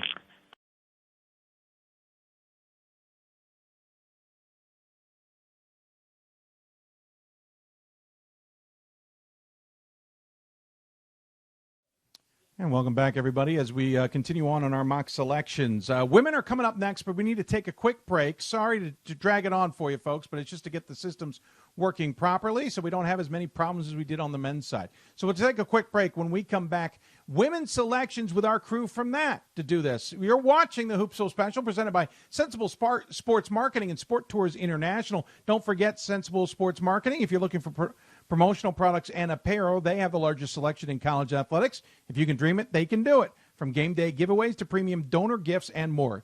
GetSportsSense.com a call at 800-575-4765 or visit them at GetSportsSense.com. More when we come back with the women's mock selections. You're watching Hoopsville, presented by D3Hoops.com from the WBCA NABC Studios.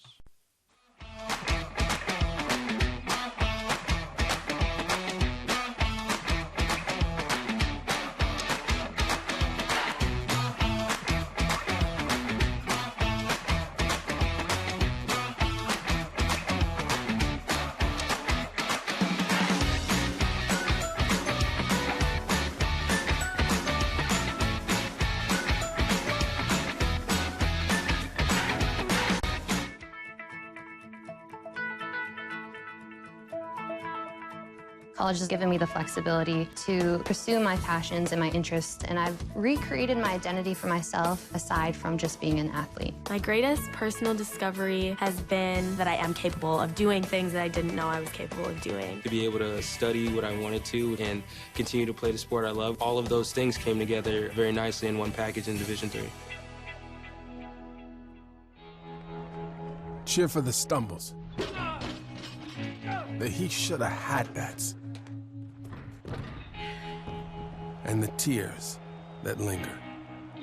For in those moments, greatness lies. There, you will find the provoked, the determined, the unified. It's in those moments that champions are born. College basketball lives in Kansas City at the College Basketball Experience at Sprint Center. The College Basketball Experience is the place to get your game on. It's not a museum, it's an experience you won't forget. Discover the history of the game in the National Collegiate Basketball Hall of Fame, featuring the Gallery of Honor, Mentor Circle, and Honor Theater. Suit up in the latest CBE logoed Nike gear at the CBE Hoop Shop. Elevate your game today and visit the house that college basketball built.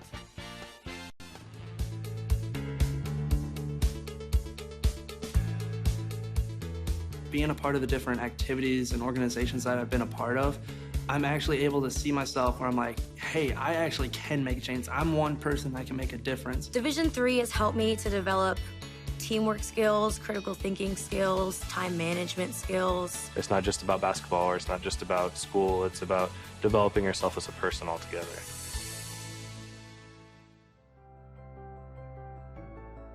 It's on us. It's on all of us. And it's time to act now. It's on us to start the change. It's on us to be the change.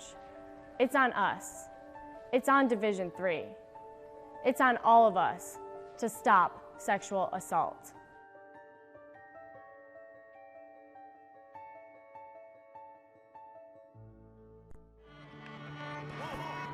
I coined my definition of success in 1934. My definition of success is peace of mind attained only through self-satisfaction and knowing you made the effort to do the best of which you're capable. It's like reputation and character. Reputation is what others perceive you to be. Character is what you are. We are the coaches of women's basketball. We are leaders and teachers, dreamers and winners. We are professionals who conduct ourselves ethically and with integrity. We place the education, safety, and well-being of the athletes we coach above all else and teach them the fundamental values they need to succeed in life. We are coaches united for the good of our game and those who play it. We are the WBCA. I want to thank our support from the WBCA, especially in the NABC, for all of their support throughout the season on Hoopsville. Really appreciate it. Of course, all of our staff at D3Hoops.com, totaling 4. And all of those who've actually helped us tonight. Again, thanks to Bob Quillman, Mike Blaine at Plattsburgh, Mike DeWitt at Ohio Wesleyan, and Ryan Scott for helping me on the men's side with the selections. They did most of the work this year as I either battled gremlins or other challenges. I appreciate them coming on, to say the least. I also thank all of you who've donated. I think I just got a new one. I got to double check it, and we will add it to the total when I get that chance. As you can see, our goal is $7,500. I want to thank Sensible Sports Marketing and Sport Tours International for presenting tonight's Hoopsville special. It certainly is appreciative of them to come on board here, and we hope you'll consider going to them. Sport Tours International, of course, if you're interested in a team travel or on the D3Hoops.com Classic, for example. They have some other tournaments as well. One's in Daytona Beach, and they may even still have one in Puerto Rico, but give them a call for that. And Sensible Sports Marketing, of course, if you want to get programs or posters, schedule cards, even wall graphics and more. We'll get a big graphic made here while we talk to the next bunch of guys here coming up, because it is time to talk about women's selections now. And joining me to do that is an esteemed group. I think we call it esteemed. on the Blue Frames Technology Hoopsville hotline. It is in the upper left, Alan Babbitt of Hope College. He had an easy day because Hope has made it easy on him in the women's side of things. BJ Spiegelmeyer, who is our DeSales SID, they made it easy on him too because they won as well. Nicely positioning of the shirt there, BJ. Well done. Gordon Mann is in the lower corner. He's our, of course, D3Hoops.com senior editor, sporting the I think that is a gaming headset, and I really love it. And Chris Mitchell, sir, it's a little strange for you because your women's program not in the tournament, and I bring that up because we've been so used to the women's tournament featuring WashU that it feels a little strange not to have them in the tournament. Yeah, it is a little strange, Dave. 30 straight years, but a young team this year, so we'll hopefully be back next year. Yeah, I have a feeling you will, to say the least. Gentlemen, thanks so much for doing the heavy lifting on this. BJ, of course, has been doing a lot of it behind the scenes, and appreciate that as well. Gentlemen, it's the same as the men. It's not different in any way, shape, or form, as we're pretty much used to this at this point in time. But, again, we're going to have one Pool B bid. We're going to have 20 Pool C bids. The pool, they're up to the criteria, which includes strength of schedule, in division. We should mention strength of schedule. Also includes in division win-loss percentage. Some teams don't have a win-loss percentage that includes all their games for that reason. We also have head-to-head, common opponents, and what am I forgetting? Oh, results versus regionally ranked opponents. That's our main criteria. Our secondary criteria includes your overarching win-loss percentage and non-conference SOS. But really the non-conference becomes into play, or common opponents maybe that aren't Division III. That never pretty much happens. Gentlemen, we'll get going shortly, but any quick thoughts from any of the four of you on how things shook out to this point? Well, go ahead, Gord. I just want to congratulate Alan and Hope on the national championship because we have not had a team win a national championship in 7 years while losing a game. And there's just one team left in the bracket without a loss. So the other 63 teams, you're just in the way. That's sorry, that's BJ. Gordon Mann, Gordon. We hope he's right, but it's his words. No, it's our team has had a great year, and looking forward to having a chance to postseason. The nice thing is everybody starts over now 0-0, and here we go. Chris, any thoughts? It's been a great year in women's basketball. Obviously, I think there's been some surprises out there. One team I think about is Bethel. They've had a great year out of the MIAC, and I'm very interested to see what they can do in the postseason with an opportunity. And BJ, I'm just excited to see how it turns out. It's I don't know that we've ever had a year where we're going to start this call where we have 3 number 1 seeds in regions that are on the Pool C board. So that just speaks to the parity of women's basketball, which is a good thing.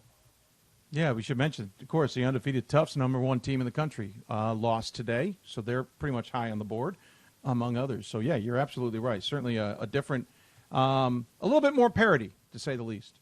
All right, shall we get things going? Who do we have basically on the table? We have to start with Pool B, though. Who do we think that goes to?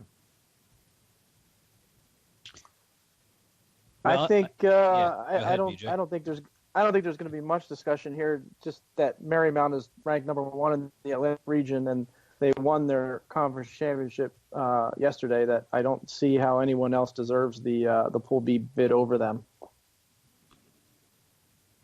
Yeah, I even if Cabrini had won, I'm not sure they would have jumped Marymount anyway. When you look at all the other criteria, I think it was a pretty slam dunk for Marymount. That said, we all thought Marymount was getting in last year, not necessarily as a Pool B. We thought they would get in as a Pool C. They did not. They were a surprise from last year. But I'm feeling pretty confident here. Yeah, they would be really disappointed if Mount St. Mary moved in front of them this year. That's true, sir. That was the team that moved in front of them. Marymount's playing great at the end of the season. You know, a 12-game win streak. I mean, you're finishing strong. You see some of these teams as you go through and look, and it's been a struggle for the finish. But they're playing hot at the right time, and I think they're head and shoulders my Pool B favorite as well.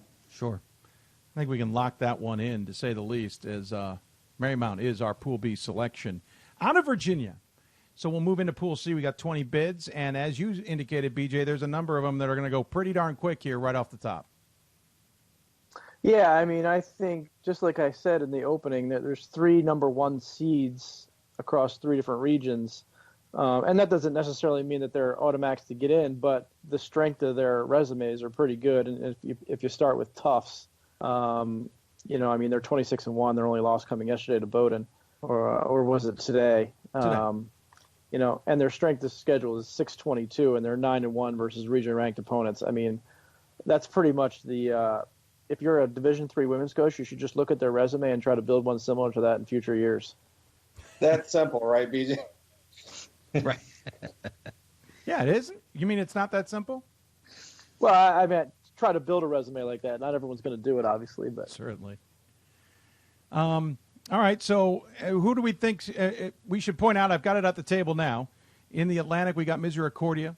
In the Central, we got UW La Crosse. In the East, SUNY Oneonta. In the Great Lakes, no, you got the wrong. Dave, you've got last year. You've got last year. Yeah, come on. How did that happen?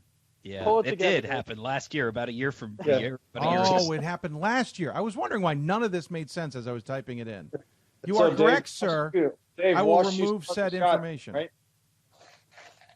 Hey, no one said this was going to be easy. Hold on, I'm just trying to get to the right screen. There we go. This is a kangaroo fine for Dave and me this year. I'm going to be racking up. For the record, I will take that. That's our only major glitch tonight over what happened with the men's show. So there we go. All Dave, right. Remind Thomas More is not in Division III this year. Well played. Well played. But we're still going to send Trine there. They're still going to have to play if they make the tournament against an NAIA team just for the heck of it. Gordon, that's brutal, sir. All right, so I'm copying this in so we get it going. Let's just get going. BJ, give us a sense of who's there. You want teams at every region? Yep, just give us a quick sense of who's there. So Atlantic region, the first one on the board would be Montclair State. You want me to give their numbers too, or you just want me to give names? Tell us who's there. Okay, so we got Montclair State from the Atlantic. We got Whitewater from Central. We got Cortland from the East. You've got Trine from the Great Lakes.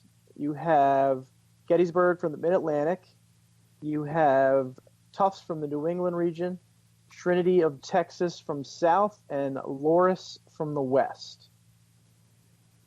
Those would be the top teams on the board from each region to start the night. I think some of these are pretty easy. Do you guys want to take a stab at that first one? Tufts.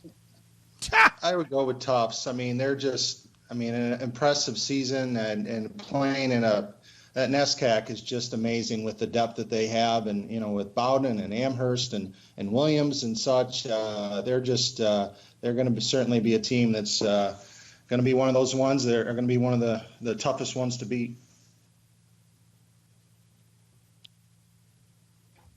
Everybody on board with that idea? Sounds good. Yep. All right. Jumbos it is. Yeah.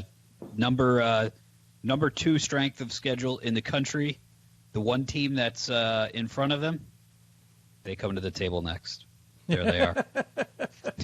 And it's not going to take long for them to come off. No. Yeah, that moves. They come off right now. Amherst onto the table. Yes. Yeah. Yeah. I will try and keep up with the pace here, folks, but this is definitely where it gets a little bit behind. But yeah, the next team at the table is Amherst, and I'll let you guys go through it. Well, they're 22-4. They have a 642 strength of schedule, and they are 8-3 versus regionally ranked opponents. So, Whitewater has an impressive resume as well, as do a couple other teams on this board. But the 642 and the 8-3 are just screaming at me, and I think they go next. Yeah, I think that's right. And keep in mind, this is way down the line in terms of the process, but geography matters, but so do where teams get picked in terms of bid rights. So, the one thing that the committee will have an interesting thing to sort out is Tufts, Amherst, Bowdoin. They've all basically beaten each other in some combination. Which one or two gets to host both weekends? True. And those teams are acutely aware of that and schedule accordingly because they know they're only going to see each other once in the regular season. And if you win, you're only going to see one of the other two in the conference tournament. Certainly adds some intrigue. Dave, what sticks out to me is the fact they've played 11 games against regionally ranked opponents. I mean, that is, I'm assuming, BJ, is that the most in Division III this year? Certainly looks like the most. SUNY New Paltz has 11. Yeah, New Paltz has 11 as well. Con College has a bunch because they're in that same conference and they played a tough schedule. Although obviously they're not. That'll be the only time we mention Con College tonight.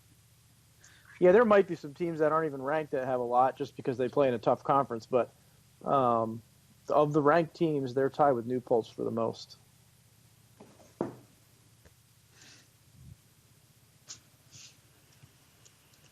So is everybody comfortable putting them in next? I certainly am. I'm going to lean on you guys, so you guys don't need me unless you need a tiebreaker. Agreed. Agreed. Okay, I'll put them in. Hopefully Dave's keeping up with me. I'm doing my best. All right, That first two brings, down, Amherst off the board. That brings Western New England into the New England spot on the board. They are 21-5, 539 strength of schedule, 2-1 versus regionally ranked opponents. So, yeah, and the team they were in front of in the rankings, that's the next most relevant one, is Williams, who had a stronger strength of schedule. Like Amherst, played almost a dozen games against regionally ranked, but was only 4-6. And if I were looking at those two teams, I might flip them around, but the fact that they were separated by 3 spots, would lead me to believe that Western New England and Williams went 0-1 this week, and Western New England went 0-1 this week. So I don't know why you would reorder them. So Western New England's on the board, and they may stay there a while. Yeah, I would agree, Gordon. I mean, we don't know, and I don't think I have enough there to move them. If they had gone 1-1 this week, maybe you'd talk about it a little longer, but yeah, I would agree. And by the way, let me point out, we're taking kind of week 3's regional rankings. We only got a couple of regions where we got a sense of what was going on in those regions. I meant to mention, by the way, anyway. So we're taking those, and if we think there's a decision that needs to be changed, we will, as Gordon kind of just walked it through. So yeah, that's sometimes those are just guesses. So right. Yep. All right. So if I'm looking at the board here now, Whitewater stands out to me. They have the best winning percentage of all the teams on the board. They have a strong strength of schedule of 5-6-7, and they're also 4-1 against regionally ranked opponents. After that, I'd probably look at Trinity or Loris to compare them as probably the top 3 teams on the board. You guys can jump in, tell me if you disagree. No, that's right. Those are the teams that I went to. I would guess that you could find some sort of common opponents between Loris and Whitewater. They're both in that same general part of the country. I think ultimately it's not going to matter. They're both going to get in, early in the process. Now I'm looking here to see if they have common opponents. No, Loris didn't play anybody in the. Doesn't look like they played anybody in the WIAC. But I would my eye goes to Whitewater, and if North Park. Yeah, so Loris did play. They played Oshkosh and they played Eau Claire, and they beat them both. So they were 2-0 against them. Yep. Yeah, I think ultimately if Loris has to wait, it's not going to be very long. And if Oshkosh does come into the bottom of the Central Region rankings, Whitewater is 5-3 versus 4-1. Mm-hmm.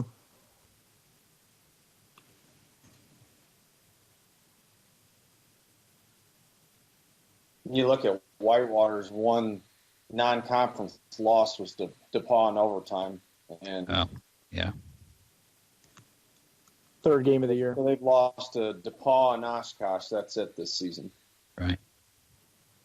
And Loris's losses are Wartburg and Luther. Wartburg twice and Luther twice. The Wartburg loss looks pretty good. The Luther loss, not so much.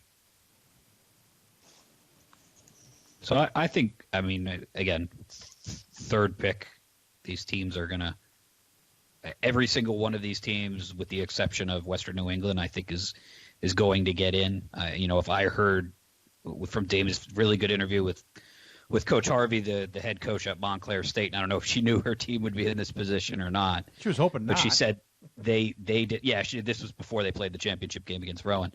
But she said, one of the things we would like to try and avoid when they look at what the regional advisory committees bring up is having a team sit on the board for a really long time. And if you're there to start and you sit there for 20 rounds, that certainly qualifies as a really long time. So I think every one of the teams, again, except for Western New England, because they're third up from their own region, I think the other 7 are all getting in. Maybe a longer wait for some of them than others. But I think Whitewater, Trinity, and Loris, if they're not in the top 5, they're not going to be too much longer outside of that. Yeah, I'm comfortable putting Whitewater in next. I would second that, BJ. Yeah, I would too. Best resume of our teams on the board. So we're choosing Whitewater next. Yep. Very good. That moves Wheaton, Illinois, into the Central as their representative. They're 20-7, 5-5-8, strength of schedule 4-3 versus regionally ranked opponents.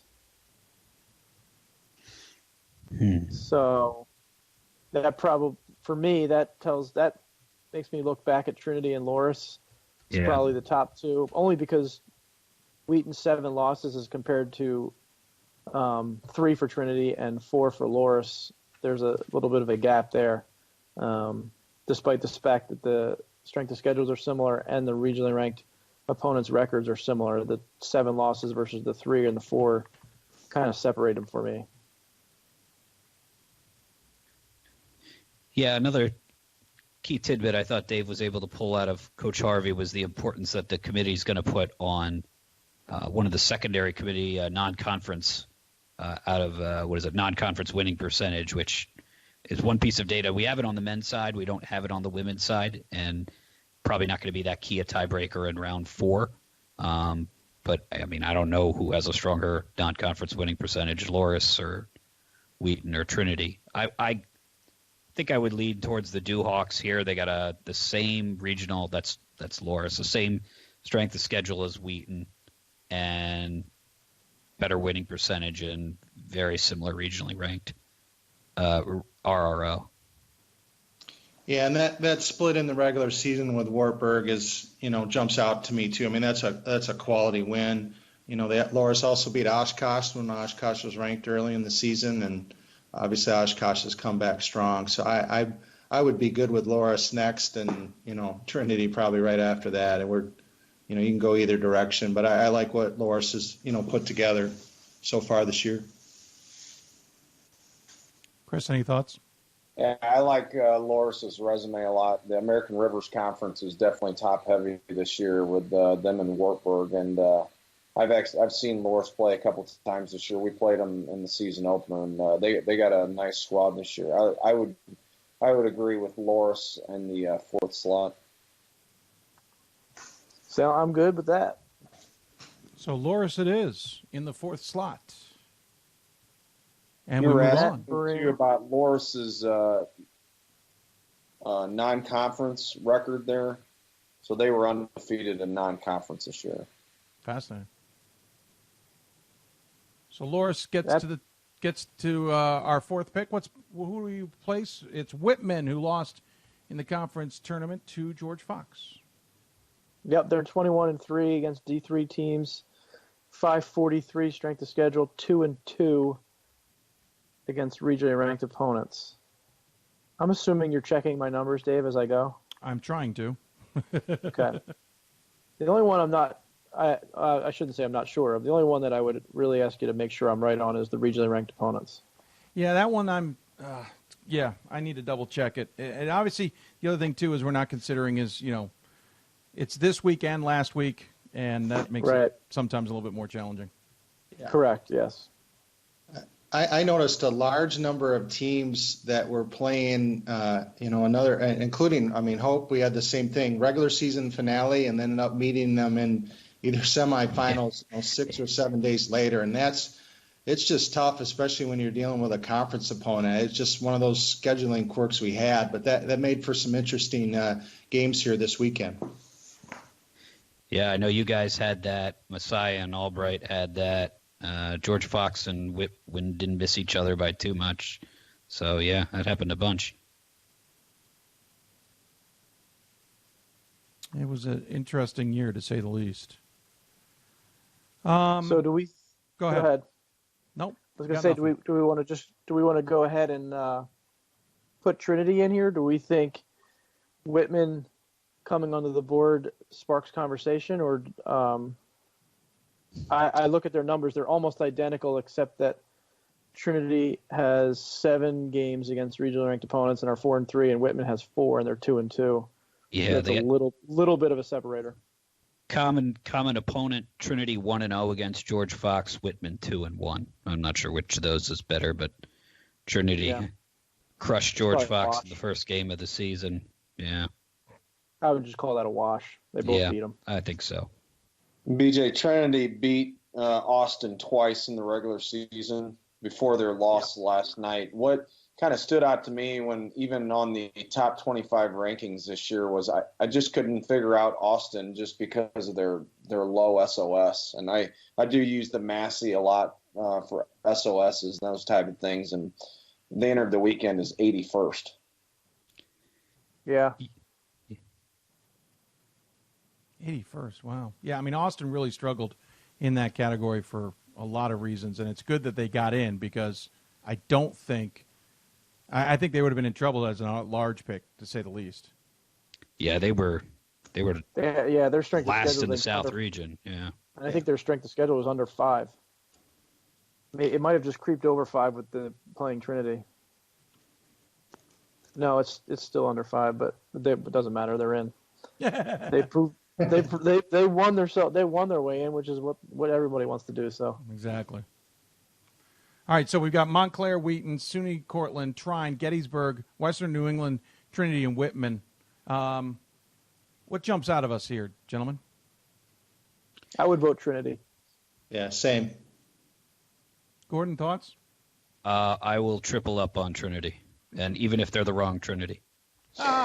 We should mention Gordon, the graduate of Trinity in Connecticut. The other Trinity, the non-women's basketball Trinity. Although they had a fine season too. Not as good as the Tigers, I'm afraid. I thought about having fun with you and saying in DC, which would have been very rare. Well, right. All right, so we're going with Trinity? Yes, I think so. All right, so Trinity is our choice at pick number 5. Guys, I'm going to give you guys a break. We're going to take a break, get an interview in. These guys will work behind the scenes on picks 6 through whatever. We're going to coming up, I should say, apologize. We're going to hear from Walter Pascal, the head coach of Framingham State, who's into the tournament for the very first time. Most importantly, shocker, that's the second team he's taken to the NCAA tournament in the MASCAC alone. We'll talk to him about that coming up. You're watching the Hoopsville Special, presented by Sensible Sports Marketing, Sport Tours International. We'll tell you more about them when we come back. Back with more Hoopsville when we come back.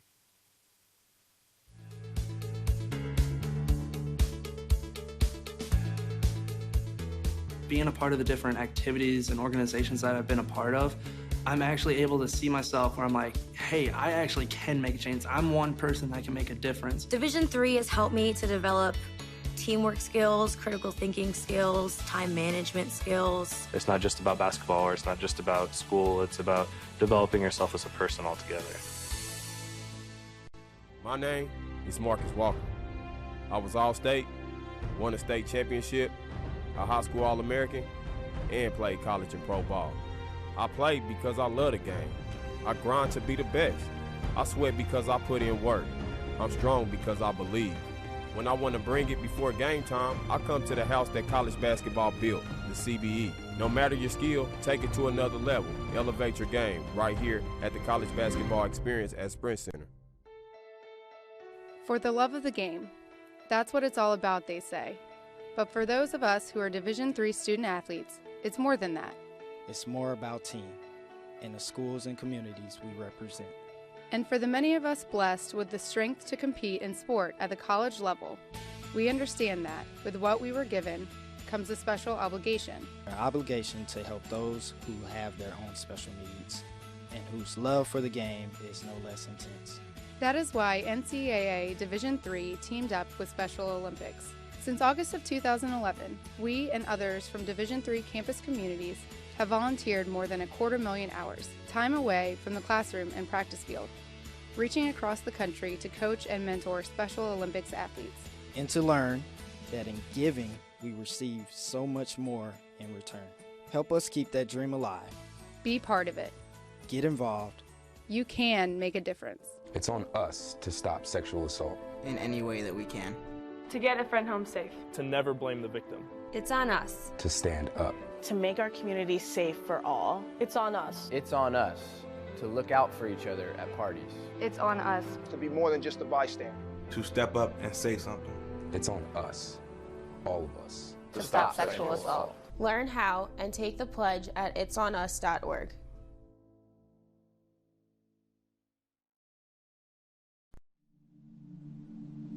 I used to never really talk. Ever. I was scared and shy. It was hard to look at people's faces. I was afraid if I said something wrong, everyone would laugh at me. But then I started to play golf with Special Olympics. I made friends and won lots of gold medals. But I learned more than just playing golf. Special Olympics helped me to find my voice.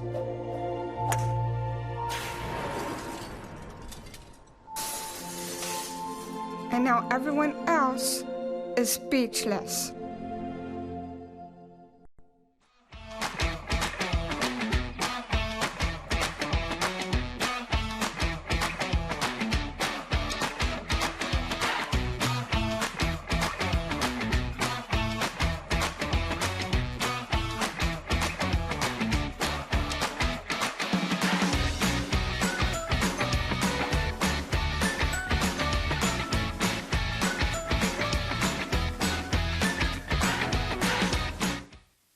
Welcome back, everybody, to the Hoopsville special presented by Sensible Sports Marketing.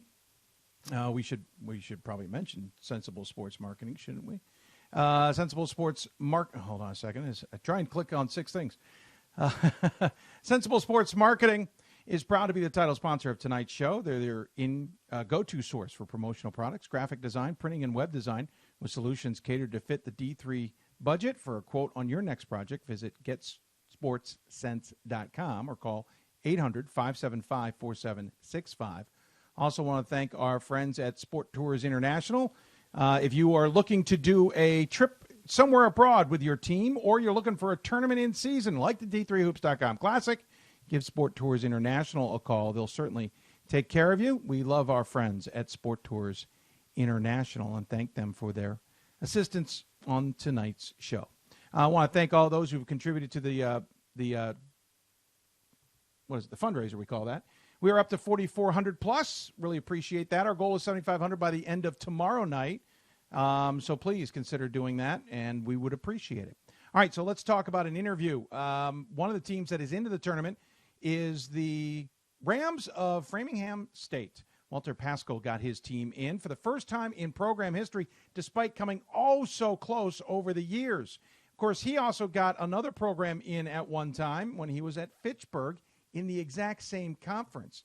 To say that this is a big step for the Rams would be an understatement.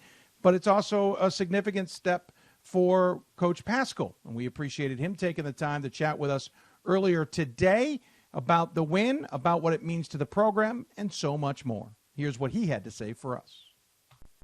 Joining us on the Blue Frame Technology Hoopsville Hotline, it's the head coach of Framingham State. It is Walter Pascal. Coach, first and foremost, congratulations and welcome to the show. Well, thank you very much, Dave. It was an unbelievable day for everybody yesterday, but thanks for having me on. Yeah, absolutely. It's funny because throughout the season, I was watching you guys. I'm like, maybe I should get him on the show, and we'll give him another week, or I need to really talk to somebody else. And then at one point, I thought to myself, it'd be really cool if I got him on when they won the championship. So thanks for at least humoring us. Yeah, no, I appreciate it. And you know what? Usually during the season, we don't like to call attention to ourselves, so I probably would have shied away a little bit. So it's the perfect time. Once it's over, now you can put all the attention on the girls you want. I was going to say, Kat is out of the bag. The attention is here. It does not matter what you try and do. Conference championship, first ever for this program. That in itself is a heck of an accomplishment. Right. Well, like I said earlier to you, we've lost 4 of the last 6 in the finals, 3 to Westfield, and the first one to Bridgewater, all great teams. And, we just knew that we had a good crew coming in. We had some great freshmen, great returners, and we just thought we had a chance. Never in my wildest imagination I thought we would run the table in the league.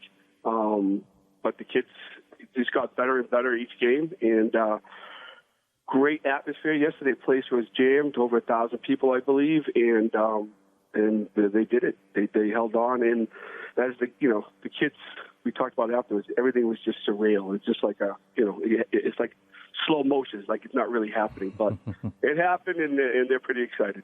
Right before you guys got into conference play, it wasn't exactly the best of times. You had lost 4 or 5 games. MIT beat you early in December. You got a win over Anna Maria, but then you went to Daytona Beach, and Eau Claire and Franklin beat you guys. Franklin by 2 points. You come back home, and Emerson beats you by 6. Going into conference play, did it feel like confidence was down? Did it feel like maybe things weren't clicking the way they should have been? Or did you just know you were playing good teams? Well, we did play some good teams. The first team in Florida was very, very good. And the second one we had a chance to win. We just didn't get it done at the end. But no, it took us a while. And we beat Westfield right away, which was a huge confidence boost. We stole one from Worcester. We were down 19, and we came back and won by 2. But then from that point on, the defense got better. They started believing in themselves, and they came to work every day. And they did get better each day. So. They did all the work, did all the right things, and they got what they deserved. This is obviously a group that's led by a core group of seniors. You got 4 of them, and 2 of them are your leading scorers in Mary Kate O'Day at 18.5, almost 18 points for Emily Velazzo. Mary Kate O'Day, 8.6 rebounds, and a freshman in Flannery O'Connor at 8.4. But O'Day also hands out 3 assists a game. On top of that, while Velazzo hands out 3 assists, that senior group is certainly one of the biggest reasons you're sitting in this spot as we speak now. No question. Velazzo and O'Day are 2 of the best kids in New England. Mary Kate, I'm hoping she'll be Player of the Year again. She won it as a sophomore. Last year she got injured near the end, so it kind of cost her that vote. And then Velazzo, as a freshman, I tell everybody the story. She scored 22 points her freshman year. That's it, 22 points. And she scored her 1,000th this year. Wow. And it came hard work every day, summer. She just got it done. And we have another great senior leader, Julia Sanborn, who comes off the bench and helps us. And they've been great. Those kids have been great, and the kids look up to them, and they followed their lead. And yesterday they led. Did this feel like something you guys could pull off? And when the season began, did you feel like you had the pieces in place to be able to do it? Yeah, we've been talking about this for a year with that senior group because we've been so close, and we just knew if we put the work in, we'd have a chance. And again, as a coach, you're like, 4 out of 6 here. I don't want to be the Buffalo Bills. Lose 4 in a row in the Super Bowl. But we talked about what we wanted to do, and the kids came, and I know it's an old cliche, but they came, they worked at it, they got better, and yesterday it paid off. Yeah, it certainly did. You guys had a big third quarter that kind of put the cherry on the top, as it were. It was a 3-point game at halftime. You guys defeated them 23-10 in the third quarter alone. Right. Kind of put a stamp on things there and forced them to fight back. That kind of puts them in the catbird seat for you guys, as it were. Right. We put a lot of pressure on them. We had a couple of 3-point plays. O'Day wanted the ball, and then at one point, our freshman O'Connor yelled when she was on the block. She goes, "Give me the ball." For a freshman to say that in that kind of atmosphere. So, I may be dumb, but I'm not stupid. Give her the ball, and then she scores. So she got the job done. They all did. It was unbelievable. I should ask, did she use an expletive in the middle of that? Because that would have made it even better. She did not. Ooh, that's impressive. The only one that does that once in a while might be me, but she did not. She did not, and it was pretty classy. It was pretty great. Again, a championship for this program. Its first ever, and first trip to the NCAA tournament. What does that mean? Not for the program, but for the institution. Well, for the institution, it's almost the same thing when I was at Pittsburgh. The people are going to go from out of the country. They're going to go, "Who the heck is that? Who's Pittsburgh? Who's Framingham?" How do we say that? Right. But, for the kids, I kept telling them because, I was only there once and, you never know when it's going to happen again. But I kept telling them it's going to be the greatest experience of your life. Winning this and then going next week, you'll talk about it forever. And now I'm glad they get the chance to do that. So they'll understand they already do understand what I was talking about yesterday. Now they get to enjoy what they deserve. It's going to be great. Yeah, you did win one with Pittsburgh, and now you've won one with another F in the MASCAC. Just keeping it consistent, Coach. Right. I only have 4 more schools to go to, and then I'll in the MASCAC, and then I'll be all set. There you go. Right. What have you told everybody about what's next, or is it at this point enjoy what it is, and we'll talk about what's next later?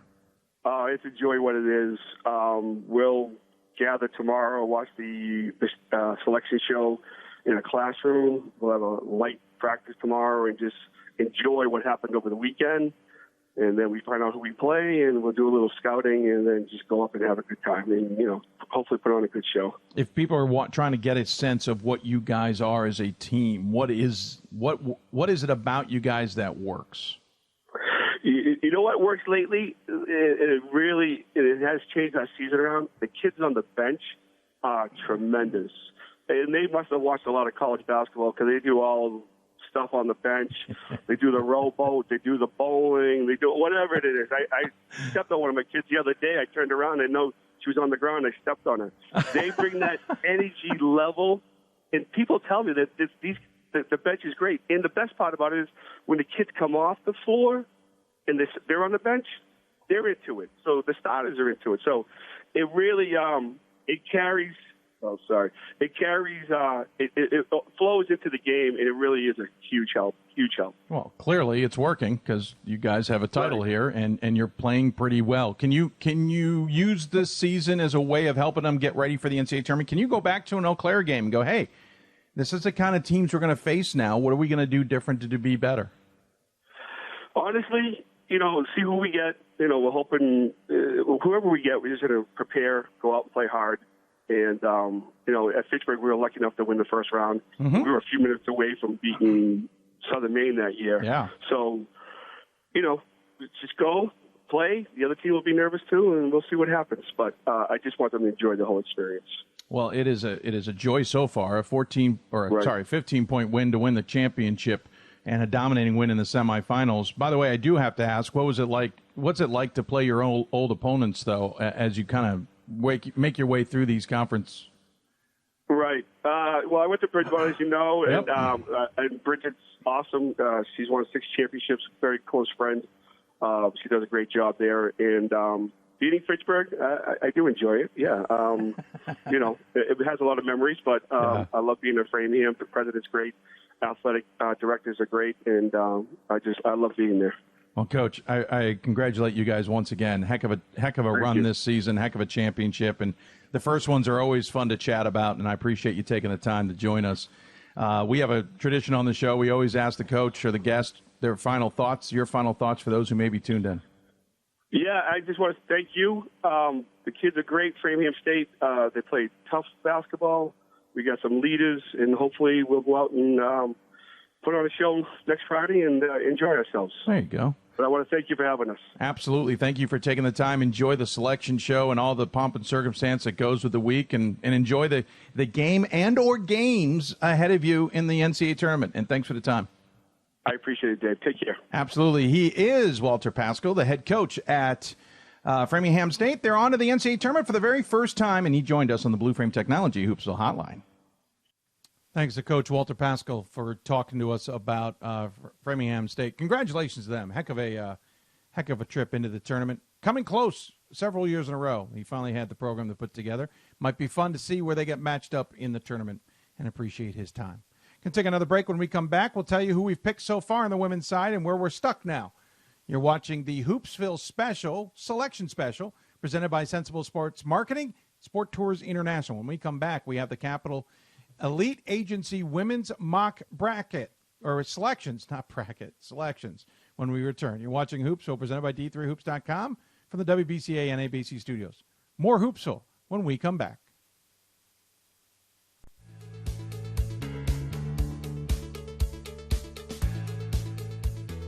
Being a part of the different activities and organizations that I've been a part of, I'm actually able to see myself where I'm like, hey, I actually can make change. I'm one person that can make a difference. Division III has helped me to develop teamwork skills, critical thinking skills, time management skills. It's not just about basketball, or it's not just about school. It's about developing yourself as a person altogether. My name is Marcus Walker. I was All-State, won a state championship, a high school All-American, and played college and pro ball. I played because I love the game. I grind to be the best. I sweat because I put in work. I'm strong because I believe. When I want to bring it before game time, I come to the house that college basketball built, the CBE. No matter your skill, take it to another level. Elevate your game right here at the College Basketball Experience at Sprint Center. For the love of the game. That's what it's all about, they say. But for those of us who are Division III student athletes, it's more than that. It's more about team and the schools and communities we represent.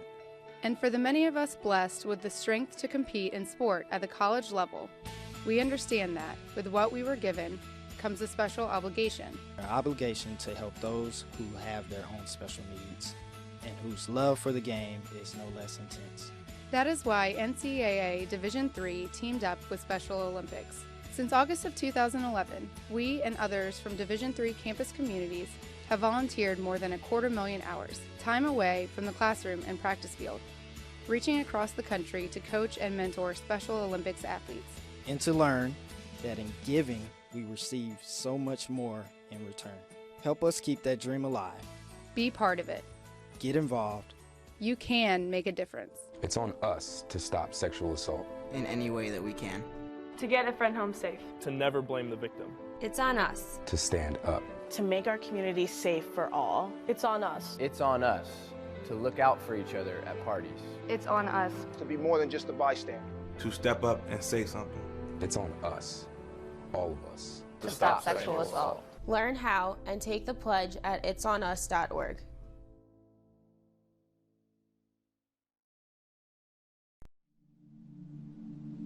I used to never really talk.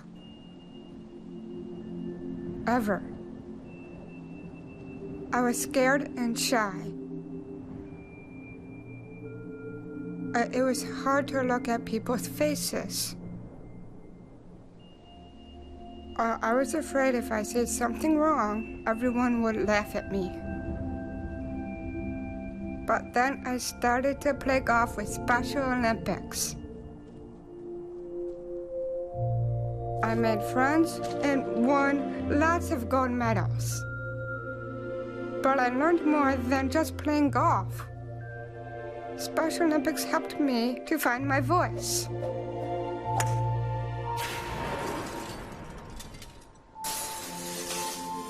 And now everyone else is speechless.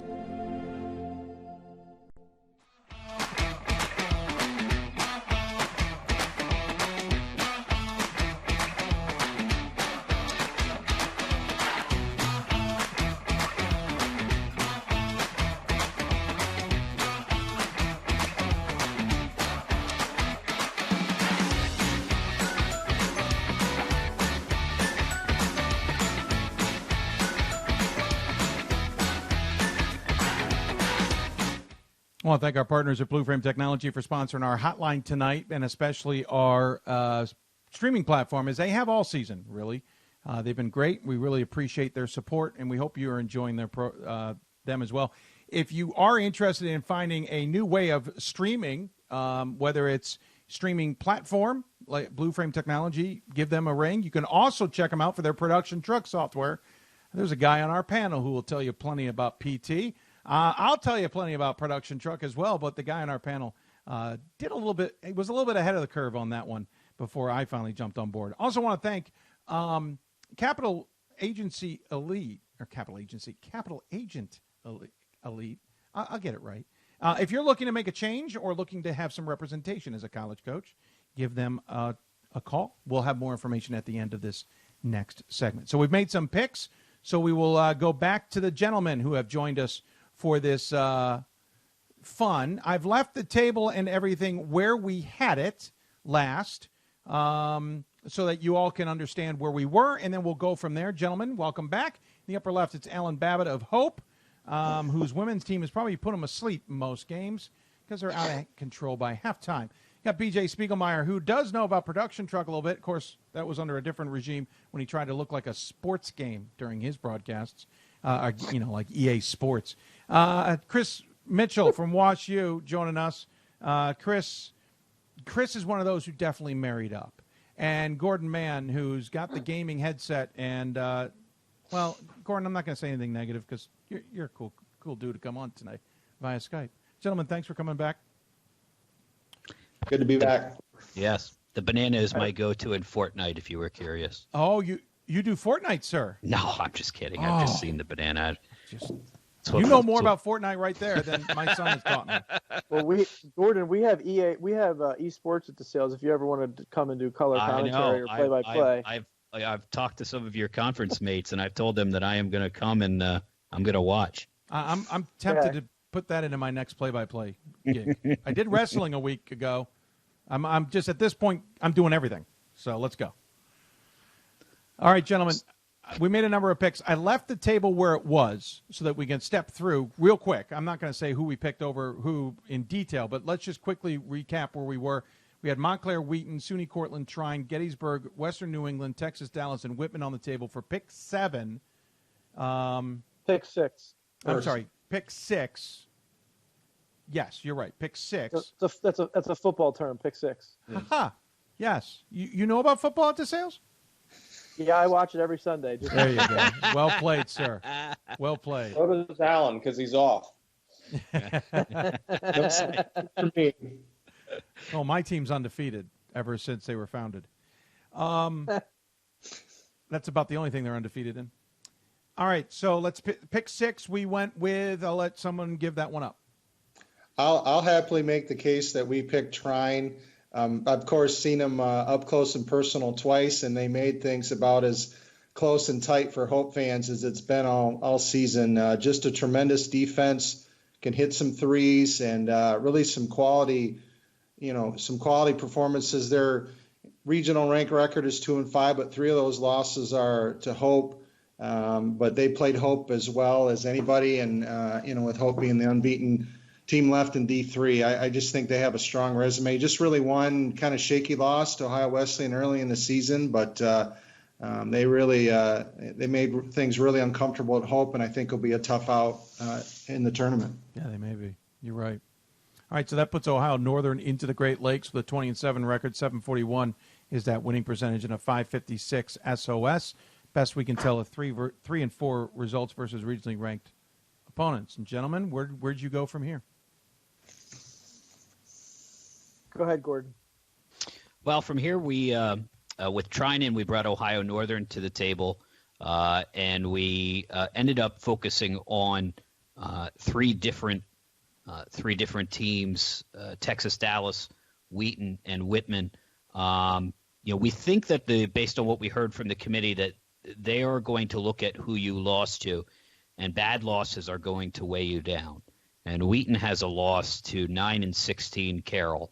And we think that that's enough to nullify the Thunder's head-to-head win over Texas Dallas way back in the first game of the season. And Texas Dallas has a win over Mary Hardin Baylor, They also have a loss, but they did not get annihilated by Mary Hardin Baylor like Whitman did, who lost by 20 before Christmas. And again, margin of defeat is not a criteria, but Whitman has the disadvantage here. So we ended up taking Texas Dallas, putting the Comets in as the 7th pick, which means we now have to give Peace a chance because William Peace moves to the table from the South region. We're going to give Peace lots of chances because I think they're going to sit there for a while. Wow, he went there. So William Peace enters the table in the South region. And just fixing an error that's sitting on there. There we go. Clear it up the screen. All right, so we have Texas Dallas at 7. And so we're at pick number 8, gentlemen. Correct. This is where we got stuck. We got stuck early. That's not a good sign. I was going to say only 12 more to go. A good sign. We were while you were running that interview, we had a lot of discussion about Wheaton, Illinois, SUNY Cortland, and Ohio Northern. Does one want to give each? Does each want to give one of those teams an argument? Yeah, sure. I'll go first. I had Wheaton as the team in 4-3. The Carroll loss is bad, but they're the only team here with an above 500 record. Although we think Oshkosh's entry into the rankings puts Ohio Northern even. And even as I complete that sentence, the major difference between Wheaton and Ohio Northern is Wheaton has a bad loss to Carroll. Ohio Northern has a bad loss to Muskingum, who won 3 games all year. And we think that's the difference for me right now. Someone else can make the case for the Polar Bears or for Cortland. Yeah, I was looking at Ohio Northern, and as we talked off air, the Muskingum loss just really stood out. And that's one thing that we've been talking about here is the committee's going to be looking at bad losses. Muskingum won 3 games this year. So that's what, obviously, I think Ohio Northern definitely has a good chance at some point. Their SOS is the second highest remaining 3 and 4 against regionally ranked teams, but I think I'm going to pass on them at this point. And I had looked at Cortland, and I think I had casted a vote for them next off air. They have a really good win over New Paltz, who was number 1 ranked team in their region. They also have a win over Buffalo State and a win over Geneseo, which was their and then another one, 2 over Buffalo State, maybe it was, which was their 4 wins in region. And good strength of schedule, 535, 21 wins. So that was where I threw my vote this time around. But we kind of got stuck, as you can see. We're all in different directions between those 3 teams. Yeah, and for me it was Cortland. I mean, win over New Paltz, which is number 1 in the region, and they lost in the regular season in overtime to them. So, I think they, even though they're 2-3 in their last 5 games, which isn't how you want to go into a tournament, they got some quality wins as well. So I don't think we could go wrong kind of either way, but that's where we were stuck because I was, thinking with BJ on Cortland.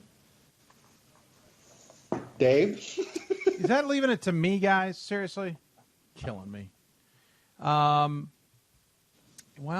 I think I lean towards Cortland with the win over New Paltz sticking out. Also, 9 games against regionally ranked opponents is the highest number, with 4 of them being wins. They also have a win-loss edge on Wheaton, though I understand Wheaton's SOS is playing a significant role there. But I think if I went, who was our third again? Ohio Northern. Ohio Northern, yeah. Yeah, I think I'm leaning towards Cortland. Okay. That where I'm you fine with that. Putting them in. No, I'm fine with that because again, remember we heard that they didn't want to let teams sit on the board for forever, and Cortland's been there from the very beginning. All right. So SUNY Cortland is our choice. Who does that bring to the table? SUNY Geneseo. Oh. Replace one SUNY with another. Correct. And we should point out, folks, that we don't know the actual final regional rankings in most of these regions. We're taking last week's, making any adjustments we've learned about or feel are necessary, and moving forward with that. All right, so Geneseo comes in at 22-5. SOS of 530 and 3-4. Is that true?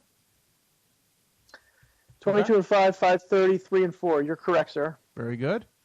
What do I have? Thoughts, gentlemen? I mean, Geneseo all-time losses to Cortland and New Paltz. They had a loss at Brockport. Yep. Correction, yep. That was actually at home, Alan. Yep, back in January, and then they beat them in the rematch and then in the quarterfinals as well. Yeah, so their 3 wins are 2 against Buffalo State, and they beat Cortland once.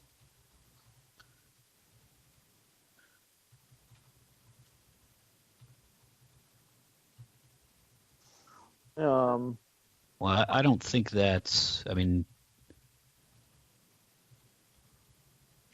the deciding factor for me for Cortland, or what swayed me, was the win over the number 1 team in their region.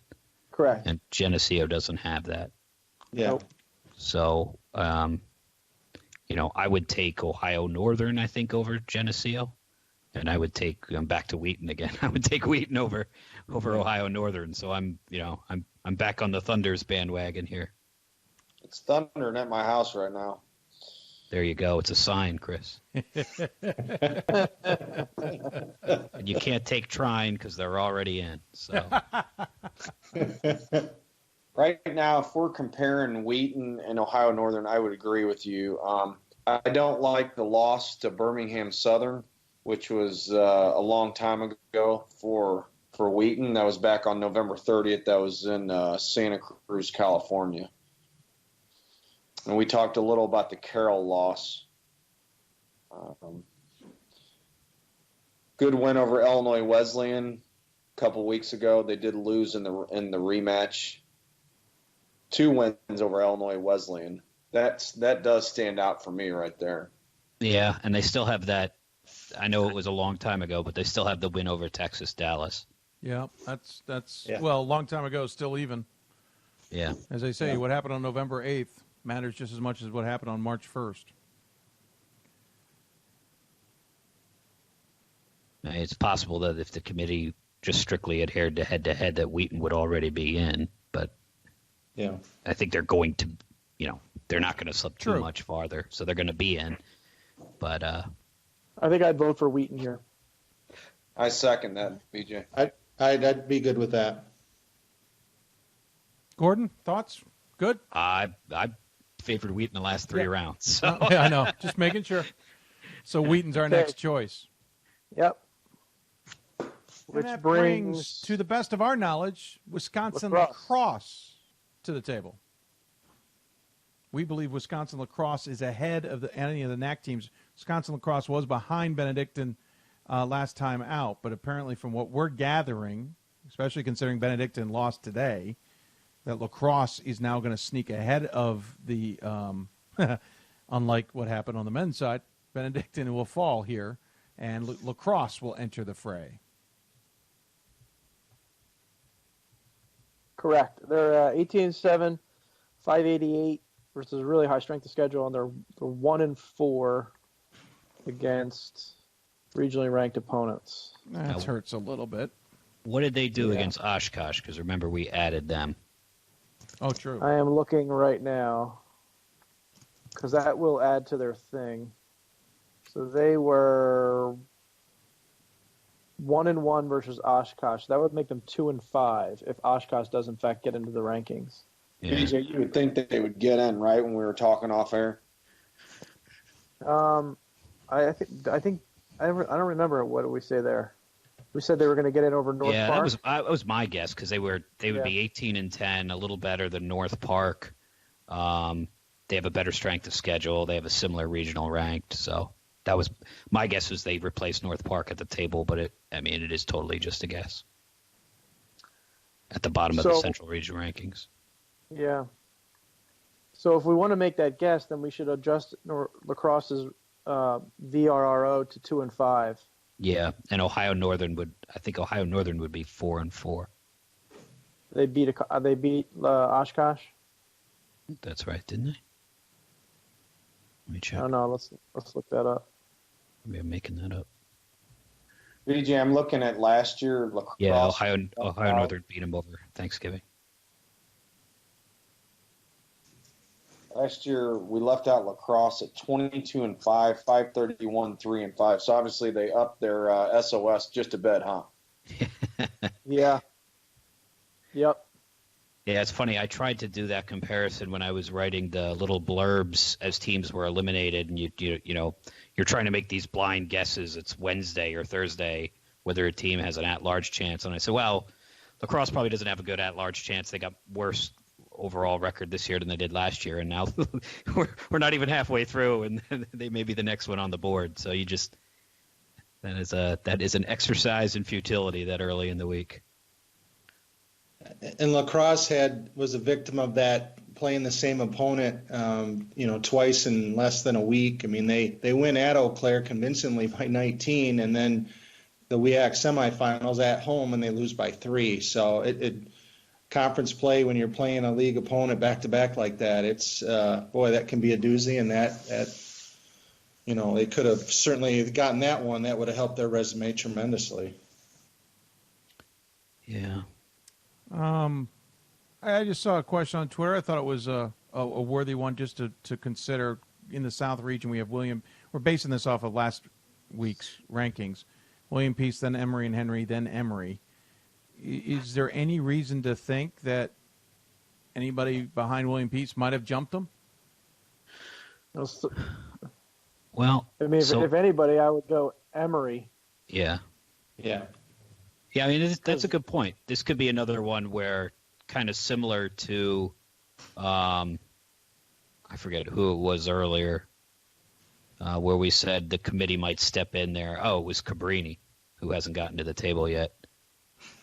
We've thought that the national committee here could step in and say, hey, Emory is, 570 to 527. Yeah, they lost 3 games, but we can't see that non-conference out of schedule or out of conference strength of schedule, but I'm sure the UAA has a stronger mark there than the USA South does. But the weird thing is, so why didn't they do that already? So, I mean, all of that was true last week and the week before that. The only thing that's happened since then is Emory beat Rochester and William Peace went 1-1. I don't disagree. I think that's an interesting point. I mean, William Peace was, when they were ranked last week, in the 5th spot, 22-2. And Emory was sitting there at 18-6. You do wonder if maybe Emory's 1 win closes that gap. I mean, you've got a gap, though, of 4 wins and 3 losses. I know the SOS is about 0.05 different. And Emory, the only thing Emory has over William Peace other than that is they played more results versus regionally ranked opponents, but all of them are losses. Well, now, is there a head-to-head here we got to consider, too? They beat Chicago, Dave. True. Which is that's a significant win. They also beat NYU on the road, which is a very good win. NYU's, in Pool C. I know an opponent puts Emory with a win over Piedmont. William Peace has 2 losses. Oh. Including this week, right? Yep. Yeah. And that now takes that common comparison and being, instead of just a 1 win versus 1 loss, it makes it a 1 win versus 2 losses. So Piedmont, that's the other side of the equation for them in the USA South. So they wouldn't have played them 3 times is what I'm getting at. Is there any thought of changing that? Yeah, I mean, I would have had them different from the very beginning. I would have had Emory in front of William Peace. But in light of the fact that it's now 1-0 for Emory versus 0-2. Well, I agree with you. there's still a significant difference in the win-loss. And then there's a significant difference in the other direction for Emory. And I guess it depends on which one you like more. I mean, or which one you're reading into. Yeah, and I don't know. I mean, the committee again seems to be favoring strength or winning percentage. They do tend to do that. The stretch, Dave, that really hurt Emory was they lost 4 or 5 games, including 2 losses to WashU. And WashU went 14-11 this year. So I'm not obviously with WashU not being regionally ranked, it actually helps them, right, Gordon? Technically. Yeah, it helps them avoid losses. Helps them avoid losses in the regionally ranked. You know, they don't have, Gordon, that bad loss that we've been talking about a lot. Yeah. You know, the wins, like we said, that stand out to me with Emory are the NYU which is a road win. That's a really good one. And then the win at home against Chicago, which that wasn't even a close game. So where do you see Emory this week going in the South?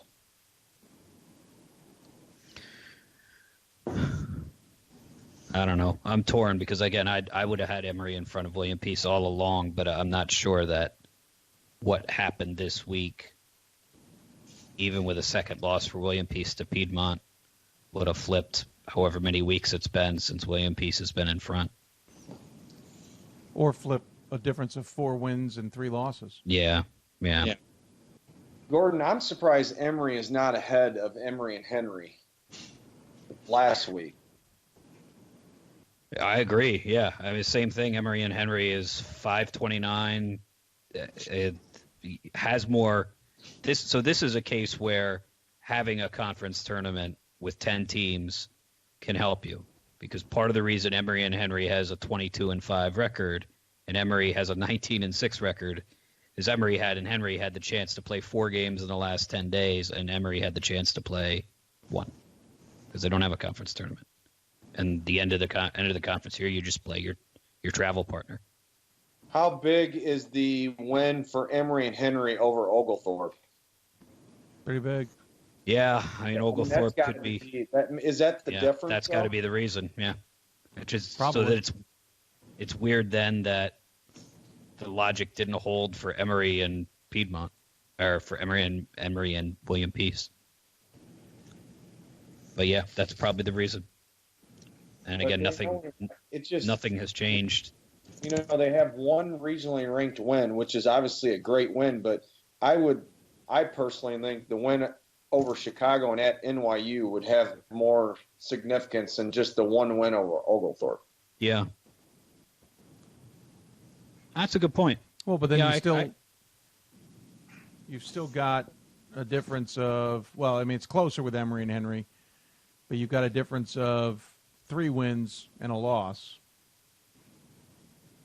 Is Emory and Henry really 1-0 versus regionally ranked opponents? Is that it? You know, I'm also looking at, we talk about the bad losses. Gordon, the loss to Hollins is not a good loss. I just don't see a bad loss for just Emory.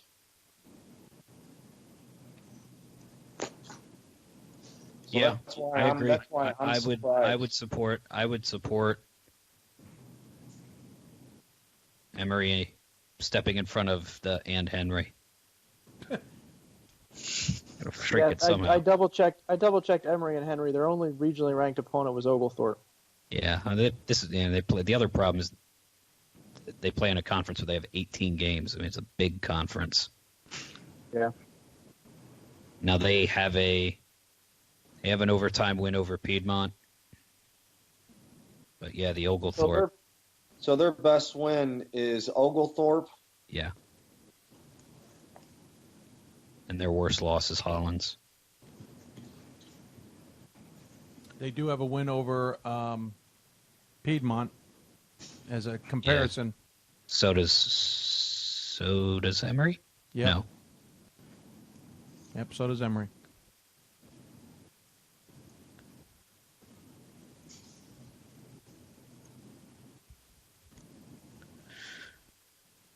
Yeah, I mean it's. Oh, hold until on a William second. Let me Peace double comes check off, that.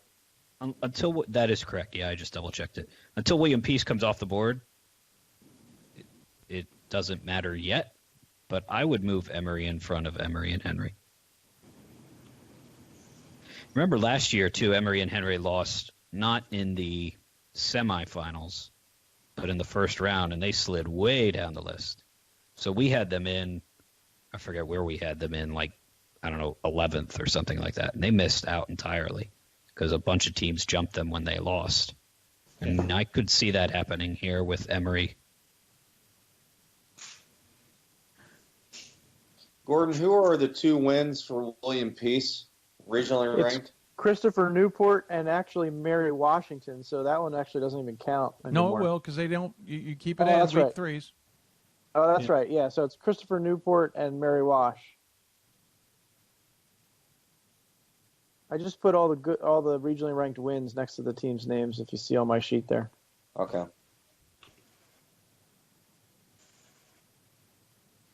So we're going to leave William Peace because then we'll get back to the selection. I just wanted to make sure I would we had leave that William right. Peace. Yeah. Okay, so we'll leave William Peace for now. All right, so who are we picking out of this group?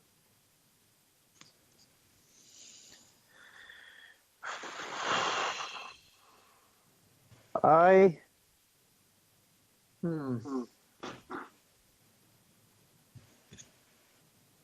thinking. I'm kind of leaning towards. Can I pick Wheaton again? No, I'm leaning towards Ohio Northern. I'm leaning that way too. I'm leaning Ohio Northern just because of their 4 wins and they have a good 556 strength of schedule is pretty good. Second on the board right now. Though all their wins aren't against strong opponent. John Carroll's a 7. Yep. Wisconsin Lutheran's probably 7. a 7. Oshkosh a 9. Oshkosh is probably a 9. They may be higher, but yeah. Yeah. So BJ, if we're going Ohio Northern here, do you think Whitman is a close second? Yeah. I actually looked at Whitman to make sure we weren't missing out on them. I mean, they don't have, we go back to the bad loss. They don't have any bad losses. No. I wanted to see if they had a win that was better in terms of a higher ranked team than Ohio Northern, but they really don't because George Fox is 8th in their region. So it's very similar to Northern's, 3 7s and a 9. I would agree BJ with Ohio Northern here. Because I'm just looking, I guess that, what'd you say, George Fox? So George Fox is 8th. Huh? Yeah. At least they were last week. So that's their. They might move up. They might move up because they did win their conference tournament, so they could jump Simpson. They could jump. They could jump a couple teams, in fact, but we don't really know that, So that's their best one of the year, right? Yeah, they were the only 2 wins they had over regionally ranked opponents. They beat them twice. Well, I would propose this is where we put the Polar Bears in. I'm good with that. Yeah, I'm good with that too. I'm okay with that. Polar Bears it is. I think on that note, folks, we'll take a break, give these guys another chance to do some work behind the scenes, and we'll give you another interview. We talked to SUNY New Paltz's Jamie Seward. So we'll take a break, and when we come back, we'll hear from him. You're listening to the Hoopsville Special presented by Sensible Sports Marketing and Sport Tours International. Back with more when we return. We are the coaches of women's basketball. We are leaders and teachers, dreamers and winners. We are professionals who conduct ourselves ethically and with integrity. We place the education, safety, and well-being of the athletes we coach above all else and teach them the fundamental values they need to succeed in life. We are coaches united for the good of our game and those who play it. We are the WBCA.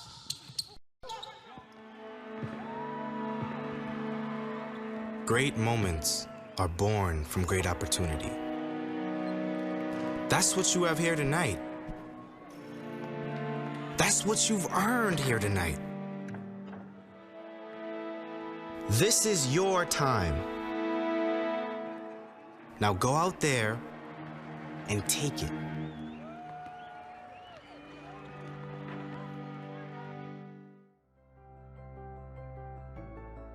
It's on us. It's on all of us. And it's time to act now. It's on us to start the change. It's on us to be the change. It's on us. It's on Division III. It's on all of us to stop sexual assault.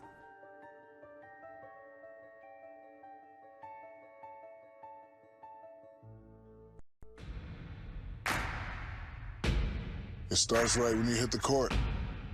You imagine your finest moment. The game-winning shot that gets you to the dance, a monster dunk or no-look pass, and cutting down the net. Sports lets us dream of our own success and prepare us for our finest moments on and off the court.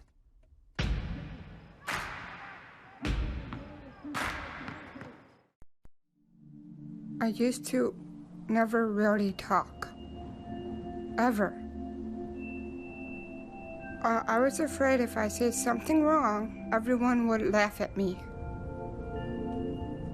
But then I started to play golf with Special Olympics. It helped me to find my voice.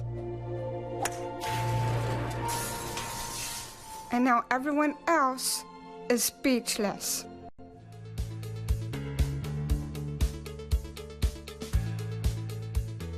Being a part of the different activities and organizations that I've been a part of, I'm actually able to see myself where I'm like, hey, I actually can make a change. I'm one person that can make a difference. Division III has helped me to develop teamwork skills, critical thinking skills, time management skills. It's not just about basketball, or it's not just about school. It's about developing yourself as a person altogether. I learned a lot of valuable lessons playing college football. I never thought about the health benefits of exercise until I actually started to talk to coaches in college. It's not only just for performance, it's for life. My coaches instilled the importance of well-being, not only building up strength, mental health, getting enough sleep, eating properly is all what it is to be healthy. I decided that I want to go into personal trainer and share my knowledge that I obtained in college about physical and mental well-being. I'm a Division III student athlete, and I know how powerful words can be. The term gay doesn't mean stupid, lame, or less than. So I pledge to speak up if I hear the term gay used in a derogatory way or any other homophobic terms. If you can play in Division III. I'm a Division III student athlete, and my teammates unconditionally accepted me as part of their family. So now I pledge to do the same for others. If you can play in Division III. Welcome back, everybody, as we continue our Hoopsville special here. We are 5 and plus hours in, and hopefully we can get some work done on the women's side as we're a little bit stymied, but we're going to hear from another women's coach for a team that's automatically into the tournament. It is SUNY New Paltz. They punched their ticket yesterday with a win yet again in the conference. 4 out of 5 in the conference have been the Jamie Seward squad. He talked to me earlier today about the team and just how good they just might be.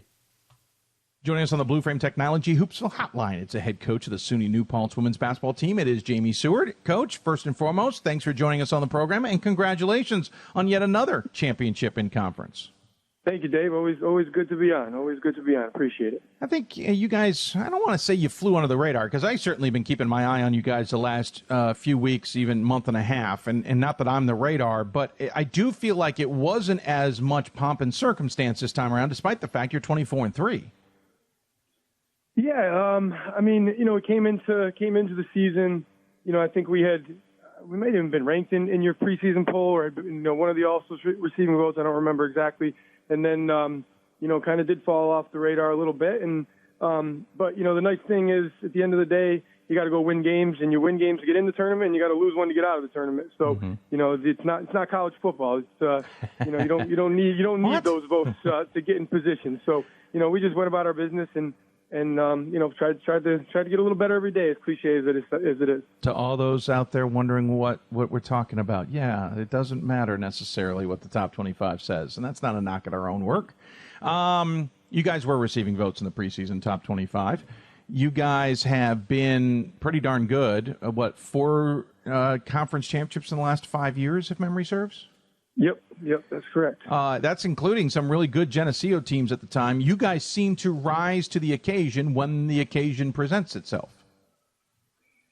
Yeah, I guess, as a coach, you always want to talk about getting better as the year goes on and playing your best basketball at the end of the year. And, we've been fortunate enough to be able to do that, a couple times in the last few years. Absolutely. You guys are 24-3, as I mentioned.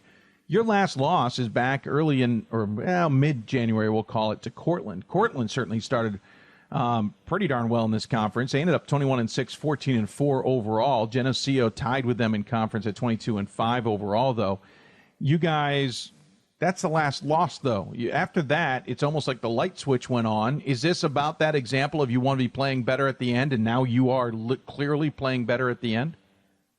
Yeah, we have an interesting makeup with this group. We have 4 seniors. 2 of them have started for all 4 years. A third, has played all 4 years. The fourth played a little bit even as a freshman as well, and have been to multiple NCAA tournaments and played multiple NCAA tournament games. And so we had that experience, but we also have only 1 junior, no sophomores, and 8 freshmen. So we knew that it was going to be a challenge to get those freshmen up to the level that they would need to be able to play at. And we knew they had a lot of talent, but just the understanding of what it really takes to defend and the urgency of every defensive possession in particular. And it took a while for that to take place. And the seniors just did a really remarkable job in making that happen. But it also wore on them. And I think, in that mid-January, those dog days of January, they kind of wore down a little bit just because I think it was, mentally and emotionally exhausting for them to have to, burden that trying to bring along such a young group. And I think they struggled for a little while, but, it's funny, at that time, that's just when the freshmen kind of started to pick it up, and they carried them for a little while, and then the seniors kind of got back together late in the season, and then we were playing our best basketball down the stretch. Yeah, you kind of had a 4-game stretch there. Geneseo was an overtime 4-point win at their place. Then Brockport was an 8-point win. Cortland was a 6-point loss, a 6-point win over Buffalo State. Yeah, it definitely seemed like you may not have been your normal self. Now, Geneseo, the next time you played each other was 48-40. That tends to be the due course. But outside of that 4-game stretch, you handled a lot of your conference opponents pretty handily. Yeah, I think, the way we defend, we can get after you if we feel like, we have a team that doesn't handle the ball so well. So I think in some of those cases, we were able to force a lot of turnovers and get some easy baskets and, open some games up. But, we don't have the explosiveness that we had last year with our 2 All-American guards who could, by themselves go on a 12-0 run in about 40 seconds. So it's kind of been more of a grind, and we do it defensively and then, don't have those big spurts, but, we kind of wear on teams. We're kind of the blunt force trauma basketball team, just kind of, just wear on you and wear on you and wear on you, and then eventually you look up and like, whoa, we're down by 10. Where did that happen? So just try to kind of do it a little bit at a time and defend you and just, get enough second shots and turnovers to get some easy baskets for ourselves, and that's kind of how we've done it. Blunt force trauma. That is outstanding description. I love that one. That's gonna stick. Your team as a whole only allowing 54 points. You only score 68 plus, but you don't have to score a whole heck of a lot of points when you're only averaging 54. To your point, though, that's kind of the purpose here. Yeah, and it can put you in some spots. You mentioned that Brockport game, and we did not score in that game. It was at the end of the first quarter. We're down, I think, 15 or something like that. And I said to him, well, it can't get much worse than that. And then we're down 23 a couple minutes later. I was like, well, I guess I put my foot in my mouth there. But, because we tend to have trouble scoring, if we, don't get the stops consistently, all of a sudden it's like, all right, guys, we got to start putting the ball in the basket a little bit here, because you're harping on, we're down 23-21 at the half, and you're talking about the 3 mistakes we made all half, but they matter because we can't put the ball in the basket. But we've, eventually been able to figure out ways to get enough points and just keep grinding away defensively. So that's, like I said, kind of been our MO. Talk about your team. Marion Dietz leads the team at, let's call it a shade under 14 points a game. Maddie Van Pelt at 13 points a game. We'll give Paige Niemeyer the double digits because she's at 9.7. And then 2 more at 8 in Olivia Badura and, Felicia Teep? You got it. Wow. Every once in a while, a blind squirrel does find a nut. They've called her Tepe, Tiepe, Tipi. So Well- we make fun of her calling her all those names that they call her on the road too. Like But I it is said, Tipi. I would have found a way to say that one any of the ways you just described. A blind squirrel eventually finds a nut. Again, you don't have to have a lot of high-scoring affairs because it's 68 points is what your average is. But, you've got 2 in double figures, 3 really, and then 2 more who got solid numbers. That's a good core 5.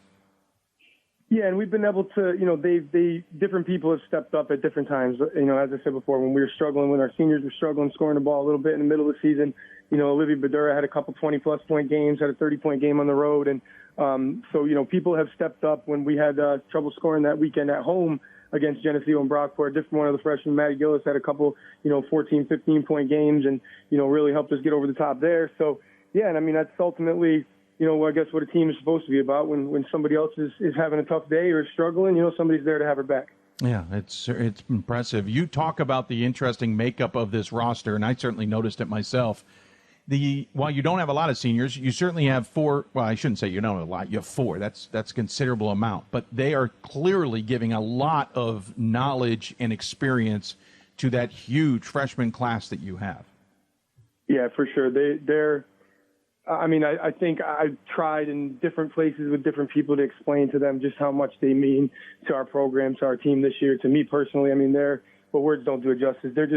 They're the most reliable, accountable people. Forget about players, just people that that you ever want to be around. I mean, just I go back. I think this kind of describes them as a whole. Go back to their freshman year, and we had just won at Ithaca. And Maddie Van Pelt, who we had a couple kids in foul trouble, and she played her career high in minutes, had a career high in points, ended up guarding Ithaca's best player down the stretch and getting a couple stops after she had gotten going to get them back in the game. At that point, biggest game in the history of the program, and this kid plays the best game of her life.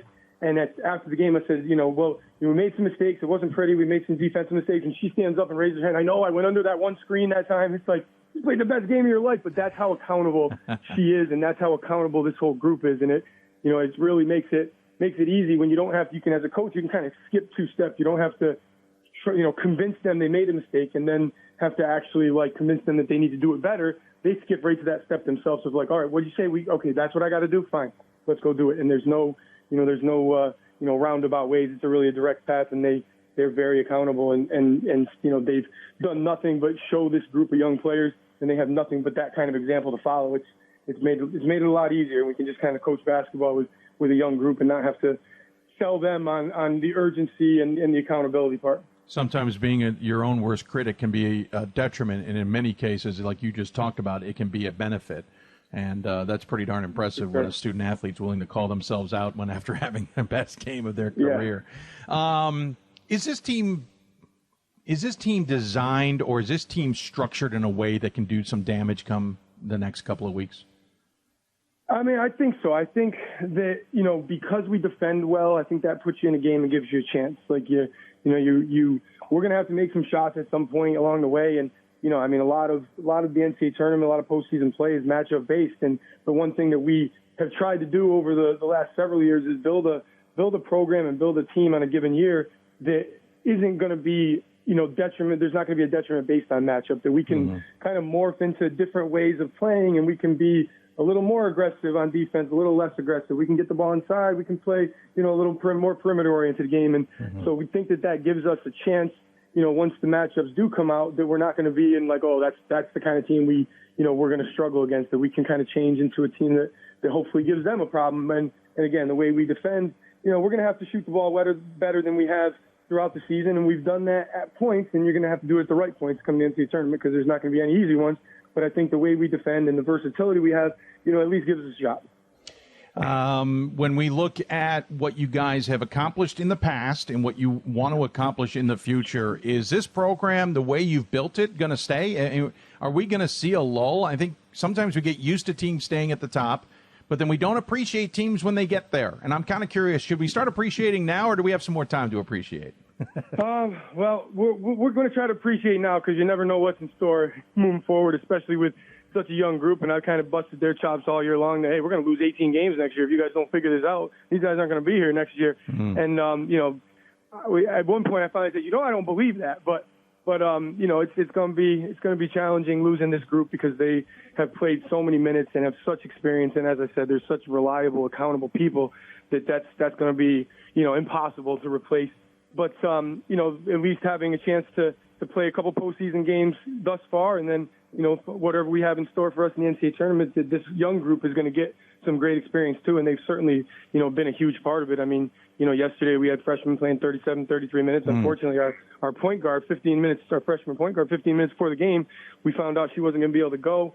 That she had some kind of illness. She was like weak and was almost passing out. So we were scrambling to put together a rotation because we figured she's going to play about 34, 35 minutes. So unfortunately, she missed that experience, but hopefully she'll be back and good to go this weekend. But they're getting great experience, is my point, and I think that that helps. But yeah, it's going to be tough to overcome the loss of this group. And right now we're just worried about being having a week of practice and being able to be with them for another week because it's a great honor and privilege to be able to coach them. So that's where we're at right now, appreciating that, and we'll figure out the future when the time comes. Sure. Well, congratulations on what you guys have done once again. Really impressive. Thank you, appreciate the time you gave us here on the show, and we wish you luck. I assume you'll be watching the selection show come Monday? Yes, sir. I will.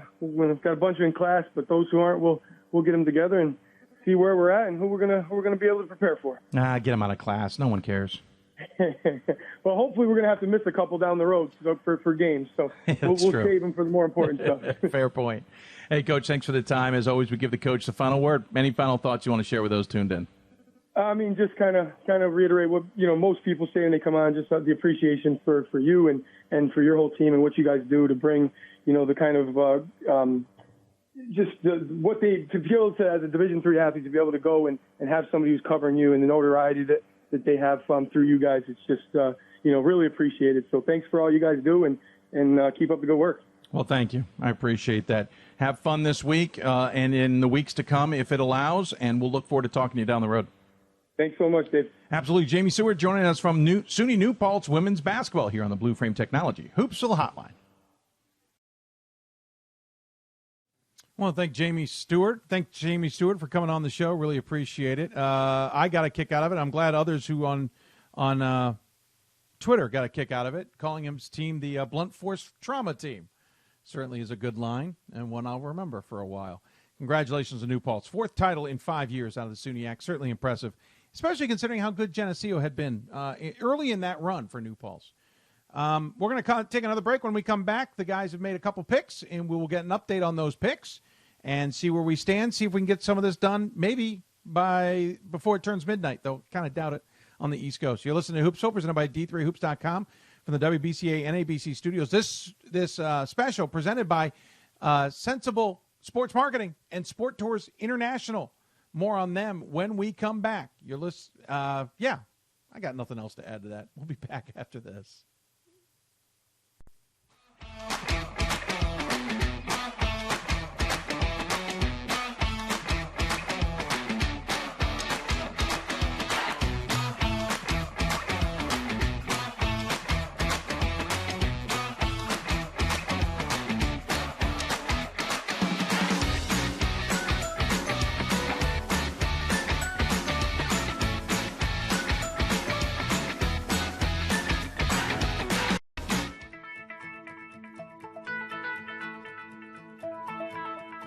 College has given me the flexibility to pursue my passions and my interests, and I've recreated my identity for myself aside from just being an athlete. My greatest personal discovery has been that I am capable of doing things that I didn't know I was capable of doing. To be able to study what I wanted to and continue to play the sport I love, all of those things came together very nicely in one package in Division III.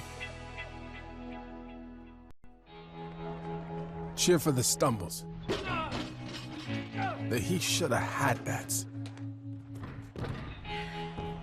And the tears that linger.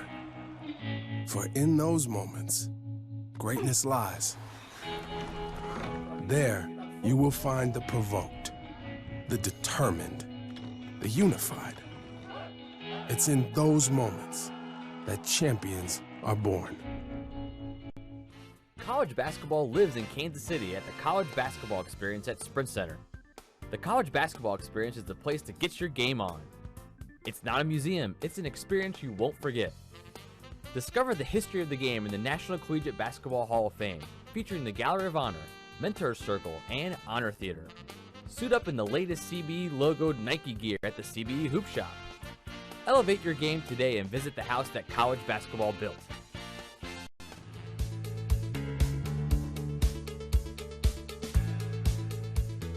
Being a part of the different activities and organizations that I've been a part of, I'm actually able to see myself where I'm like, hey, I actually can make change. I'm one person that can make a difference. Division III has helped me to develop teamwork skills, critical thinking skills, time management skills. It's not just about basketball, or it's not just about school, it's about developing yourself as a person altogether.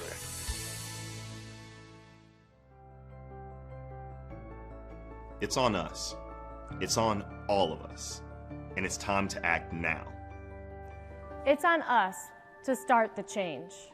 It's on us to be the change. It's on us. It's on Division III. It's on all of us to stop sexual assault.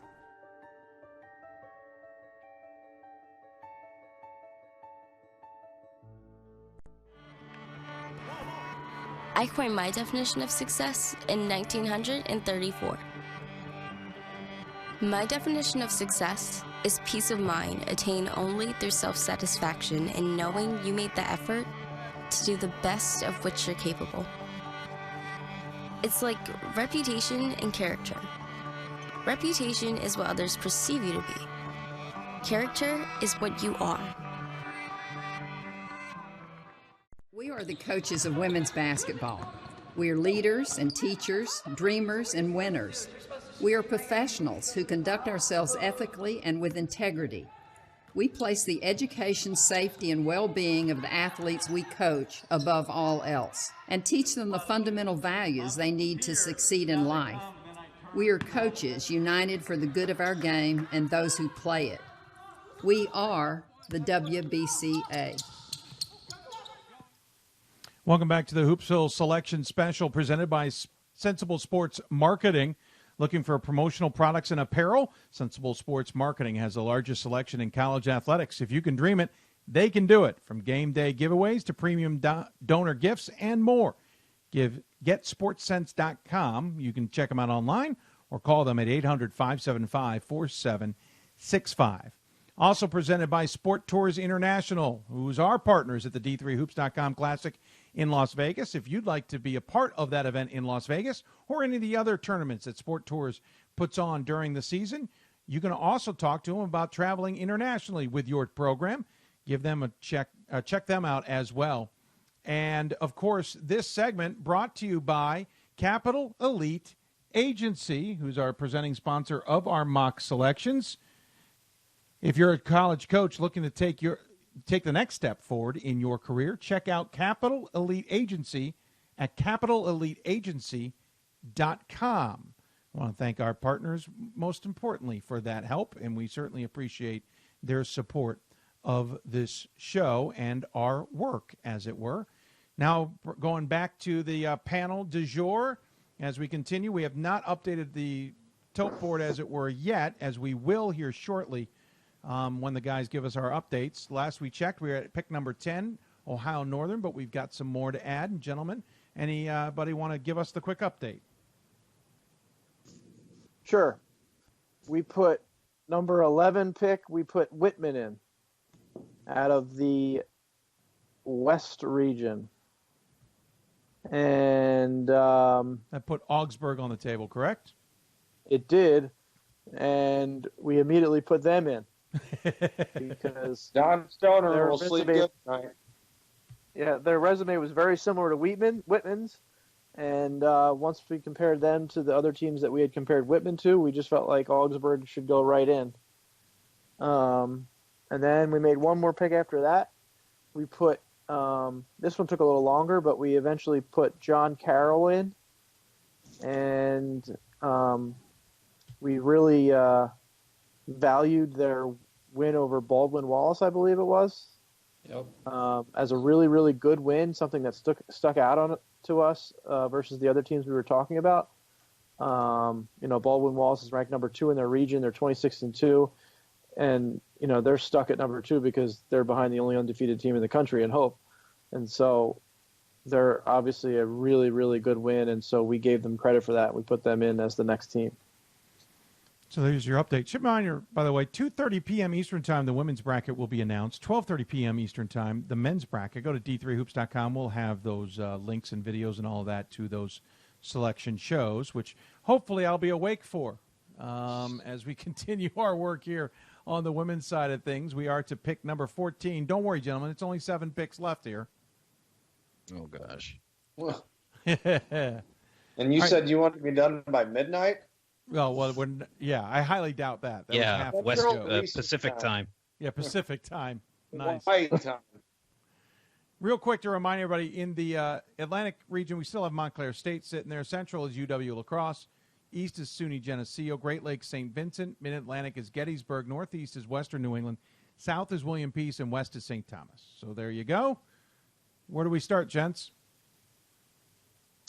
Well, I feel like I'm talking too much, but whatever. Go for it. I think what the last we were talking before we got back on air was we were debating between 3 teams. They were Montclair State, Gettysburg, and William Peace, and we were kind of split. Actually, we really weren't split. It was Alan and Gordon really liked Gettysburg, and Chris wasn't sure yet. He was still thinking. And I had William Peace. I think that sounds like we're close to a decision then.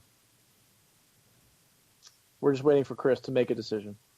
So I was not just looking at Gettysburg the last couple games. That's I know they had some sickness with their team. The loss to Dickinson and Washington and Maryland stands out for me there. Good point. Yeah, granted, the last 10 isn't a criteria, but you're basically pointing out that it's bad losses. Yeah. They went 3-4 in their last 7 games. Yeah. Well, they don't have a criteria. 2 of those losses are to Haverford. Yes. Let's see. Washington in college was Gettysburg 10-15. 1-2 versus Haverford this season, which is part of their 1-3 versus regionally ranked opponents. Yeah, 2-3 with a win 2-3. over St. Vincent. Yeah. But yeah, the Washington College is not a good loss. They were 10-15. Dickinson was 16-11. But yeah, I could see this being. Well, let's put Gettysburg aside. If this is William Peace and Montclair, I'd probably go with William Peace. Yeah, better record, better. I think that's right. Identical. Yeah. I mean, Montclair played 4 more ranked teams and lost all 4 of them. Yeah. If you put it back on Gettysburg, they have a better win-loss percentage, an even SOS, and then you could argue that William Peace at least won their 2 games against regionally ranked opponents and had no losses, but you could also argue Gettysburg played more, but 2 of those losses coming to the team that just entered the regional rankings, though. Correct. I think I might go with William Peace here. That's where I'm leaning, just because their winning percentage is the highest, and although their strength of schedule isn't as high, the two ranked teams they did play, they beat, and one of them was Christopher Newport, who we have found out is 3rd in the rankings this week. So they're a highly ranked team. It's not like they've beaten 2 7th or 8th or 9th ranked teams, which doesn't mean that's a bad thing. It just means that the Christopher Newport win is better. Anybody So else? we're passing on Peace. Let's give Peace a chance. It's Still just a last matter of time I'll use time. this line, I promise. All right. We'll put William Peace in. 14th pick. And that brings Emery and Henry to the board. Correct.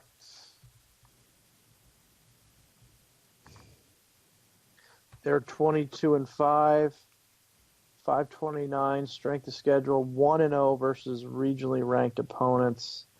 I'm looking up who that was right Was now. Oglethorpe. Oglethorpe. Yeah. Yep.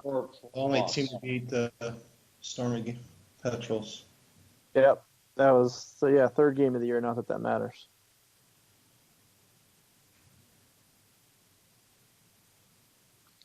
I'm back to leaning on Gettysburg a little bit here. Yeah. Well, would you take Montclair because they beat Rowan, who's a 2? I Versus would. Gettysburg. Yeah, I would. Over St. Vincent and Haverford. Yeah. I would for the same reasons I took William Peace over Montclair. Yeah. Or over Gettysburg, just because their win is against a higher regionally ranked opponent. So you want to go with Montclair, guys? Yeah. I think good. so. Okay. Montclair gone. Who does So that that bring us up brings- in the Atlantic, sir? Mount St. Mary.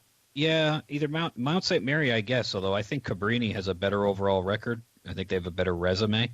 That hasn't been the way the committee has seen that. So, Well, how did Mount St. Mary do this week? Cabrini went 1-1. Mount St. Mary went 0-1. They lost their only game. I think that helps close the gap at least. Cabrini does pick up an extra loss, and that results versus with Marymount, but it is the number 1 team. They did beat Marymount, didn't they, this season? Cabrini beat them once, 1 and 2. Cabrini did beat Mount St. Mary. Oh. No, wait a minute. No. No, they beat No. Mount. No, they didn't play. Right. I'm sorry. Mount St. Mary beat. I was thinking of Misericordia, who's in my conference.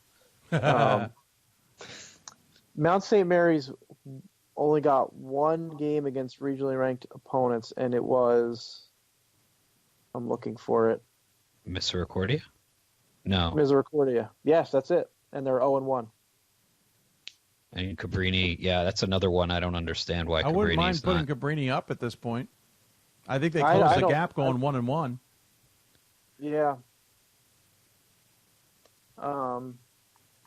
Yeah, it's just whether or not. I mean, Cabrini with Mount St. Mary this week went what? They went 0-1. 0-1, with a loss to St. Joseph's it's of very Brooklyn. It's very conceivable that they moved Cabrini ahead of Mount St. Mary because Cabrini did get a win this week and then lost to Marymount in the title game.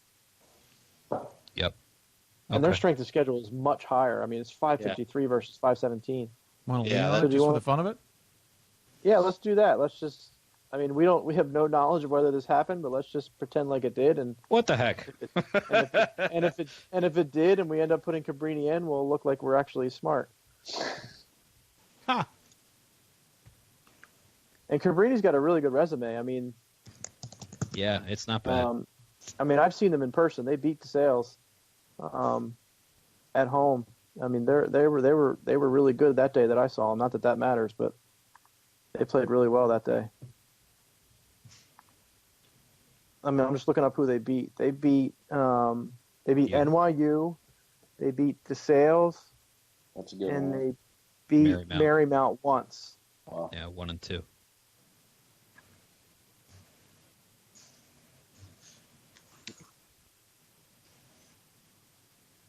So, I mean, that's probably the best grouping of wins on the board. That loss to Immaculata last week is that's a tough one. Well, they also have the that worst was win-loss. Who are we talking about? I'm sorry? Cabrini? Cabrini. They have the worst win-loss percentage at the table. Yeah. That's true. Yeah. BJ, I'm as we keep moving on here. I think this is a time where we talk about Gettysburg. Yeah, I think that's what so. I was just about to say. I mean, they've been on the board for literally all night, through 15 picks, and we've talked about them extensively for the last 2 or 3 picks. Yeah. I think they're. It's them or Geneseo, I think, at this point. I would agree. Yeah. Yeah. Yeah, I do think Geneseo moves into the conversation. Even Western New England. Just looking up here a little bit on Geneseo. Yeah, Western New England kind of in there too. Yeah, go ahead. Dave, I think we talked about this a little bit earlier. They don't have their bad loss, if you want to say, was to Brockport. If you want to look at some good ones, they beat Cortland. They did have a win. Did they beat New Paltz? No, they beat Buffalo State twice. Twice, yeah. Oh yeah, that one was in overtime. They beat Buffalo State twice. Okay, all right, that's what it was. I think if Gettysburg comes off, you're going to have a run here of Mid-Atlantic teams. I agree with that. Because you're going to have Albright and Widener right behind them, and they're going to have as good or better records than Widener's 4-4 in Region 548, 21-5. If we didn't know they were behind Gettysburg, those are effectively the same numbers as Augsburg. Yeah, it was in 4 picks ago. Yep. I'm good with Gettysburg. I'm good with Gettysburg too here.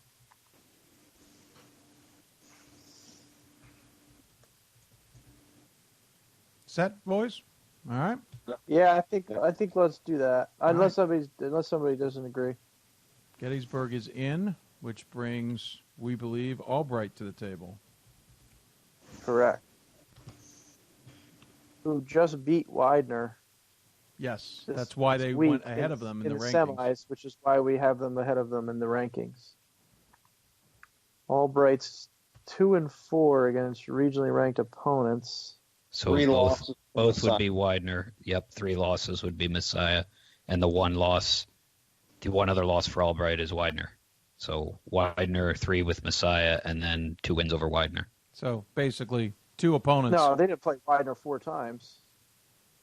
They played him 3 times, 2 and 1. So, Once in the tournament split. Yep. Gotcha. Yep, you're right. Yep. Basically, that number being accumulated by 2 opponents. Yeah. In other words, they didn't play anybody out of conference. No. Is what we've established. Exactly. And at this point, that could totally be used. Yeah. Yeah. The non-conference strength of schedule, which we don't know. But you know, if you're comparing Albright and Western New England, or even like an Emory and Henry or something, or St. Thomas or whatever, if they bring up the non-conference strength of schedule number, you know, Albright could get hurt there. Am I the only one who hears the Herman Hermit song every time someone says Emory and Henry? Yep. And Emory was a Henry? Okay, thank you. Okay. And took a William Moore a piece. No, sir. I'm sorry. Dave, turning into Pat Coleman here. Sorry. Dave, could you mute him, please? I would try. Yeah, hold on a second. All right, so we have well, what jumps out at me now is Geneseo, Emory and Henry. Now, Albright makes a better case but that 2 and 4 is not sexy. I don't know there's anything on that board as far as regional ranking that looks... Yeah. The only thing left that looks any good is St. Thomas's win over Trinity. Right. Yeah. That's the 5 losses I think are killing St. Thomas. And Cabrini has 2 wins over the top 2 of the top 3 teams in its region. The sales. Yeah, and Emory Henry's 1 win is impressive. Yeah. So there's just not enough of it to draw your eye to it. Right.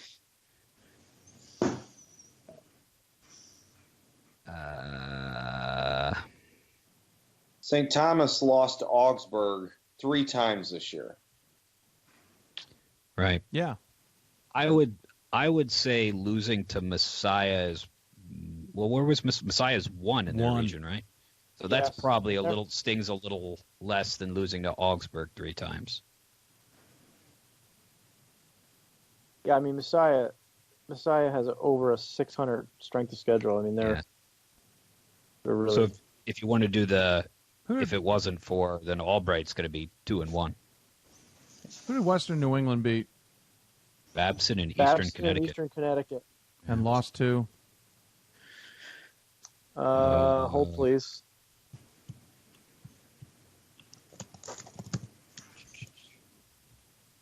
Williams? Springfield. Oh, there you go. Well, at least shows variety. Although not geographic, they're like right down the road from each other. No, true. Good point. I don't know. Something's telling me to go with Geneseo here. Well, they have the most. Them and Cabrini have the most wins versus regionally ranked opponents at this point.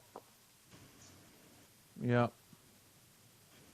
Just to play devil's advocate, which is just going to make this go longer, but does lacrosse's strength of schedule ever start coming into play? Yeah, that's the one number that pops off the board at me when I just except that 1 and 4 versus regionally ranked opponents isn't 2 and 5. 2 and 5. 2 and 5. Oh, 2 and 5. Because we put Oshkosh in.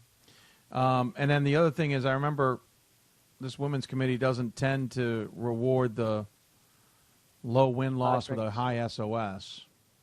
Okay. Well, they did with Whitewater last year, remember? Whitewater was, what were they, 18-8 or something like that? Yeah, that does sound familiar now. They were 18-9, 600, 6-6 against regionally ranked opponents. All right, so that's a big difference. Yeah, it's 6-6 is 6 a big wins, difference. I think. I mean, 6 wins is huge. Yeah. Yeah, I agree. So,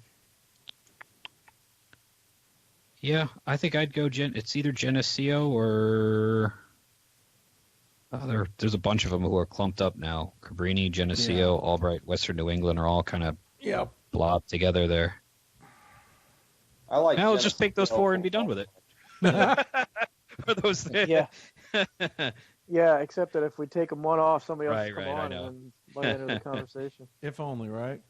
Yeah. So you want to go Geneseo here? Yeah, I like the team who comes up in the East even better than anybody else who's on the board. So. Yeah. Well, that's true. So we're going with it? And also, yeah, I'm all right with Geneseo. So Geneseo on the board now.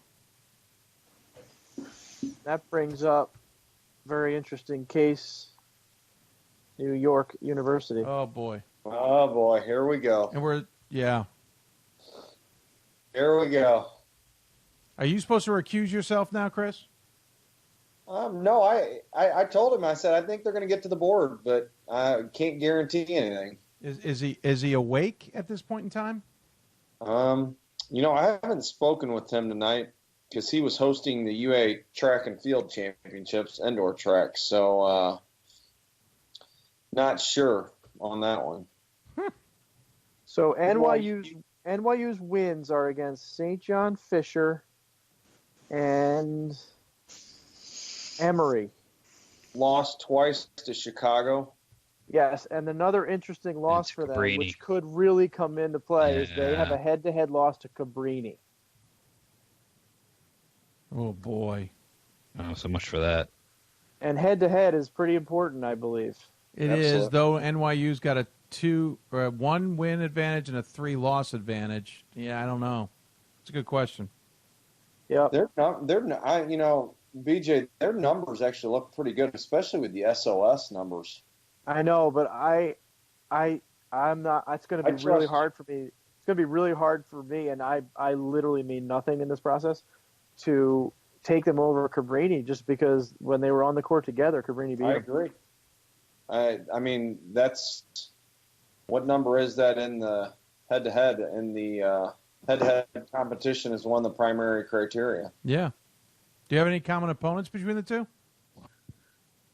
I don't know. Probably depends on how many times Cabrini went to the New York City region. Let me check real quick here.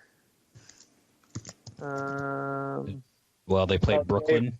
Dave, just looking at NYU and BJ, I think, when Chicago and NYU met last week on Friday night and in New York, that was a huge game for NYU, obviously for more than one reason, because they could have won the UA title. But that was a big win for Chicago. An opportunity for NYU to get another regionally ranked win, and that would have put them at 21 wins.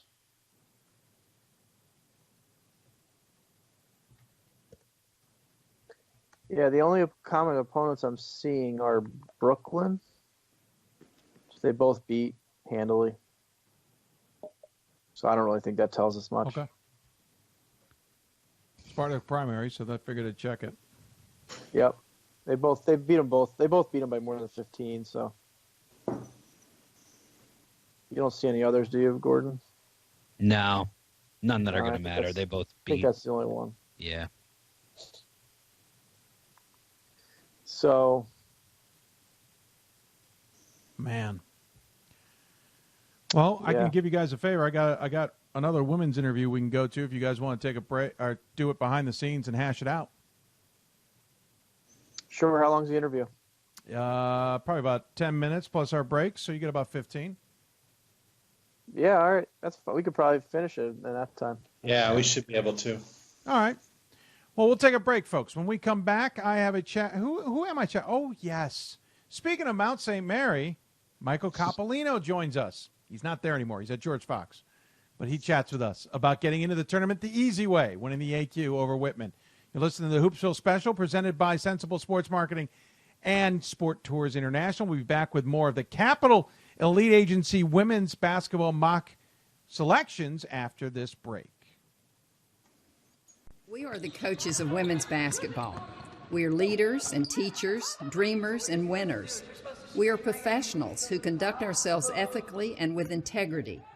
We place the education, safety, and well-being of the athletes we coach above all else and teach them the fundamental values they need to succeed in life. We are coaches united for the good of our game and those who play it. We are the WBCA.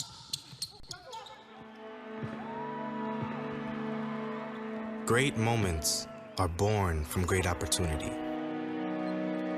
That's what you have here tonight.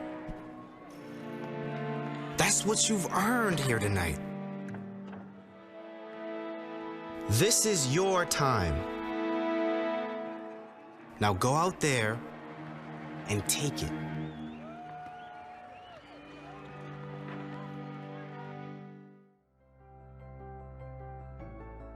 It's on us. It's on all of us. And it's time to act now. It's on us to start the change. It's on us to be the change. It's on us. It's on Division III. It's on all of us to stop sexual assault.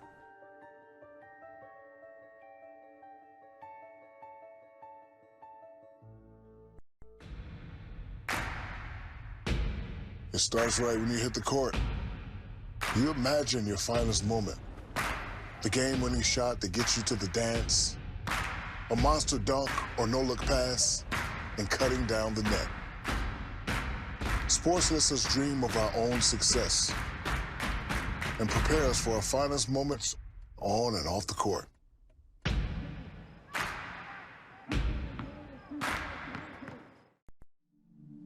I used to never really talk.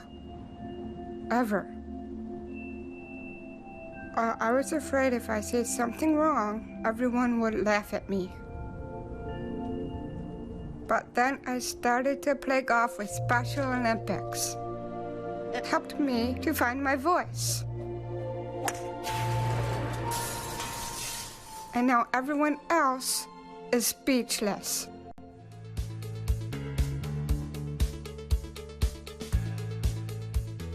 Being a part of the different activities and organizations that I've been a part of, I'm actually able to see myself where I'm like, hey, I actually can make a change. I'm one person that can make a difference. Division III has helped me to develop teamwork skills, critical thinking skills, time management skills. It's not just about basketball or it's not just about school. It's about developing yourself as a person altogether. I learned a lot of valuable lessons playing college football. I never thought about the health benefits of exercise until I actually started to talk to coaches in college. It's not only just for performance, it's for life.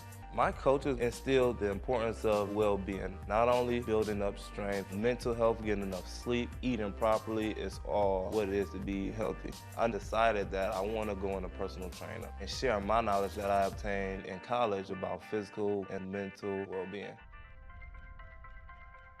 I'm a Division III student athlete, and I know how powerful words can be. The term gay doesn't mean stupid, lame, or less than. So I pledge to speak up if I hear the term gay used in a derogatory way or any other homophobic terms. If you can play in Division III. I'm a Division III student athlete, and my teammates unconditionally accepted me as part of their family. So now I pledge to do the same for others. If you can play in Division III. Welcome back to the Hoopsville Selection Special presented by Sensible Sports Marketing and Sport Tours International. Got a chance to talk to George Fox women's basketball coach Michael Capalino. A year ago, we were talking about whether they would make it in as an at-large pick, which they did at Mount St. Mary, surprising many. This time, Coach made sure that he got in the easy way. His GFU squad made sure to get the victory over Whitman in a pretty good game, to be honest, at Whitman. We talked to him about that. And what changed between the Vegas tournament when we saw them play so well and when they got into conference play? My conversation with him earlier tonight. Joining us on the Blue Frame Technology Hoopsville hotline from George Fox is Michael Capalino. And, Coach, welcome to the show. Thanks for taking the time. Thanks, Dave. Thanks for having me. I appreciate it. Absolutely. So a year ago, you and I were talking about what you've done with Mount St. Mary and getting into the NCAA tournament. Now you and I are talking. You're on the opposite coast, and we're talking about how you got into the NCAA tournament. Some things just never change. Yes. Yeah, it definitely is a little bit nicer to cut down the nets versus waiting till the following day until the at-large selections come out. So I'll take it this way over waiting till Monday, midday, any day of the week. Absolutely. I don't blame you a bit there, sir. I can appreciate that. You guys are definitely on pins and needles last time. Yes. Let's talk about this win over Whitman in the championship game. We should point out that Whitman had caught you guys twice earlier in the year, 62-54 and 70-53, the most recent being at their place. I watched that game. I didn't watch the whole 40 minutes, but I watched a good chunk of the second half. Admittedly, I felt like no one wanted to technically win it. It felt like you guys it was back and forth, and really it was going to be whoever had the ball at the end. Yeah, it was certainly back and forth. It was the definition of a game of runs. We started out, I think it was 7-0 or 9-0 to start the game, and then we were down 16-11. So it was just as you said, like it was kind of the team that had the ball last was probably going to win, and fortunate enough, we had the ball last, and things turned out in our favor. Well, what's even crazier about this whole thing is the last couple of plays, both teams essentially gave up wide open layups on half-court sets. I know the first one probably had you pulling out your hair. The second one, I'm sure, had Michelle pulling out her hair. That's one of the crazier sequences I've ever watched. Yeah, to be honest, we changed our defense to that last possession where we were just attached to everyone off the ball because I really thought they were going to run a play for Maddie or one of their three-point shooters. And as I said, in my opinion there, I'd obviously rather go to overtime, worst comes to worst, than have them hit a three and be down one. So I just figured in that situation, if we can play one-on-one, I just thought they'd try to create something off the ball, which we'd struggle with a little bit against them all year long, to try to get an open three for one of a couple of their very good shooters. So I kind of picked that route. I was going to say, it looked like help defense on that layup was expected and not there maybe, because the way it was defended, it almost looked like they were looking for help defense. Yeah, it was kind of a unique scenario, to say the least. Well, the interesting thing about that, though, is the final play they had, you defended it incredibly well for them looking for that three, or maybe they weren't looking for it, but that's what they were stuck with. That defense was really darn good to stop them from getting the chance to tie or win the game. Yeah, we, again, fought through a couple screens there, and, I mean, to our benefit, there was only a second and a half left, so that much time you only get one dribble.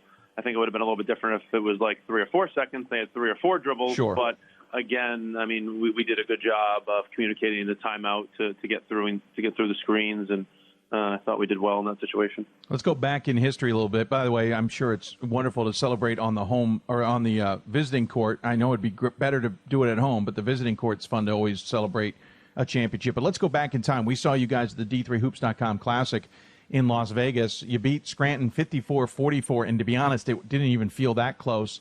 And you absolutely handled University of New England in that game, 80-45. And I remember coming out of there going, geez, George Fox is better than they're ranked, and I think you were 10 at the time. The defense is really solid. Clearly, you adjusted to the program. The program's adjusted to you. We know about the story about they wanted to make sure you wouldn't change too much when you came in the door. And I felt this is a top 5 program. And then, surprise, a couple days later, Willamette does what you did to Scranton, beats you 50-45. 2 games later, 4 days later, Pacific beats you 61-47. And I remember sitting there scratching my head going, did I get fooled? And I don't mean that negatively. I mean, What happened? Like, what was the difference there between what we saw in Vegas and what I thought I was seeing up until Vegas, and what happened once you got into conference play to start things off? Yeah, good question. I mean, I think a little bit had to do with complacency. I mean, certainly we were pretty pumped up to go to Vegas. We were, I believe, 8-1 or 7-1 going into that Vegas trip, and then certainly beating Scranton, who was number 2 at the time, and then obviously playing even better against New England. So at that point, we were kind of on a pedestal, I'd say, and maybe just complacent with things. And then we came back, and I know a lot of coaches say this, but we have a very tough conference. I mean, I feel like you probably heard that 1,000 times. But Pacific had a very good year. They're well coached, and Willamette caught us in that first game. They came out and played super hard on our home floor, and we just honestly, I thought we were like, okay, you know, we beat the number 2 team in the country. Everything else is smooth sailing, and I didn't do a good job preparing them well enough to start conference for my first time, and we lost 2 of the first 3, and everyone thought the walls were falling down, and then we slowly built it back up. So, well, yeah, and lost 3 of the first 6 because Whitman got you as well. But then I think the other red flag came on Valentine's Day weekend when Whitman beat you 70-53, and then Whitworth beat you 75-69. And I know both those games on the road. Curious, was there any panic within the group? Because suddenly you're not at the top of this conference, you're more in the middle, and, you know, chances of being at home for conference games, chances of getting the right matchups in the conference tournament are certainly at stake here. And I don't, you know, it's been a while since we've seen GFU in this situation. Yeah. That's something that comes to the territory, which was new to me as well. I mean, certainly George Fox, they're used to winning. And in some sense, to be honest, a few years ago, the conference wasn't as strong as it is now. Not saying that it was ever weak, but I think across the board, it's much deeper than it's been in the past, as you can see with some of the scores this year. I mean, 1 through 9, any given night, one team could beat another. So it's definitely extremely competitive, and something that once we finished that trip to Whitman and Whitworth, we had a long conversation in the locker room, and we kind of aired some things out, and we had a really tough film session for about an hour. And I think half the team hated me, but after that we got over it, and then we kept on moving forward, and I think we're in a much better spot right now. Well, certainly you won the conference title 4 games in a row, including wins over Pacific, who had beaten you earlier, Whitman, who had obviously beaten you earlier, and things are certainly looking up. So you're into a conference tournament, or into the NCAA tournament for the first time, but you have a very different vantage point now. Now you're on the west side. Likely this one, I mean, Whitman may get in. We're figuring that out now as this interview airs. And this means you stay out west, or there's a chance you're getting on a plane and heading somewhere. This is a little bit different for you personally. How much you now leaning on the team a little bit to kind of give the idea of how this usually rolls? Yeah, luckily one of my assistants, Keisha Gordon, played at George Fox and has assisted the last few years, so she's given me kind of the blueprint. But I know there's a pretty good chance, certainly with the vast majority of Division III schools being pretty much east of Chicago, there's a pretty good chance we're going to fly somewhere. But again, who knows? I mean, we could host. We could. I know in a couple of years past, one of the girls was telling me they played Whitman or Puget Sound 3 or 4 straight times in the year. So something. Well, like that was because there were 3 Northwest Conference teams in the tournament, and so they had to play them in the first round. That rule is now gone. They're on a temporary stopgap here, where no conference team can play in the first round, but they can play in the second. So there's still an outside chance that somebody, whether you or Whitman, hosts, and 2 other teams come to your neck of the woods, and you all play up there. But as you said, you could be headed somewhere else. Yes. Will you guys be gathered around some TVs at 11:30 Pacific time to be watching the brackets? Yeah, we missed a little bit of school the last couple of weeks by traveling to Whitman and Whitworth, and then obviously this upcoming weekend as well. So the ones that don't have any tests or quizzes they got to make up, or anything important going on in class, hopefully can run over, and we'll be there for 11:30 to 12 or 11:30 to 12:30, and then run back to class. But yeah, hopefully we can get everybody there. You know, I know the president a little bit. I could make a call. Maybe I get the day off or something. That'd be fantastic if you could put that memo in. I don't know if I got that much pull, but you never know. I could always give it a try. How is the team now clicking? You said obviously things have figured things out. Have you truly figured out who this team is in terms of understanding the individuals, and have they totally appreciated who you are as a coach? Good question. I believe so. I mean, certainly there's a learning curve. I mean, when the five seniors when I got there, I mean, they'd had Mike Meek, who's a fabulous coach and better person for the last 3 years. So that learning curve, unfortunately, you can't speed up relationships or speed up time. So I definitely think we're in a really good spot right now. But as a team and a program, definitely that learning curve took a little while, and I think now we're in a much better spot as a team and a program, and we got just a great group of young ladies who really bond well and are really, really close and tight knit. So it's been fun. Quickly before we let you go, 5 seniors leading the way in scoring. They're the 5 seniors on this roster. Interesting enough, 4 of them I would argue are in double figures, but technically are not. Emily Holder at 10.9 points a game, Emily Spencer at 9.7, Haley Strobridge at 9.3, and Kylan Coleman at 9.3. Then you have the other senior in Haley Hartney at 7.7. Also, all your leading rebounders. Hartney's at 6, and Holder at 5, and Strobridge at 5. Tell me a little bit about not only what makes them click as a unit on the floor, but what makes them so special as seniors. Yeah, I mean, they're selfless. On and off the court. The 5 combined, are the most phenomenal young ladies I've been around. I certainly want the season to go on several more weeks and want to spend more time with them. That's one of the reasons why we're so tough when we are clicking, because all 5 of them can literally defend all 5 positions, and all 5 of them can go off for anywhere from 10 to 20 points, double figures every game. So it makes us really tough to scout, and we use our bench as well to fill in some gaps in some minutes. When we're locked in defensively and we're having confidence in ourselves on the offensive end, we are really, really tough to beat, which you saw at New England and Scranton.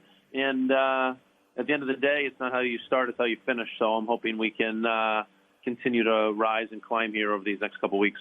Well, congratulations on 1, finding 2 different ways into the NCAA tournament in 2 years, and 2, finding 2 ways into the NCAA tournament from 2 different vantage points in 2 years. It certainly is a unique story, and I appreciate the time you gave us here tonight. As always, we give the coach the final word. Any final thoughts you want to share with those who may be tuned in?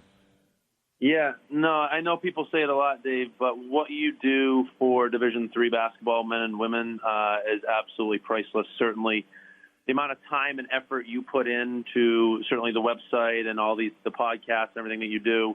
I know if I hit the lottery sometime, I'll donate to that number on the screen, which you're trying to get up, trying to fundraise more money. If I hit the lottery. Yeah, I'll write you a check really quickly, but I certainly am in your corner, and I really appreciate everything you do. Well, thanks. I appreciate it. If I hit the lottery, we wouldn't need to be talking about fundraising. The wife wouldn't look me sideways when I do my shows, but no, I kid. She's supportive, and I appreciate your support as well. The guys who do all the heavy lifting on the website, I know, appreciate it as well. Thanks for your time. Have fun no matter where you end up, and we'll look forward to seeing where George Fox pops up on the bracket. All right. Thanks, Dave. Appreciate it. Absolutely. He's Michael Capalino joining us from George Fox University here on the Blue Frame Technology Hoopsville Hotline. And welcome back live as the crew is standing by as we get ready to reveal our final picks from the women's section. First, real quick, thanks to Michael Capalino for coming on. Congratulations to George Fox for making the tournament on a pretty incredible win over Whitman. They're in the tournament, and Whitman's in according to our selections, I believe, right? Correct. Did we select them? Yes, there they are, number 11. So most likely there's going to be a tournament up in the Northwest Conference. 2 teams locally going there, which will probably include this. Well, we won't get into that. Bracketing will come up after this. By the way, the men's bracket already up on D3Hoops.com. Don't leave, though, because we have our final 3 picks. Our final 3 picks are ready to go. Reminder, when we left, Cabrini, La Crosse, NYU, St. Vincent, Albright, Western New England, Emory and Henry, and St. Thomas were on the board, ready to get an 18th pick. Who wants to do the honors of the 18th pick? Wow. Don't stand up all at once, gentlemen. I'll go ahead. So at this point, you're looking for anything to differentiate the team, either in the good way where you could give them a little bit of an advantage, or in the bad way where you could set them aside and say, okay, it's not this team.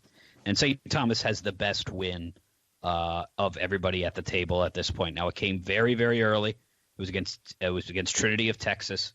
and it was before St. Thomas lost their best player, Kaya Porter. But neither of those two things matter. The timing of the win doesn't matter. Porter's injury doesn't matter. If Porter's healthy, you could play the what-if game. If Porter's healthy, St. Thomas probably wins at least one of the games against Augsburg or Bethel. But St. Thomas has the best win of anyone left on the table. They have a good strength of schedule, so they're the 18th pick. On the board, yes. And they were replaced by Simpson, 17-8, 778 winning percentage, a 564 SOS, and 2-5 in the region, which left us with pick number 19. Yep. So BJ wanted to not make this one, right? Yeah, so similarly, so Albright now, it became a question of which do you like more.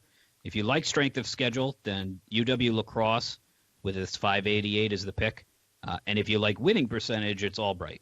And we think based on what we've seen of this committee with picks like William Peace being where they are and some of the others, we think they favor winning percentage. So we take Albright off the board, and their conference mates who had nibbled down their cuticles, their fingernails to the cuticles, Widener, come to the table.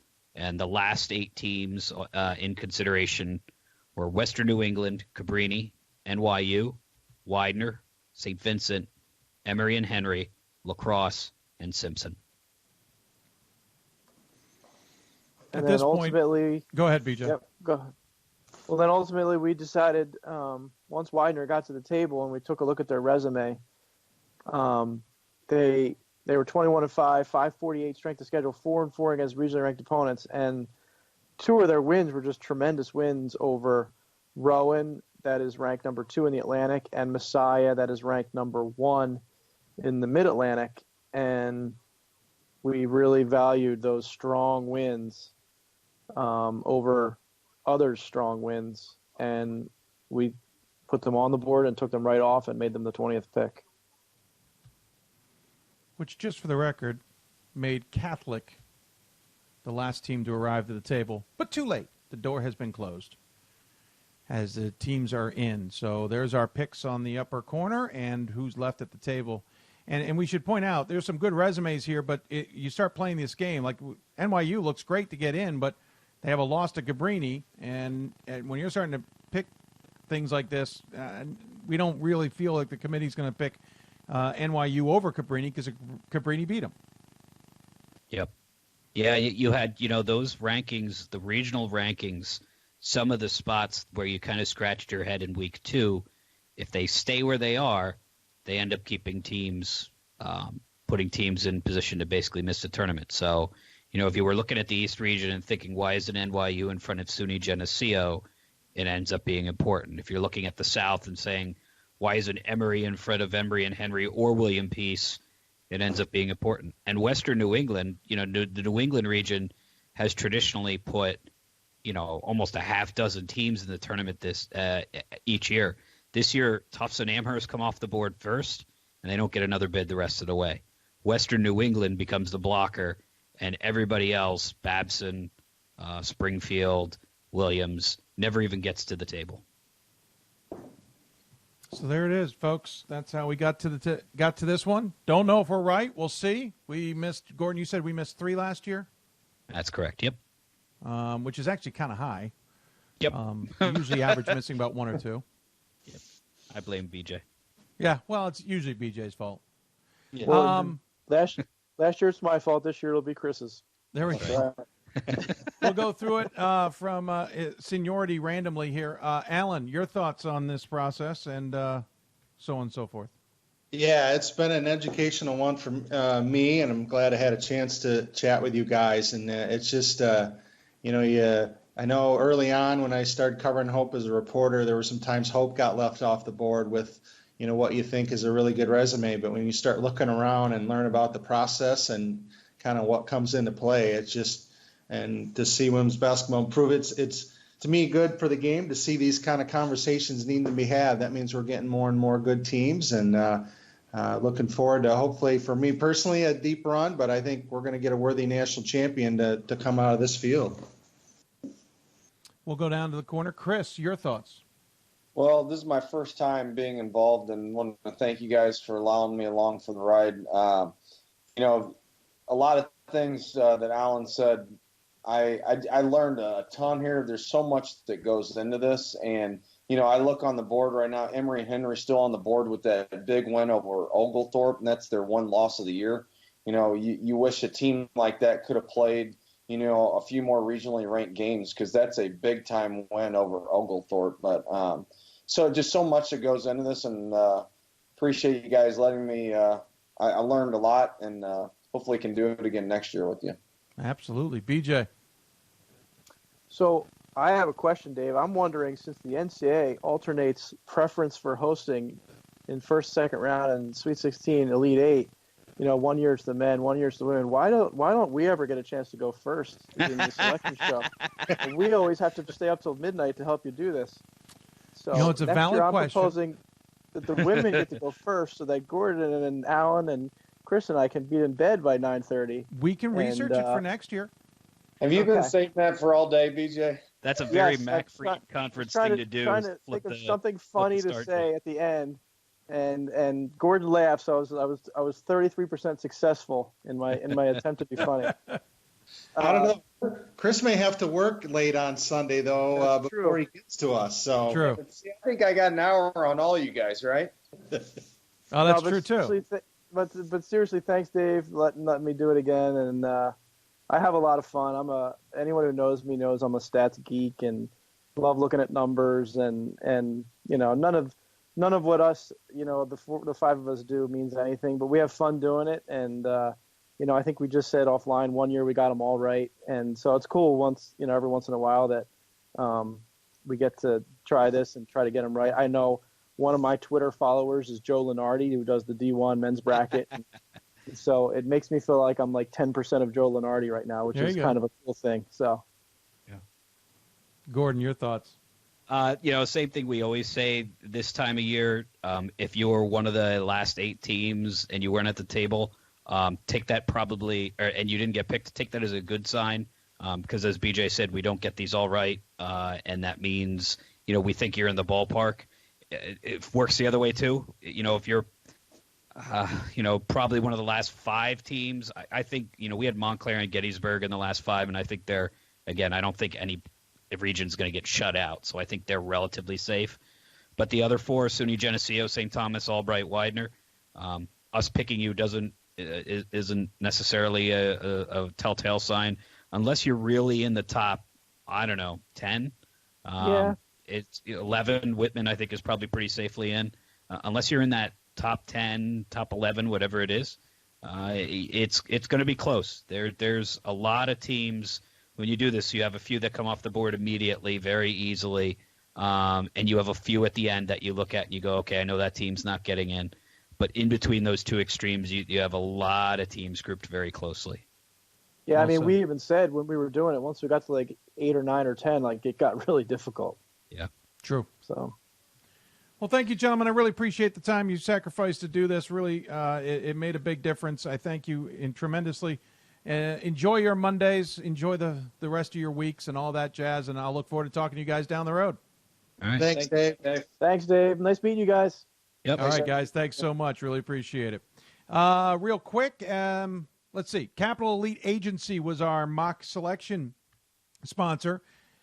If you're a college coach looking to take the next step forward in your career, check out College Elite Agency at CapitalEliteAgency.com. That's CapitalEliteAgency.com.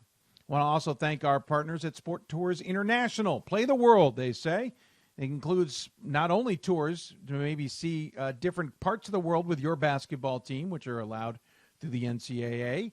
You can also get some tournaments involved, including the D3Hoops.com Classic, which we partner with Sport Tours to put on in Las Vegas at South Point Arena. We're looking for teams all the time, and we would love to have you. They also have dates in Daytona Beach and elsewhere. Check out Sport Tours International if you want more information. You're welcome to contact us, of course. I also want to thank our partners at Sensible Sports Marketing. Sensible Sports Marketing works with programs from every level of college athletics, specializing in big-time solutions for the small school budget. From designing posters and schedule cards to large format wall graphics and more, they've got you covered. You can go check them out online at getsportsense.com or give them a call at 888-575-4765.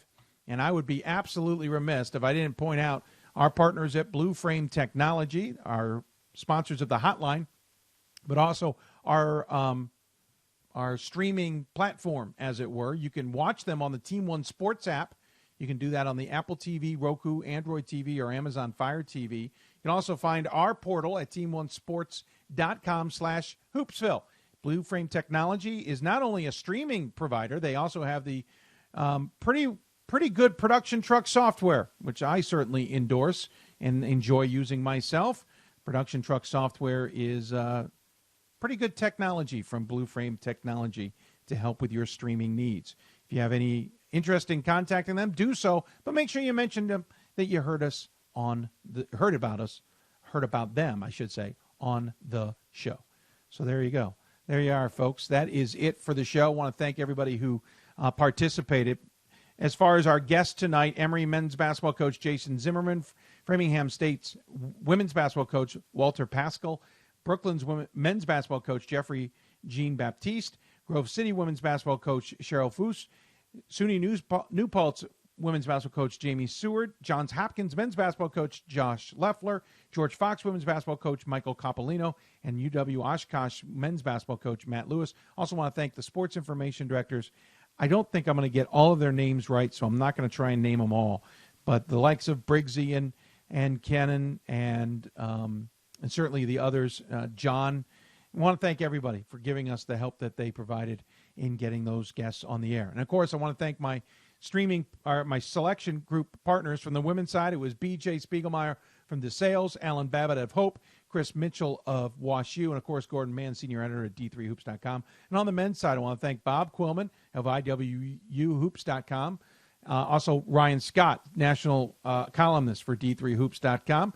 And also a big thank you as well to Mike Blaine, head coach at Plattsburgh State, and Mike DeWitt, head coach at Ohio Wesleyan and former national committee chair as well. So that's it, folks. That's it. Let's see. Men's brackets will be announced at 12:30 p.m. Eastern Time. There'll be a video presentation, including yours truly, from this studio. You'll find that on D3Hoops.com. The women's will be at 2:30, and then we'll be back at 7 o'clock Eastern with our bracket breakdown, where we hope to talk to both committee chairs about the selections they made and the bracketing that they've done. If you'd like to see the mock selections we had on the men's side and the women's side, go to D3Hoops.com. The men's mock bracket is already up, and the women's mock bracket will be up in due time. Thanks for everybody for tuning in. For those of you who contributed, by the way, we did not update that total. Hold on a second. We'll at least try and get that information correct. I want to thank everybody who contributed to our Hoopsville fundraising cause today. The fundraiser goes through tomorrow. So we hope, we made a little bit more of a dent, but hopefully we can make a bigger dent in that total. We're at 4,400, and we need to get to 7,500 by the end of the show tomorrow night, or really sometime tomorrow night. For those of you who are podcast fans and just now getting to see that there's a podcast, it means we finally got it up. We had some technical glitches on trying to record the audio. We're hoping to be able to put that up at a later time. Thanks for tuning in to Hoopsville, everybody. This selection special presented by Sensible Sports Marketing and Sport Tours International. And I also want to thank our partners at D3Hoops.com, the Women's Basketball Coaches Association, the National Association of Basketball Coaches, Blue Frame Technology, and Capital Elite Agency for their support, and for all of you who've contributed to our fundraiser. We'll see you back here, well, technically during the bracket shows that are to come up soon on Monday, but more importantly, we'll see you back here on Monday, 7 o'clock Eastern Time for the bracket breakdown. Good night, everybody.